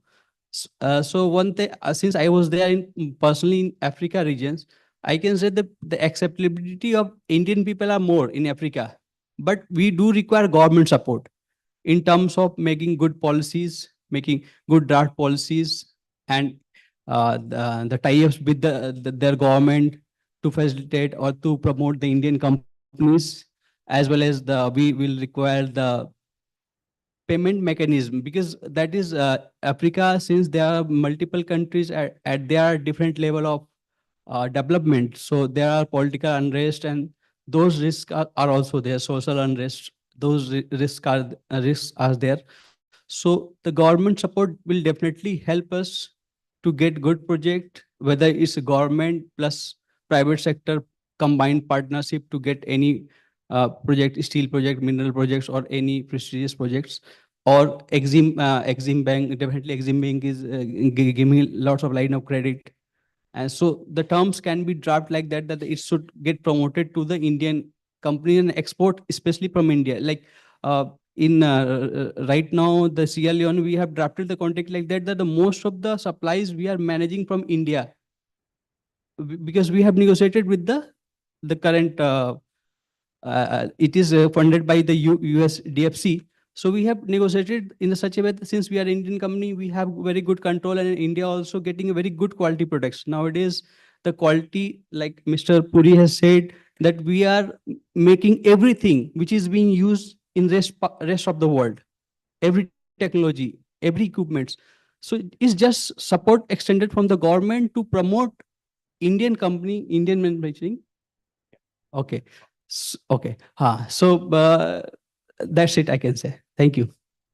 Thank you. I think that's a very good informative round. So I have a little positive of time. So I just go with quick rapid round questions to the panelists. First, let me just go to Mr. Faizi Mozin. One quick question to you and a very fast answer required is the roadblocks for Indian firms. What do you see as roadblocks for Indian firms, and what do you think that these could be overcome in oil, gas, and energy sectors? Yeah, thanks. The first thing, I think Mr. Puri also covered that. It's kind of, am I audible? Yeah, go ahead, please. Okay. A local presence, either in a form of a partnership or an alliance or a point of contact in country, is pretty much required. Some of our Indian partners and companies, they think that sending people in and out on a basis of an opportunity might not result in larger opportunities that are available, and also the confidence building by the local companies or the local partners may not happen. So it's very important that we do that. Secondly, a local person or a local setup is much required to partner because of understanding on the changing and evolving rules and regulations, which are extremely important. So these are two aspects that I would see to really consider on the oil and gas, energy, renewables, or any other sectors that we may be interested to really understand the region, the culture, and have some alliance or a point of contact who's locally present and reachable to the local companies will definitely help in the longer run. Great. So you mean global to local and local to global is the formula. Yeah, absolutely. Thank you. I would go to Shivang Garg, Mr. Shivang Garg. How can you see that the Indian players can become a game changer in steel building solutions, particularly in context to Africa and GCC? So majorly we see China as a competitors to Indian steel manufacturers in the African and the countries such as Saudi Arabia. So I think the language barrier is a big differentiating factor in which India can communicate with them more effectively. So with the Chinese people, they have a lot of language barrier and are not able to communicate effectively in terms of drawings, specifications, and their requirements also. Right. So I think English helps us. That's the point you're mentioning. Right. I'm sorry, I'm a little quick because of the time factor. A question to Mr. Ram Sharma. Engineering and construction go hand in hand. How do you see the potential of Indian services industry to grow along with the construction contractors? Okay, that's very good question. Like Mr. Puri said that we are doing good in terms of consultancy, but the Chinese, the material supply is majorly coming from the China. So basically at consultancy stage, if consultants is smart enough to put some good make of Indian make substitute of China, who are the cost effective, because India is also executing a number of projects means in every sectors, whether it's steel, power, it's rail network, infrastructure, and there are good players in the market who have renowned name as well as the quality. So if consultant can suggest those companies which are substitute to China, and they and then Indian company at least get chance to participate in those bids, those tenders, then it will definitely help Indian company to means at least they can compete to those because, and also the government support will be required because Chinese government have different kind of tie-up with the African government because they are into different business also. So those supports will also required. I can like Guinea project, the port development and bulk material handling project that was executed by even I was part of that project. The TC was the consultant, and they have suggested Indian partner also with the Chinese counterpart, and we finally backed the contract from Ajay Sapuji Palonji. So those definitely the consultant can suggest good names who has the good reputation and the prestigious project executed and means and running from last 10 years, 15 years. So definitely it will help the construction industry. Right. So we have already intruded into other sessions' time. So I would not take much more time. I would like to thank Mr. Faizi Mojni for your valuable input. Thank you very much for joining us online. And Mr. Shivankar, Mr. Ram Sharma, and Mr. S.K. Puri. Also special thanks to Mr. Sumit Singh and His Excellency, Mr. Aziz Khan. Thank you, all of you. Thank you very much. It was a productive discussion. So we end the session. Thank you very much. Thank you, sirs.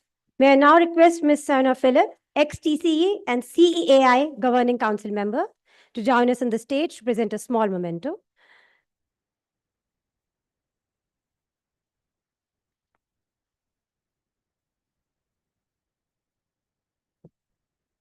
Mr. JVL Narayana.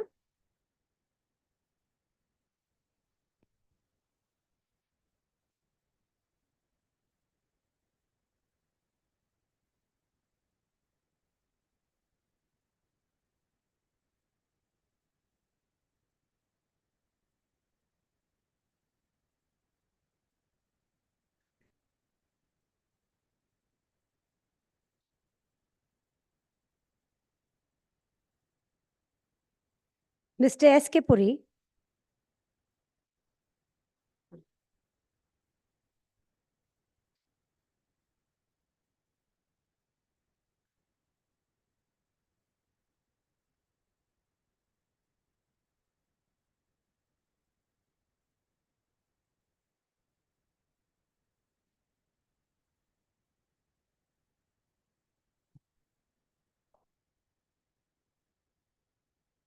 Mr. Shivankar.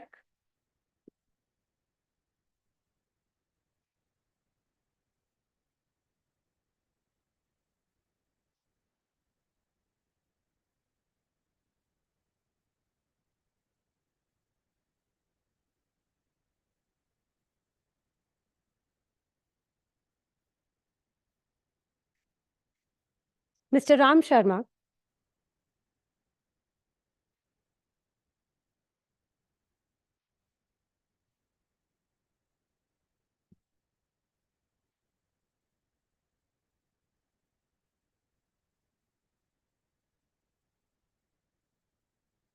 Thank you, ma'am. This brings us to the end of session 3. Ma'am, can I request you to be on the stage for a group photograph?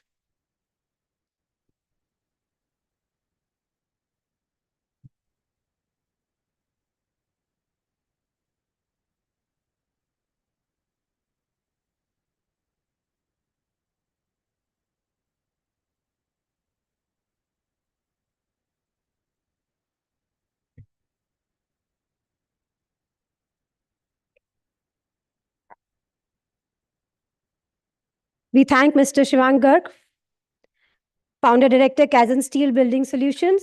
They are also one of our sponsors today.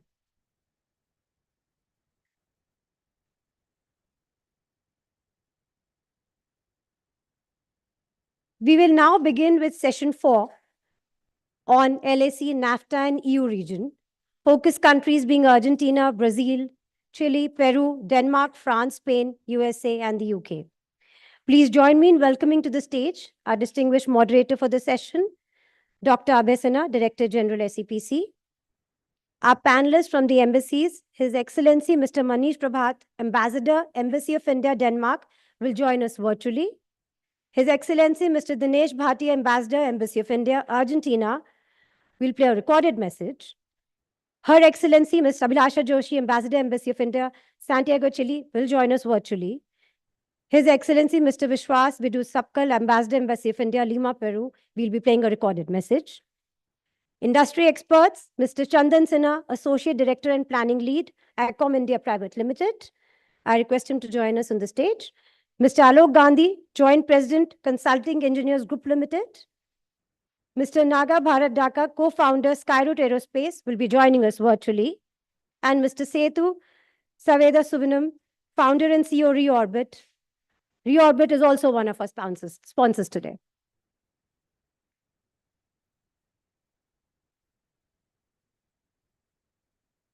So, yeah. Good evening, everyone. And in fact, this is the last session. Believe that a lot of energy is still left to listen to the opportunities, challenges, and the countries which has been selected actually has a very high considerable size in terms of economy. We are trying to cover NAFTA region, Europe, and represented by, we'll have some sessions, some discussion points from the experts here, and Chile, Latin America, in fact. So without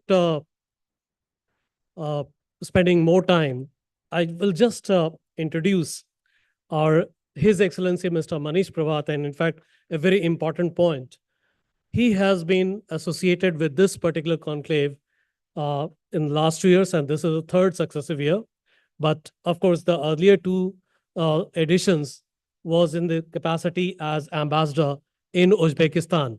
So we missed out today because we had a session in the morning, and there, unfortunately, because of the pressing schedule, our ambassador could not join. But, some feedback on that also, some input you can share. Of course, on Denmark, you'll be talking. And so I'll first request Manish Prabhat to share the opportunities, challenges in the market, which is for the first time, in fact, we are discussing European market and more specifically Denmark. Please, sir. Namaskar, Abhayji. I hope you can hear me. Thank you for this opportunity given by the Services Export Promotion Council to be present in this session. I thank SEPC and CEAI for conducting this very important session, and we need more of our services and industry to expand to Europe. And of course, you are doing that very enthusiastically, so I'm thankful to you. I joined in Denmark about 6 months back, and I'm very new to this region. In the Nordic region, I'm trying to look at the opportunities, but there are considerable achievements in services sector here for India also, and of course we can build more. What is good about Denmark, and when I speak about Denmark, it is also true to a large extent to all the Nordic countries. There are 5 of them, and with similar kind of economies and challenges and opportunities. So in last 4 or 5 years, there's a big upswing of bilateral relations between India and Denmark. The Danish Prime Minister was in India in 2021, and then our Prime Minister visited Denmark in 2022. Then the Crown Prince and the Crown Princess of Denmark visited in 2023, last year. They are the king and the queen now. And so we have really been enthused by this high level exchange of visits between the two countries, and the leadership is very focused on what we call between India and Denmark, the green strategic partnership. So what we think that what our Prime Minister said, that Denmark has good technologies. The Danish companies are known for their good green technologies and solutions. So they have the technology, and India has the scale. And if we can deploy that kind of technology in India, we can really do wonders for bilateral relations of both countries. We are on that track, and we know that it's not only that technology and services is flowing one way. It is also going from India to Denmark, and there are what we want to do more and more. Here we would also like to see that when we talk of the last calendar year 2023, looking at the data of services export and import, Denmark exported $1.9 billion worth of services to India, and India exported $1.5 billion worth of services to Denmark. And if we can see that most of the large Indian IT companies and IT services providers are present in Denmark. So what we see that all the Danish companies, when they need their tech end solutions, the backend and the software to run their efficient services and operations, they require Indian companies to come and do that. And of course, Denmark also imports a lot of Indian manpower, the skilled personnel, not only in IT, it is also in R&D, biosciences, and many other things. There are a lot of Indian personnel now working in Denmark, especially in last 5 years. The size of the Indian diaspora has grown to 20,000 people.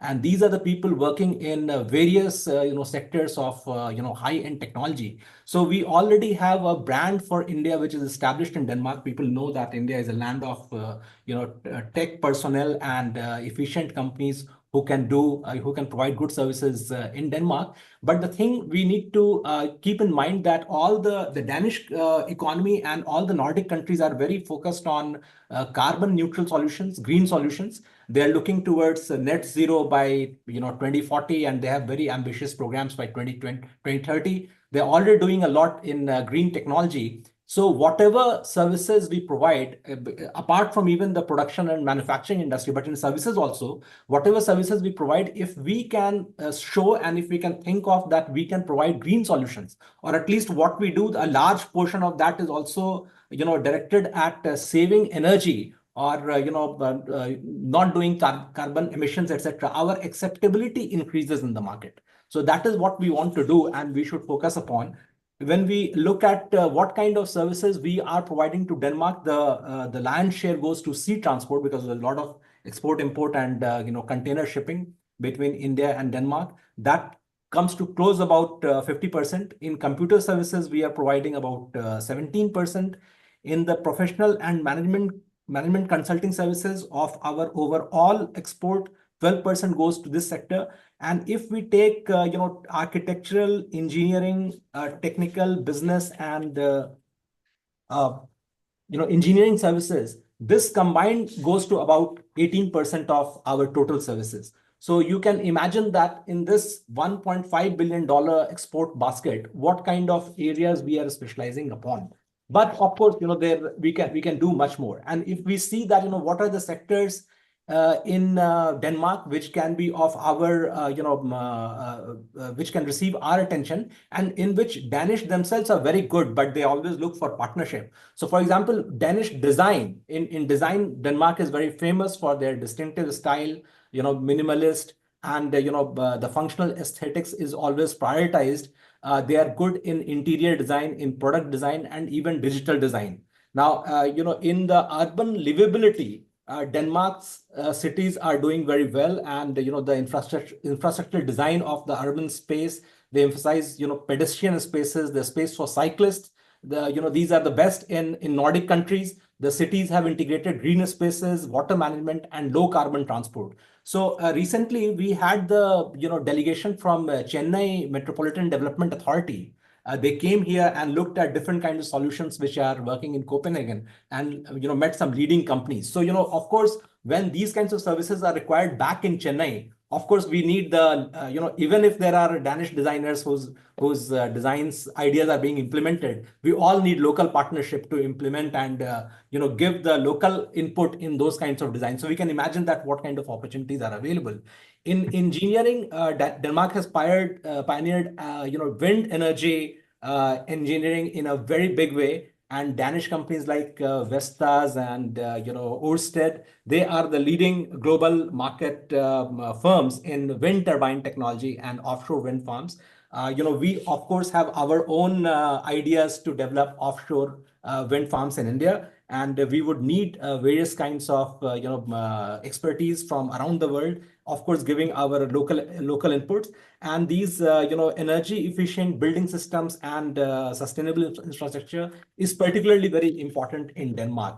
And there are leading companies like Ramboll and Arslev, Hoegaard Holding Group. These are the Danish companies which are working in these areas. In research and development, Denmark is very heavily invested in green technologies, as I said, in energy storage, carbon capture, waste to energy system. We need a lot more in that. And as I said, that in many of these R&D things happening in Denmark, many leading Indian researchers and scientists are working there.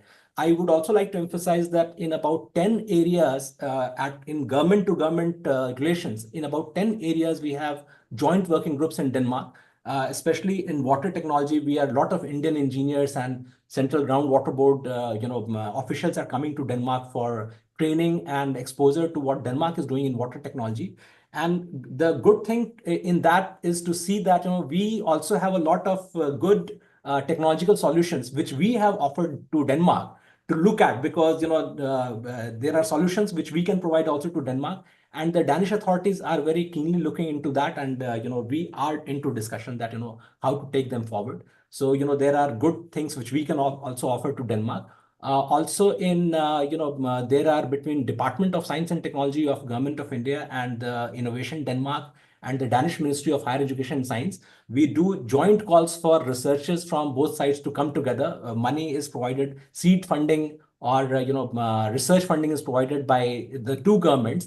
And right now we are doing something on cutting edge hydrogen technologies, on which calls are on and papers are being received, and soon we would select researchers from both sides who would be funded to undertake these kinds of researchers. So the idea is to build more partnership with each other in these kinds of areas.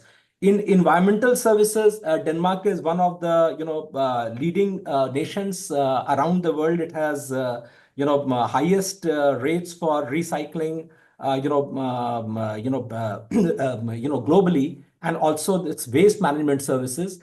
It is not only it is in urban areas but also in shipping areas, and Denmark is a leading ship building industry and shipping services country. It is also looking after and looking at ship breaking services, in which also India is a leading country, and we need to just raise our environmental standards to get more shipping orders for this kind of thing. So all the designers and researchers who are working in the shipping industry should particularly look at Denmark. There are a lot of water management technologies, water recycling. So as I said, that water is one area in which Denmark and India are working together. So one sector which is also being featured in this session is nuclear energy and defense energy. I just want to emphasize that Denmark itself by law does not deploy nuclear energy in the territory of Denmark, but there are Danish companies which are doing research in nuclear energy, the civil nuclear energy, and especially they're currently working on small modular reactors.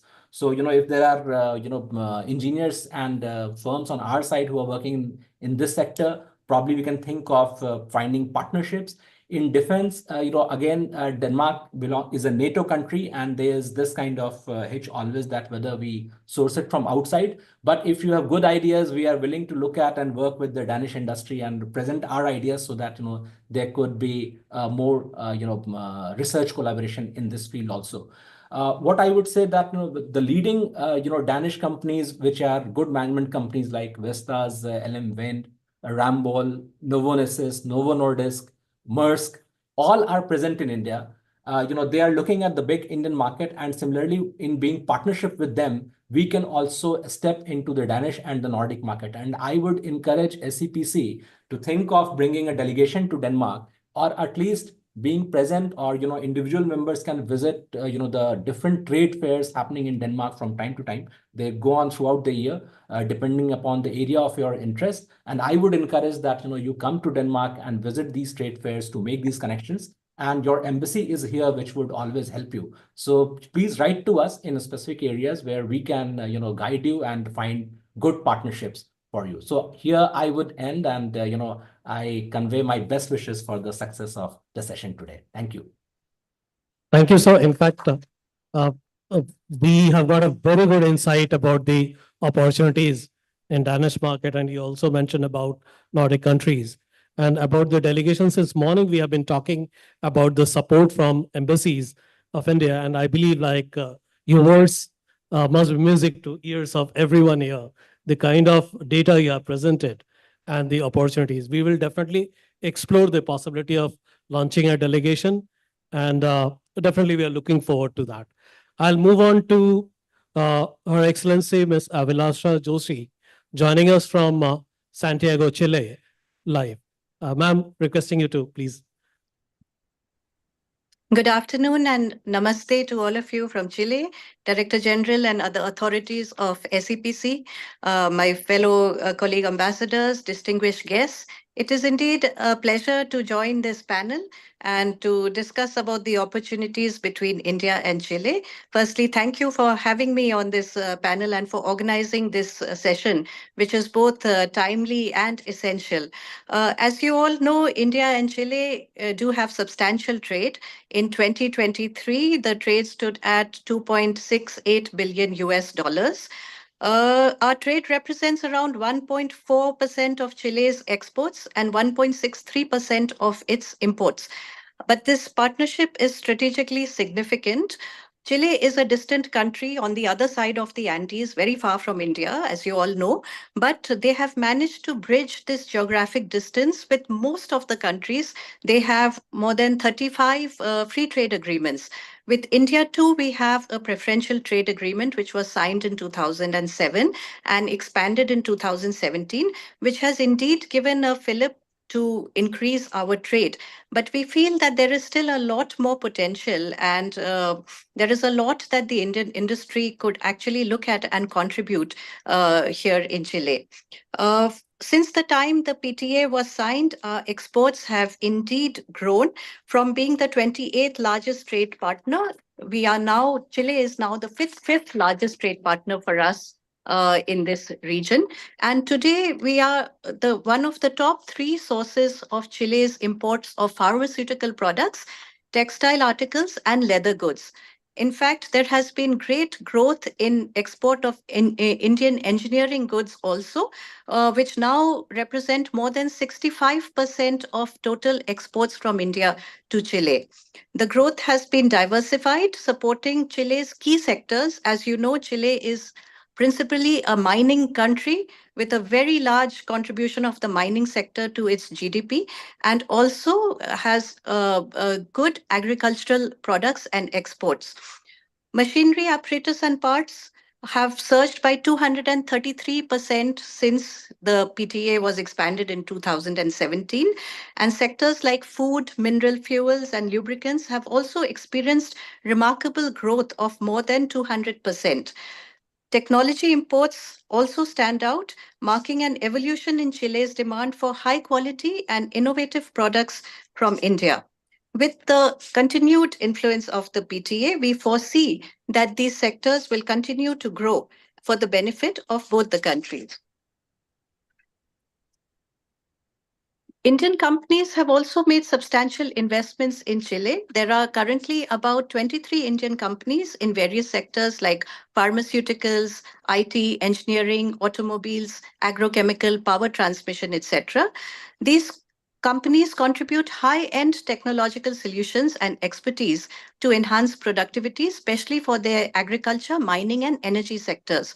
Notable are Kalpataru and Sterling and Wilson, which have made headway in the energy projects, and Tega and Vega Industries supply high-end, technologically advanced components for Chile's mining sector. TCS, of course, is a leader in the region, employing about 2,000 people in Chile and involved in sectors such as banking, healthcare, retail, education, and communications. You would also know that there is a Chilean company called Falabella, which has a tech development center in Bengaluru. So there is a lot of scope further for expansion, especially in the IT sector, where several sectors like healthcare, education, agriculture, their small and medium industries are all looking to digitalize, and they are looking towards solutions from Indian companies and Indian expertise. There is also a defense, also there is immense scope, and sectors like shipbuilding and repairs, armored vehicles, protective gear, drone technology. These are very important, and we are good in these sectors. We feel that there is a lot of scope for enhancing our presence and our exports. For the defense sector, I would like to highlight that it is very important for Indian companies to actually have some local presence, whether they have a consultant or a partner, but they must be registered here in the Chilean system.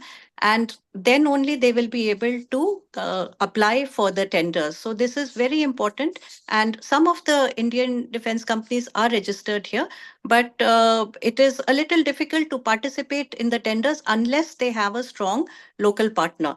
At least they should have a good local agent who can keep them updated. Of course, from the embassy, whatever information we get about the tenders as they come, we convey to the relevant partners. But they must be more proactive in this sector because we feel there are a lot of opportunities here. Chile, as you know, is focusing a lot on green energy. They are very advanced in solar and in wind because of their geographic location and the advantages that they have. They are also having a very ambitious program, just like India, on green hydrogen. So again, it is important for companies that are looking at Chile. I will again reiterate what Ambassador Manish said, that green technological solutions are very important for their transport, for their infrastructure, for their mining, for their agriculture. So these are areas where Indian companies can play a substantial role. There are several key sectoral service sector associations. So for those present, you might like to look at the associations like the Chilean Association of IT Companies or the Chilean Software and Services Society called Chiletech, the Chilean Association of FinTech Companies, and reach out to them so that there can be more engagements with your sectoral counterparts. Chile also has substantial service exports, which stood at 1.8 billion US dollars in this year, with United States, Peru, Colombia, Switzerland, and Mexico being their key trading partners. India also is a growing market for Chile's service exports and amounted for over 800,000 US dollars in 2023. The primary services exported to India include business management, telecommunications, and transportation related services. So clearly, there seems to be a lot of synergy and complementarity between our service exports and Chile's service sector. And with continued cooperation, we can unlock further bilateral trade and growth in the service sector. Recently, friends, you would know that the Joint Commission meeting was held in August this year, which was headed by our External Affairs Minister and the Chilean Foreign Minister. The Chilean Agriculture Minister had also visited India during this time with a very substantial business delegation. And since then, of course, there has been further impetus given to our already very strong and cordial relations with Chile. Indian company rights has visited again after this Joint Commission meeting and trying to explore opportunities in the railway sector. The Chilean railway tracks are not very developed, but the gauge is the same as in India. So there is indeed scope and potential for Indian railway companies to contribute to this sector. Recently, the embassy was also invited to participate in one of the largest regional development fairs in Atacama region, the Atacama province. And why I am mentioning this is because firstly, it was the first time that they opened to participation from other countries, and very few countries were invited, including India. The countries that participated have very strong mining interests in Chile. So countries which have substantial investments in copper, in lithium, and in other critical minerals were present. But India, of course, is a very large importer of Chilean copper. And our companies are also looking towards exploring opportunities in critical minerals. So, friends, there are some provinces in Chile, other than, of course, the whole of Chile, but provinces like Araucania, Nuble, Atacama, they are very keen to attract investments from India and very keen to partner with Indian companies. In fact, in Chile, there is a growing sentiment for diversifying their trade relationships, and they see India as a key partner, as a priority country, of course, because of our large market, but also because they are looking at digital solutions and the expertise of our companies. So please do take these things and give due consideration to come to Chile, participate here in their trade events, and keep a lookout for the opportunities that are available here. Recently, we are very happy that FIO sent a delegation. Their DDG was here along with 20-member Indian companies, participated in the largest construction fair here in Chile, in Edifica. And this was the first time that FIO had come here to participate in this fair. The response was very, very good. And of course, we have, compared to China, which had 200 companies, this was the first time of a small delegation, but the response was very good. And all the Indian companies have gone back with a very positive experience. And they have themselves felt that there is a lot of scope for further growth and to expand their presence in the region. So, friends, this is again a very important, all the sectors that have been mentioned in this panel are very key to Chile, and Indian companies can have a better presence here. So I would encourage all to look at all these sectors and participate in the fairs here. On our part, we keep encouraging the Chilean business associations to participate in the fairs in India. And we look forward to greater people-to-people and business contacts. I wish all of you great success in these deliberations and look forward to enhanced cooperation with all of you. Thank you.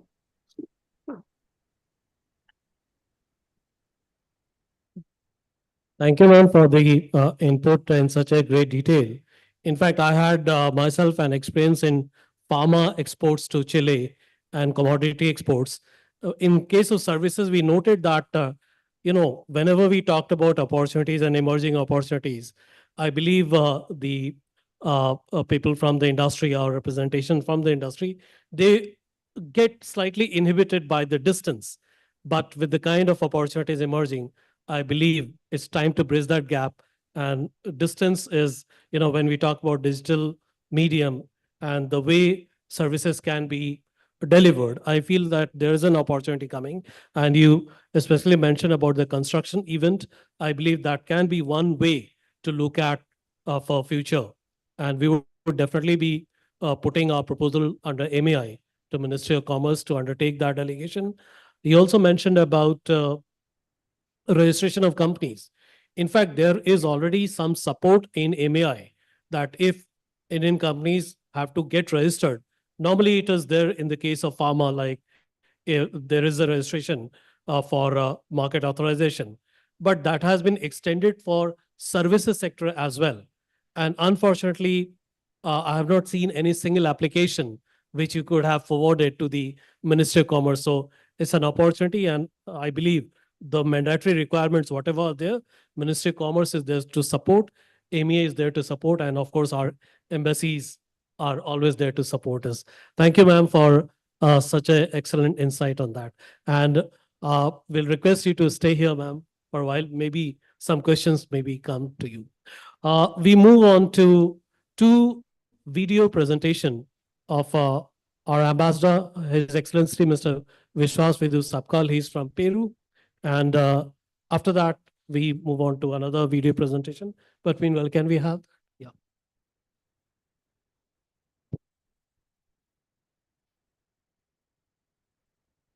Namaskar, President of SAPC, all the team members of SAPC, as well as guests present in this gathering. It's my honor to give my remarks in this August gathering. I'll be expressing my views on Peru, basically the opportunities in Peru. Peru is the third largest country in South America after Brazil and Argentina. It is an upper middle income country with a GDP of US dollar 268 billion. That figure is of 2023. The per capita GDP of Peru was US dollar 6,500 in 2023. Peru is a resource-rich country with abundant of natural resources like copper, gold, silver, zinc, lead, hydrocarbons, phosphates, and fisheries. It is the world's second largest producer of copper, silver, zinc, and the sixth largest producer of gold. India imports annually almost $2 billion worth of copper and gold from Peru. Our bilateral trade with Peru stands at $4.34 billion in last financial year, and there was increase of almost 70% compared to the previous financial year. mining and agriculture. These are the two major sectors which contribute to the Peruvian GDP. Peru's popular agriculture products include grapes, avocado, coffee, potato, asparagus, cocoa, quinoa, blueberries, corn, banana, and sugar. Manufacturing is almost 16.5% of the GDP, and construction contributes almost 5.1% of the GDP. This is again last year's financial year's figures. This precisely indicates that there is a great scope for Indian companies in these two sectors. Infrastructure sector offers several opportunities for Indian companies in Peru.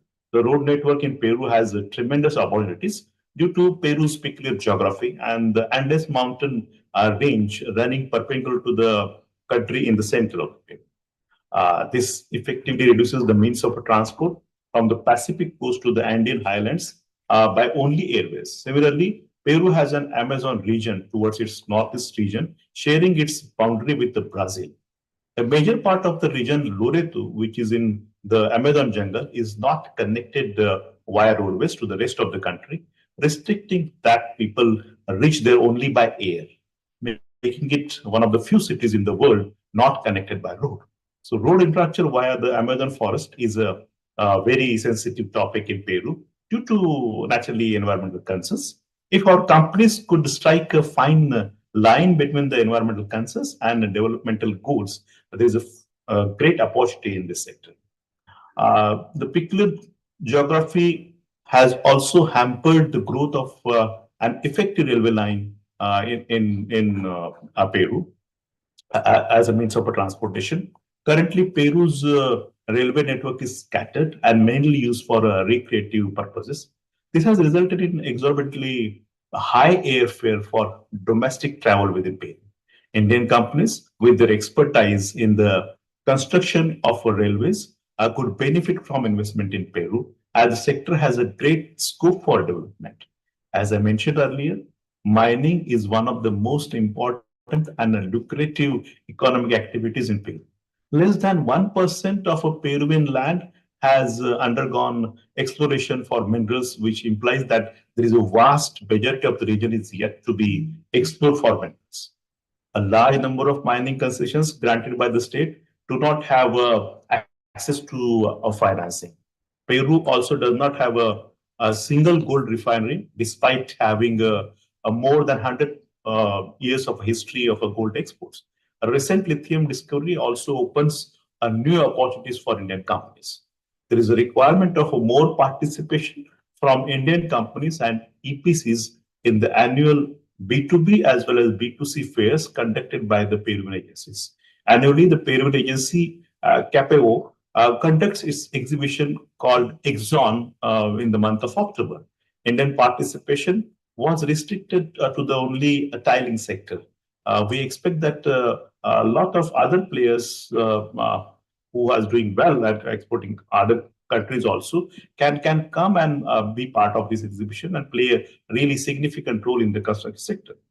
India and Peru are currently negotiating a free trade agreement. 7 rounds of negotiations have already been completed, and there is a renewed interest on both sides with regard to the finalization of this agreement.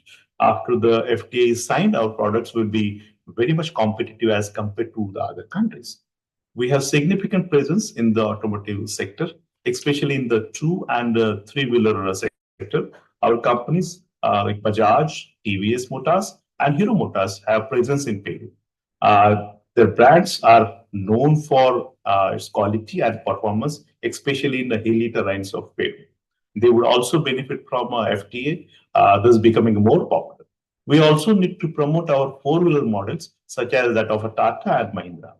Our companies should also venture in renewable energy sector, where a lot of opportunities are available, especially in the hydel power as well as the solar power sector. The participation from Peru to the various fairs and the B2B meetings organized by the government and different APCs are low because of the extremely high airfare prices. So we need to provide the incentives for Peruvian business people and companies to be part of this exhibitions which we organize by giving several incentives, especially with the internal airfare. I wish all the best to all of you for your deliberations during the course of the day. Thank you. Thank you very much.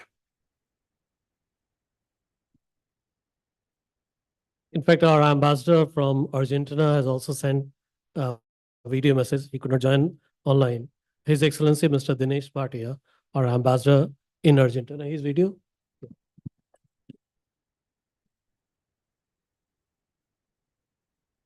Namaskar. Good afternoon. Dinesh Bhatia, Ambassador of India to Argentina. And it's my great pleasure and privilege to be amongst you, although virtually, to participate in this conclave called Global Service Export Conclave on Design, Engineering, Construction, R&D, and Environmental Science Services. Let me begin by complimenting Services Export Promotion Council for taking this initiative to talk about these subjects, and also particularly for including Latin America region as the region which is farthest from India, the region which is growing, a region which has 33 countries, and a region which has promising potential for India and Indian companies. I'm very happy that you have dedicated a session to Latin America, and many of my colleagues are going to participate, are participating in this session. I think the focus of India on LAC in the last few years has grown substantially, and correspondingly, vice versa, I would say the focus of Latin American countries and Caribbean countries is also growing very fast on India. India is, of course, the fifth largest economy, and we are gaining our due importance in the global scenario. In this context, there has been a lot of exchanges with Latin America. The visits have been growing at the ministerial, at the prime minister, at the presidential level. We have seen more exchanges in the last few years. Let me say particularly about Argentina. We just have had the visit of Foreign Minister Diana Mondino of Argentina. She visited in the first week of October. She carried a business delegation, a very diverse business delegation, which included several sectors from agriculture to nuclear energy. And I think that's a very important sign that Latin America in general and Argentina in particular wishes to deepen its relationship in all these sectors. In fact, Argentina has a very great history. When India was still fighting when India had not even started the first war or fight for independence, Argentina had already become the top 10 countries in the world economically. In fact, by 1913, Argentina, the city of Buenos Aires, the capital of Argentina, had the subway, underground subway system, metro system in first city in Latin America. Argentina and India also enjoy several similarities. Argentina is the 8th largest country in the world, just after India, which is the 7th largest country in the world. Both are strong, very vibrant democracies. Both countries have rule of law. And both countries, although very large, there's a difference of population. Argentina's population just about 46 million. India has 1.4 billion plus. And this brings about a kind of complementarity, particularly in the sectors of agriculture, mining, I would say lithium, gold, copper, all kinds of mining, and energy. And Argentina is very rich in the energy. It's got huge potential. It's the second largest shale gas reserves in the world, and the 4th largest shale oil reserves in the world. And these complementarities gave rise to opportunities. And we have already tried to capitalize on these opportunities. As a matter of fact, India has become the 4th largest trading partner of Argentina in year 2021 and year 2022. The last year saw a bit of slowing down of the trade, but it is picking up again in 2024. And in all this background, I think Indian companies have a very strong potential in infrastructure, in digital area, in services. Argentina's economy is seeing an era of liberalization. There's a lot of deregulation of the economy, decontrol of the economy in the current regime of President Javier Milei.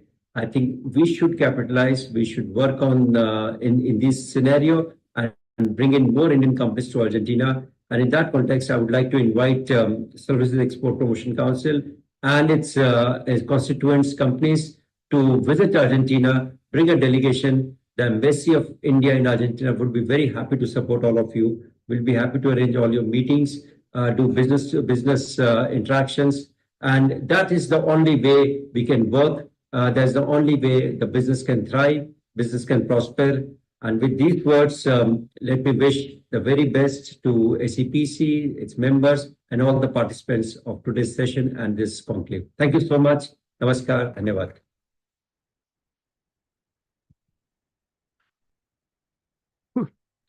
Now we come to this particular panelist, this dais. Mr. Sethu Saveda Savanam, as I understand that your organization is on software-defined space satellites. And we have been talking about opportunities emerging in the space sector. And now more specifically, when we heard the opportunities in Latin America and Denmark. So I would request you to highlight what do you do actually, what are the opportunities emerging, and more specifically in those markets. Yeah, I think it's a natural transition because Reorbit is a Finnish-Swedish company.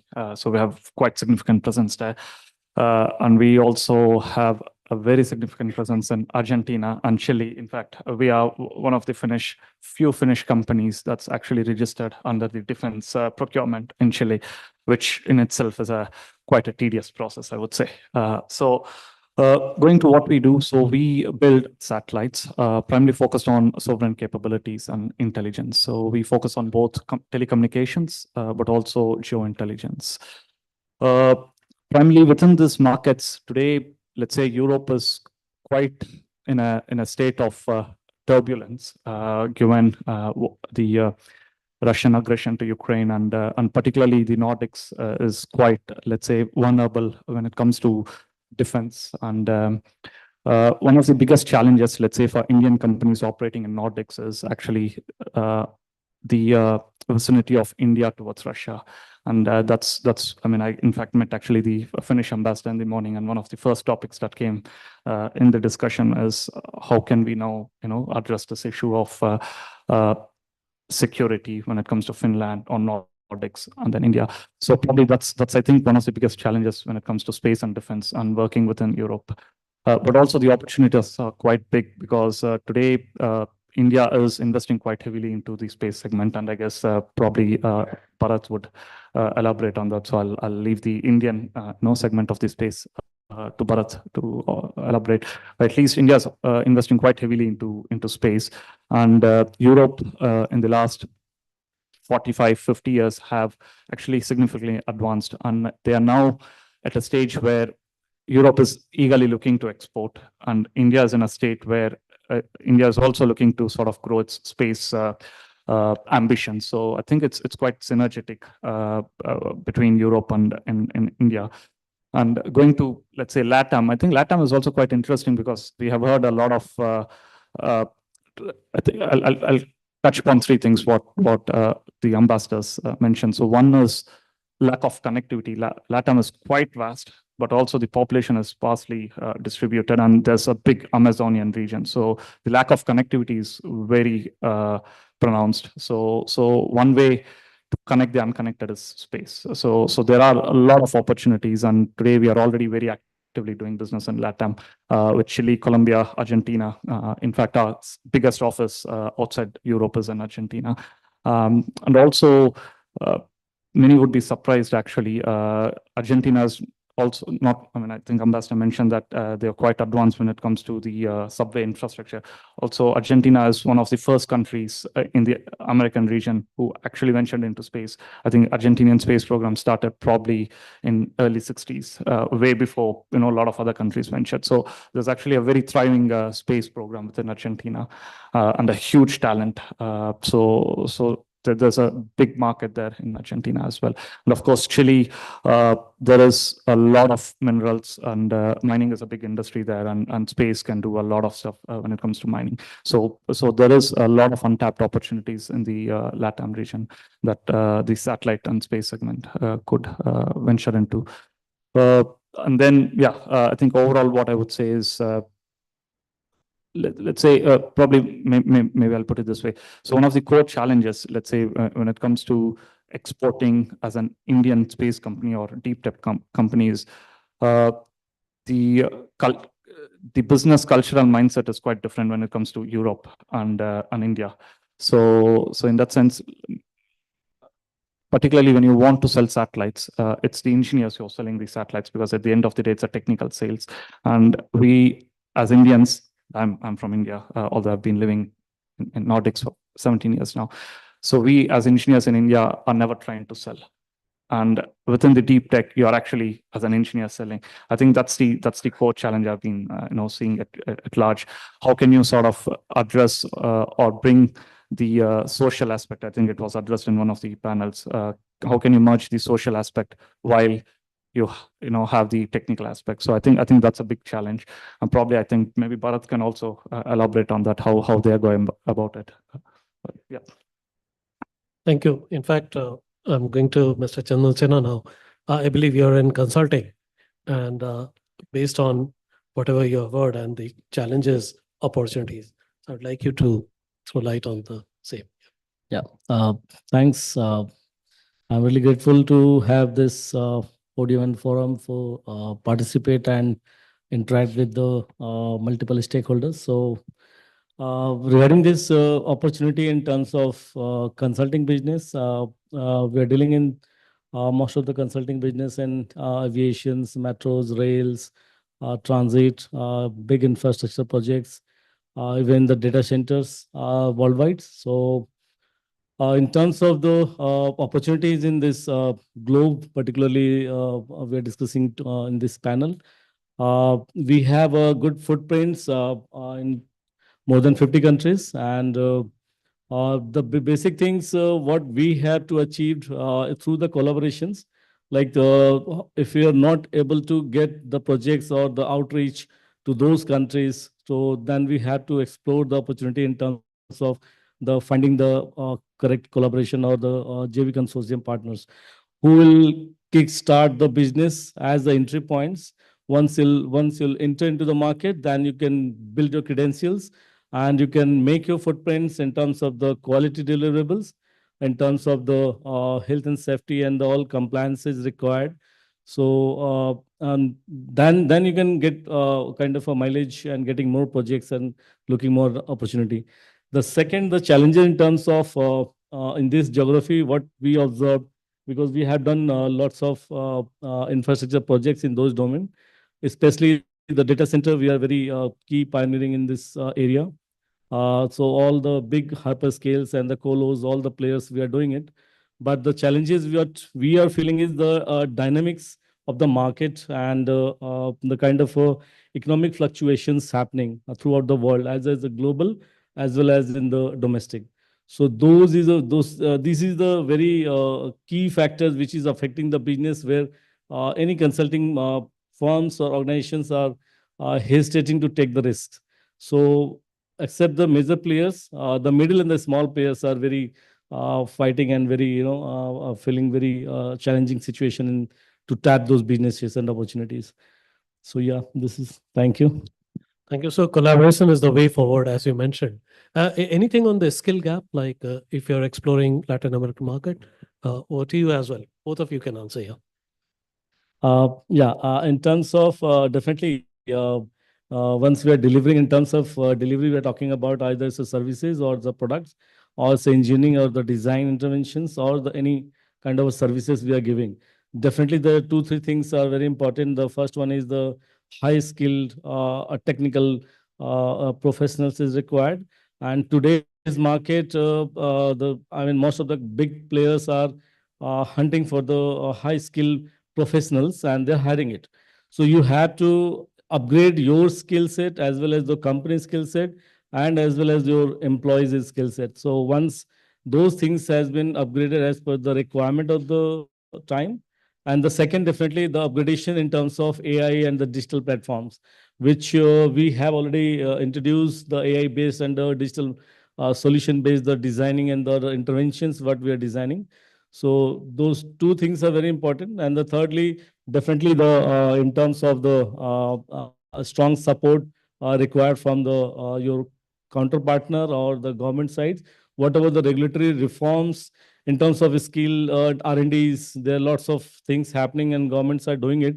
How to tap those things, how to engage and explore new opportunity. So we have to not only align the business which we are doing currently, we had to explore another business opportunity which we can tap. And we can explore and develop ourselves to get more opportunities in the market. Yeah, thank you. Mr. Seth.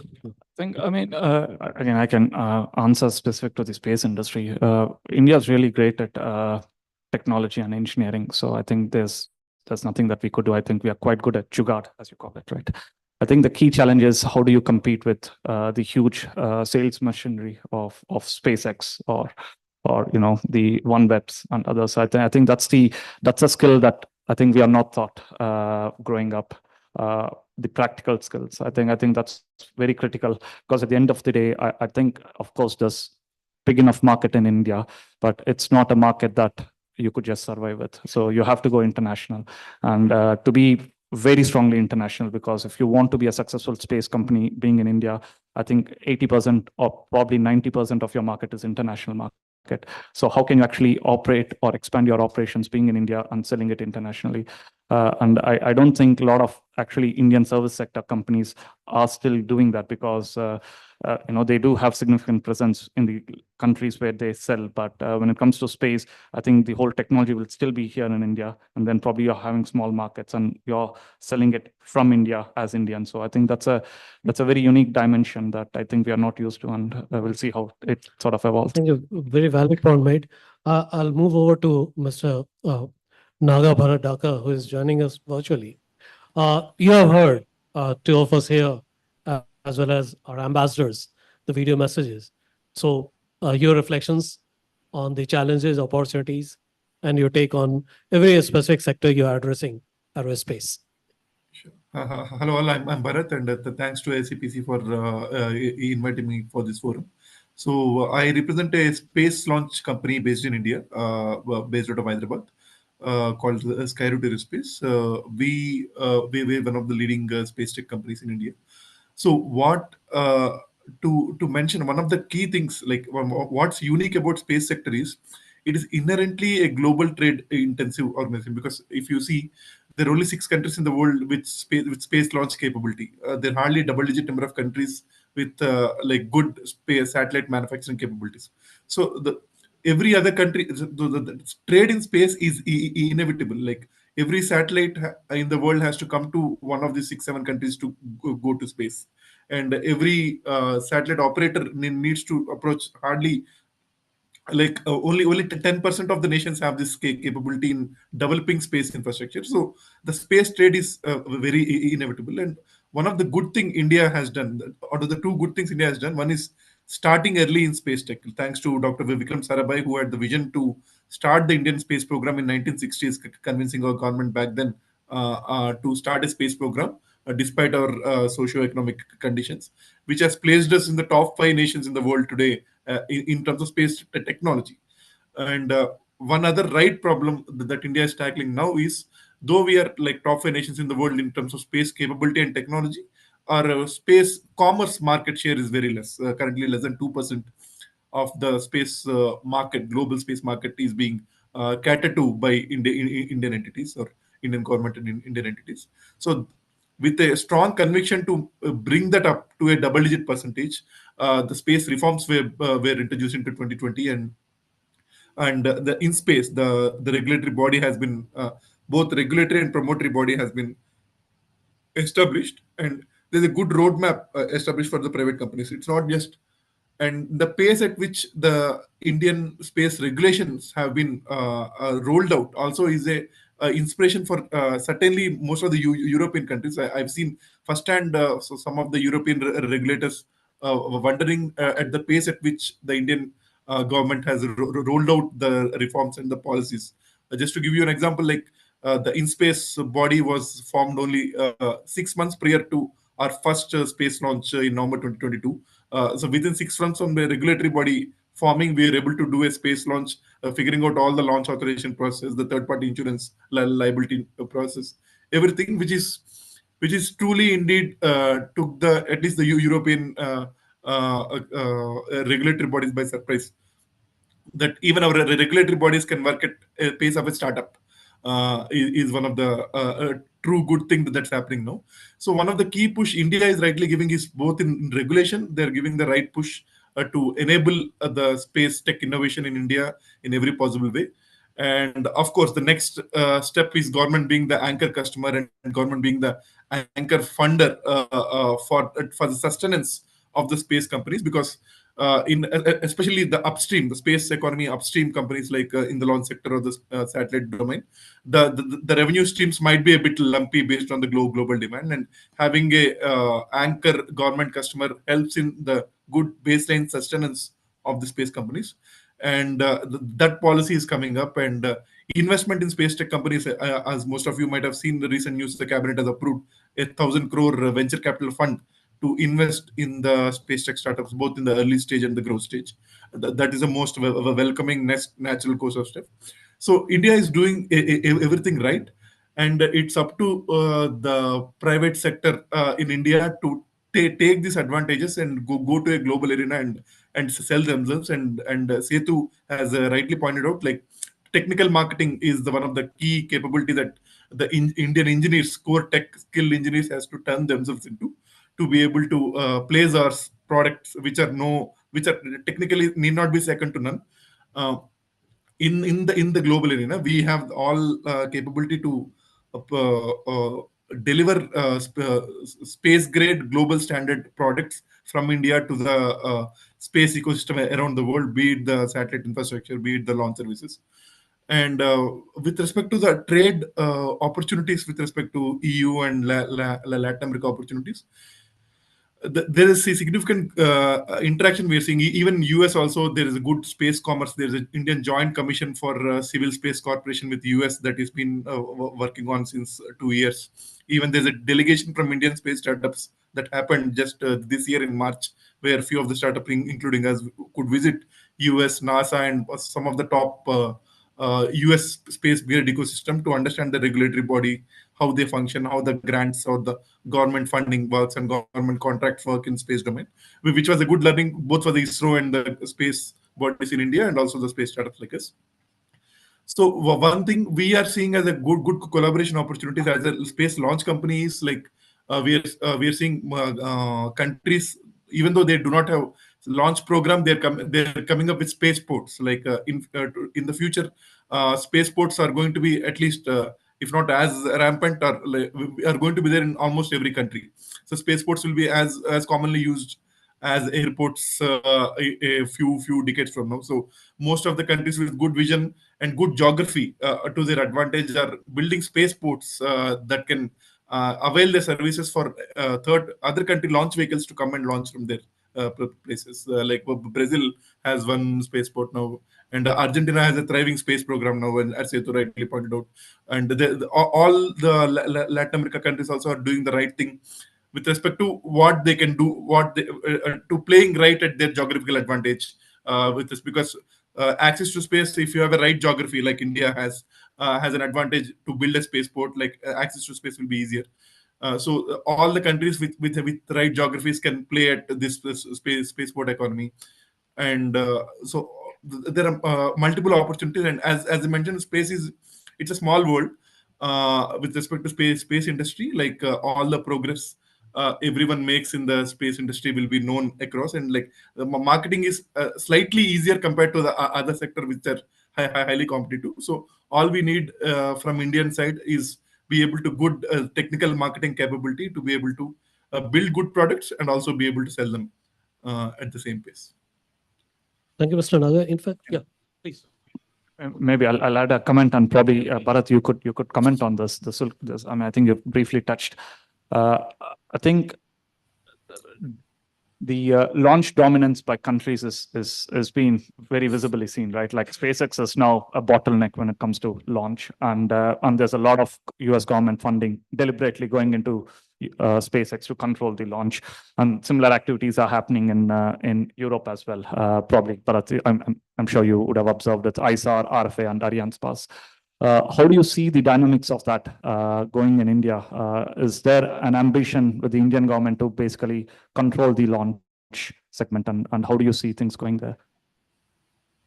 So it need not be put as a control the launch. Their objective is basically to thrive the launch economy, basically because it is capital intensive. So the Germany and ESA has good programs to fund the launch startups like ESA, RFA that show promise, and even France has been doing some good work with respect to at least promising to be an anchor customer for like $400 million worth launch opportunity if any France-based launch vehicle company proves its capability to reach orbit. So these are essentially the good initiatives that the government can take, basically to encourage private investment in the R&D required to be able to compete with the currently pseudo-monopolistic situation, like near monopolistic situation we have with respect to space launch capability currently, which is like SpaceX leads. If we exclude China, which is the world in itself, we must say, but like excluding China, like SpaceX carries 99% of the world mass to orbit, Earth mass to orbit, if you define it as a term. So with that, and also the technology with which they do, with the reusable technology with which they execute it in a cost-effective manner, has to be matched. So the future of launch or space access solutions is like multiple, at least a single-digit number of countries having reusable launch capability that can take cargo, be it satellites or anything, to orbit at a price that can compete with the future SpaceX. So for that to happen, there needs to be a co-development between the private and public industry, because it requires humongous funding, and even SpaceX was initially funded by NASA to be able to get to here. So that realization is coming both in EU and will be there in India also. India is treading down that path. Once the sooner the companies in India show promise to be able to deliver, I think the right steps will be taken in India too in that direction. Yeah. Thank you. In fact, I would like invite some questions. Our ambassadors are here, panelists are here. Any question? Yeah. Please give them.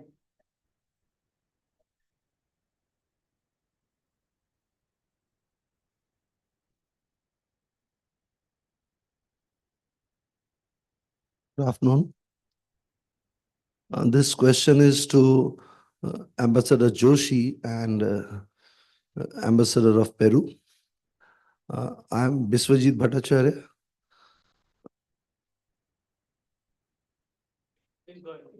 I am Biswajit Bhattacharya. I am VP and Business Head for Mining and Metals for Tata Consulting Engineers. I've been there to Chile a couple of times in connection to the big copper projects which are happening. In fact, visited Codelco, which is one of the largest producer of copper concentrate in the world.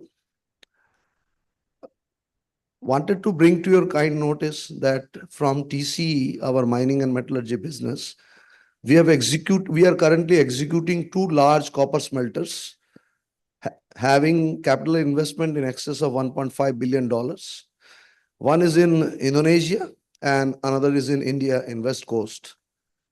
Having had such credentials, we'd like to understand from you as to how is our potential in penetrating the consulting engineering space barrier in Chile, and as well as from the ambassador of Peru, ambassador of India to Peru. While in this context, we are also building the largest copper scrap recycling facility in India, and that will be the tune of 50,000 tons per annum. Balance will be, one is 500 kilotons per annum, and another is around 300 kilotons per annum. The 500 kilotons per annum project which we are doing will be the single largest copper stream in the world. So that's in the advanced stage of commissioning. With these credentials in perspective, I will request Ambassador Joshi and Ambassador to Peru to have their insights as to what will be our entry level barriers apart from the language. Over to you, ma'am. Yeah, good evening. Very nice to hear from you, Mr. Bhattacharya. I'm very happy to know about your earlier visit to Chile. And of course, you have very strong credentials, well-known company. Regarding copper in Chile, I'm sure you must be importing copper from here. In fact, we are one of the largest importers of Chilean copper. But what the Chilean companies actually are looking at right now is not just to export their raw materials, but they are really interested in having some value addition. So while you might be importing only the raw material and then refining it in your smelters in India, if there is some possibility of having some joint collaboration or some sort of value addition here, I think that would be very much appreciated. And that is what they are actually looking at, not only for copper, but also for their other sectors. Even for lithium, they are looking at value addition. For green energy, for green hydrogen, they are looking at value addition. For their agribusiness also, they are looking at value addition. So that is the kind of trend currently that we see in Chile. And of course, as far as bridging barriers is concerned, having a local presence, a local agent, I think you might be having, but that is very important. So if you can have a proper partner here who can, register the company and then foray into the sectors here in business, I think that would be very helpful. Thank you, ma'am. In fact, our ambassador from Peru sent the video message, but we'll send you a query too. Yeah. Thank you, ma'am. Any more question? Okay. You mentioned about entry level barrier, and you also mentioned. So 2 points which I would like to raise are like quick words from the panelist is what India should do. Are there any entry level barriers? Because when we are negotiating FTAs also, it often comes up as a part of discussion. And one concern, in order to explore the market. And what kind of brand initiative we should take collectively? Because for large companies, fine, but for smaller companies. So quick words from everyone. Again, I could specifically answer, within the industry of space and defense, I think one of the biggest entry-level barrier to Nordics in general is the Russia. I mean, that's probably the single biggest entry barrier. So it's a tricky balance. So I'll leave it at that. I'm sure the MFA is doing everything right. So I'll leave it at that. But I mean, this is a concern. Probably Ambassador to Denmark could also maybe elaborate if it's still there. But I think this is at least something that comes quite often when we speak, and we speak quite often to the Finnish and the Swedish government in terms of getting our export control license to sell it into India, and always Russia is put on the table. Secondly, in terms of brand building, I think India doesn't require a brand building overall. There's already a big brand. As I said, it's more up to the companies to go there and selling it. So specifically for space and defense, I think India's got a really big brand. Yeah, definitely. And since the morning session, most of the time, everyone mentioned that regarding the branding. So my views on that is not branding not in perspective of India delivering the services to the global market, but more branding in terms of joint efforts for those small, medium, or other consulting firms. I mean, there are more than 10,000 consulting firm. I mean, major and the medium level consulting firm in the pan India working, and out of this, almost most of the consultation are on the metros only: Delhi, Mumbai, Chennai, and Calcutta. So if you'll see the kind of a geography where the more than 85% of the major player capturing the market now. So there's a lots of opportunity which small, medium players are also looking. So those need a little push, and the policy interventions and the forum like SCPC is already doing. So how they can push and give momentum to those consulting and the or small and medium firms to get the opportunity in the different geographies, not only pan India, because getting the outreach, because personally we are doing our personal level to get the business, get the opportunity in the market, global market. But in terms of any support from the any chambers, any associations, or any government entity and the embassy side, to get the fulfill the gaps, to get the more business in different geographies in the pan India. So because the operational cost in different geographies is very, very high. So the company who is getting project cannot deliver those project with the quality delivery and other things. So those things are very need to be give thoughtful. One point Yeah, also, thank you. like generally, Nordics, but Europe is very flat in terms of bureaucracy. So one of the biggest tip is just reach out to them. Cold emailing always works. It's counterintuitive, but I think people will respond. So in that sense, reach out on LinkedIn, reach out if you find their emails. Because I think, again, our mindset is generally that we need doors to open. But given the bureaucracy is quite flat, it's very easy to just write them and there'll be a response back. Great. Concluding words from you, Mr. Dhaka. Yeah, so like one thing we can expect, like recently, Piyush Goyal sir in one of his speech, he was mentioning in the recent trade deal we have signed with EFTA, I think Norway, Liechtenstein, and Iceland is the EFTA organization. We signed a free trade agreement. Given that the trade is not balanced between India and them, like the imports from the EFTA to India is much more than the exports we do to their nations.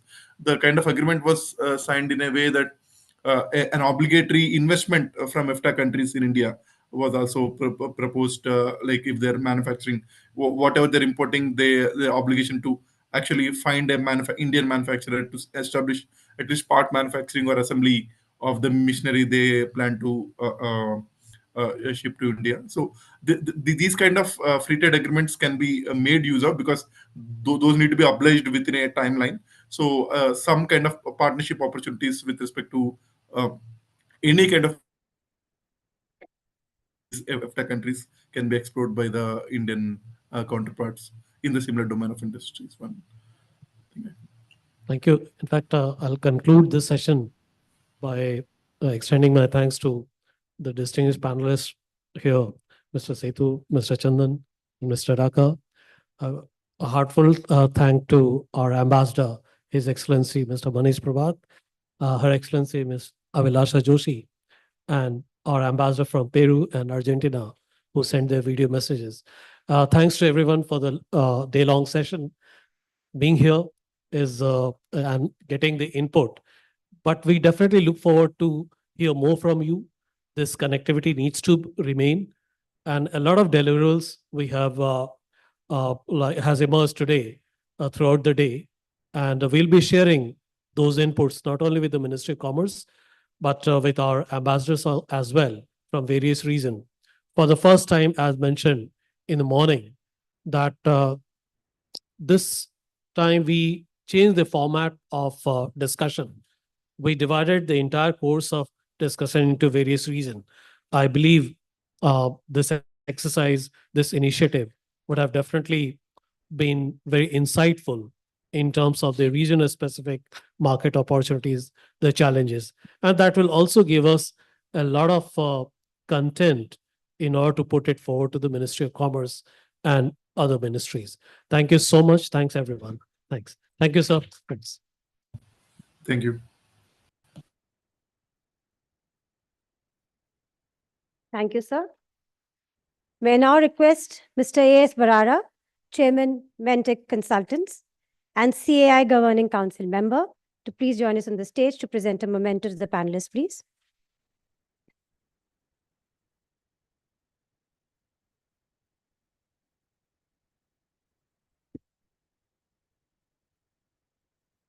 Mr. Chandan Sinha.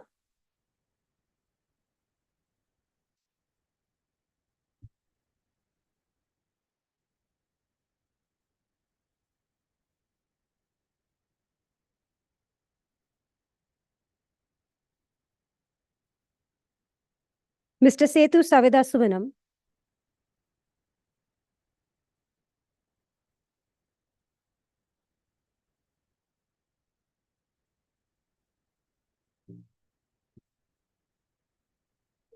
Thank you, sir. Can I request you for a group photograph?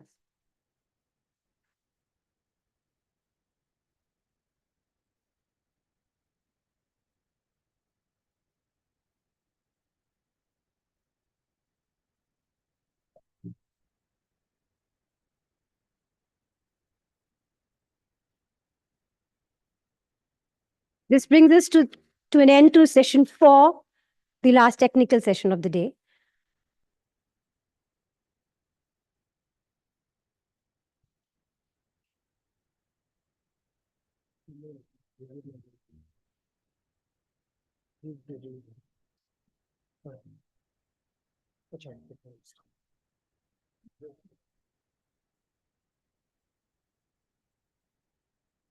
We would now like to present small mementos to our sponsors, without whom this event wouldn't have seen the light of day. Can I request our first sponsor, CAL's Renewable Energy India Private Limited, Ms. Sangeeta Sundra Pandian, Head of Business Development India, to accept the memento.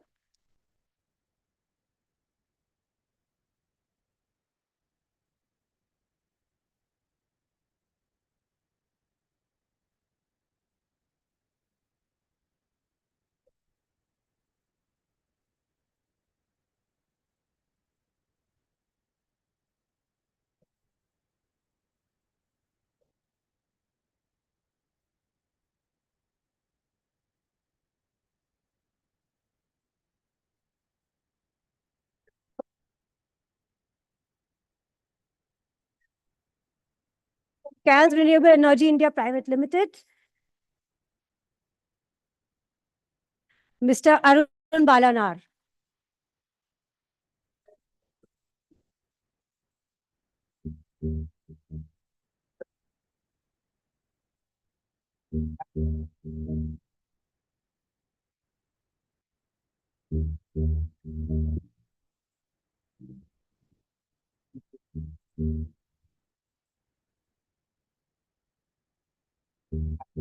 ECGC Limited. If we have any representative from the company. Sixth Energy Technologies Private Limited, Mr. Chandrasekhar Raya, Executive Director.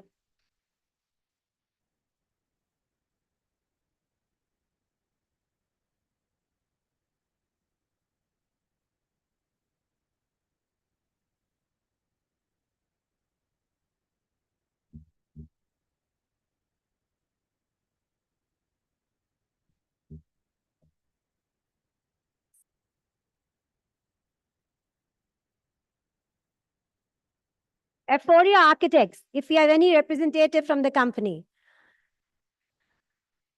India Exim Bank, Mr. Ashish Singhal, Chief Manager. Do we have any representative from India Exim Bank? Applinker Solutions and Technologies Private Limited, Mr. Mangeram, Deputy Manager, or any representative from the company. Welchpath International Services Limited, Mr. S.R. Makuteshwaran and Ms. Dolly Kameshwari, Directors.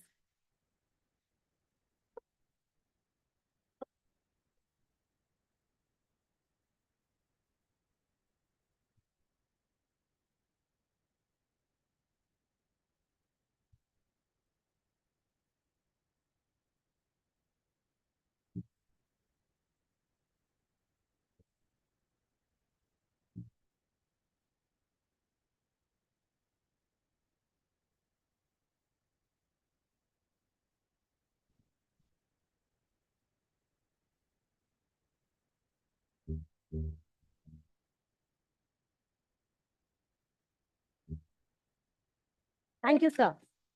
May I now invite Mr. JVL Narayana, Vice President, CAI, to share key takeaways.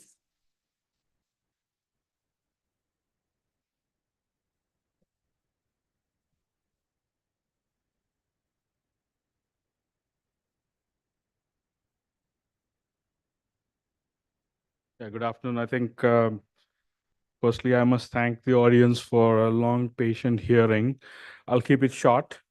The takeaways have been great from this conclave. Last year, when we organized this conclave, SCPC CEI, we had a very few areas. We were only talking about infrastructure, environment, architecture, etc. But I think this time we have grown in our portfolios, and we've included space, energy, nuclear, defense. I think all the sessions whatever we have done since morning, right from the inaugural session, clearly emphasizes the fact that there's abundance of opportunity for Indians to make a global footprint and expand it exponentially. So I think the key takeaways from all the sessions, summing up together, echoes back to what Honorable Minister said. Engineers are sitting on gold mine. Now, there is a gold mine, but I think we all need to really work on it and see how we take away the piece of gold or slice of cake for each of us.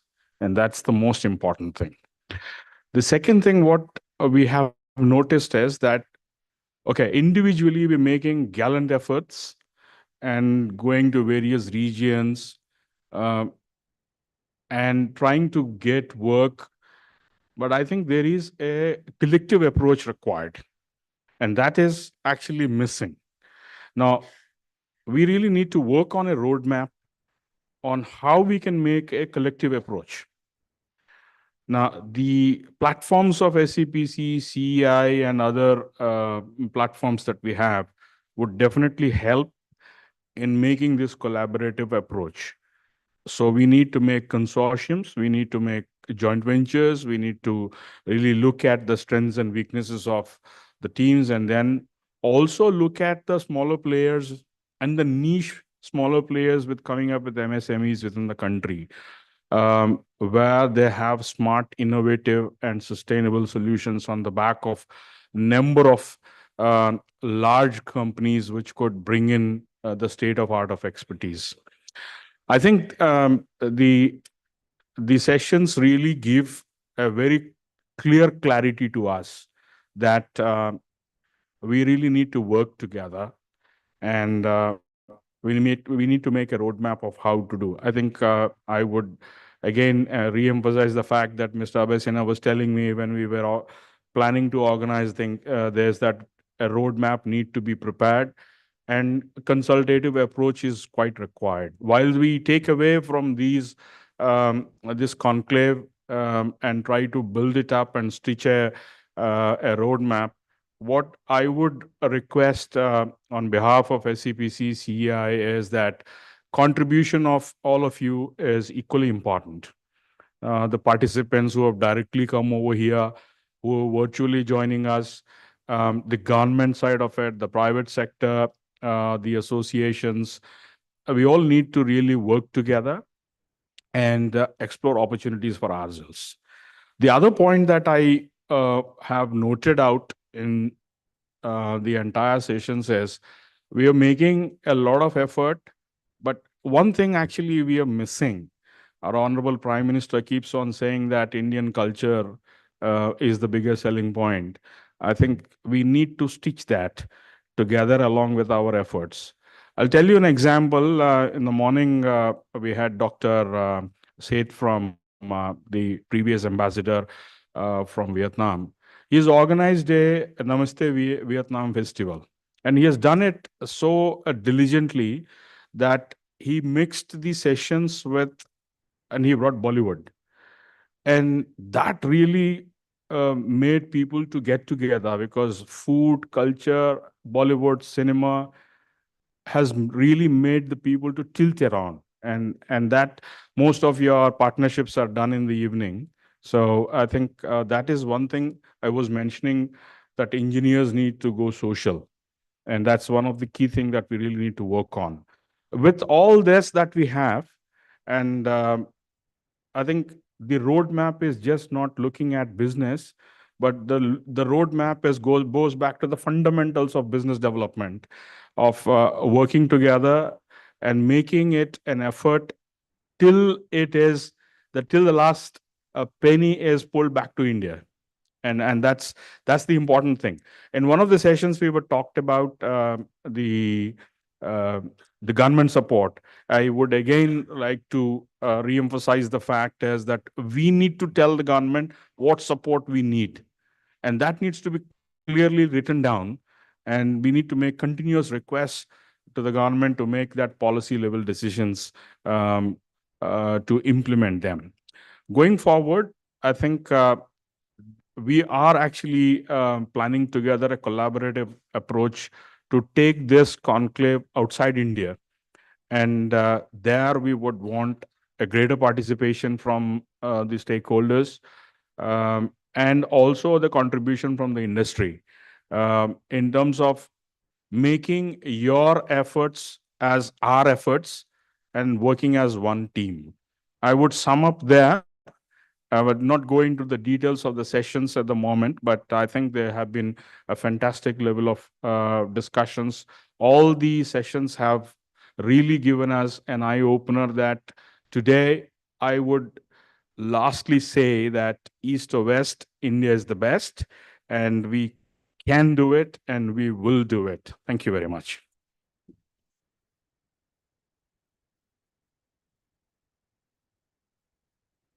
Thank you, sir. May I now request Dr. Abhay Sinha?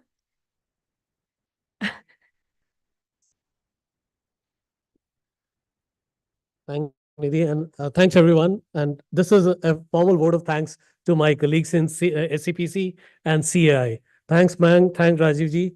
Thanks, everyone. Thanks, Saurabh, Philip. You have been a very integral part of the entire journey to conceptualize this particular today's session, and everyone involved here, all the session moderators.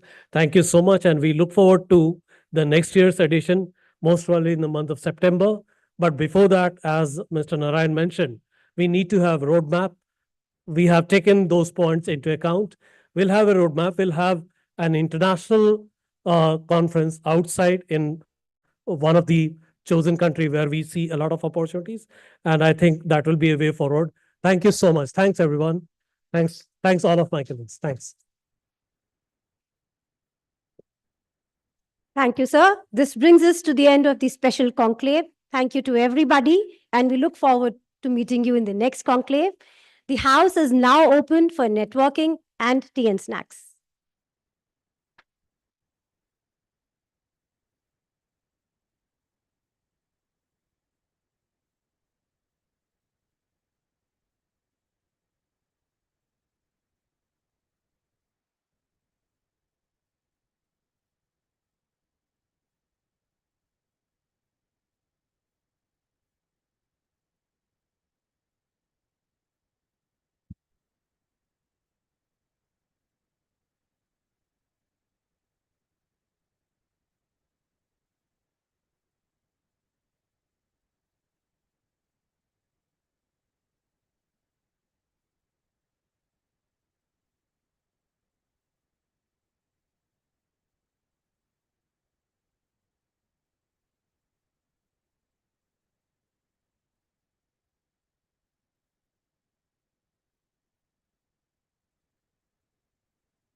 Mm.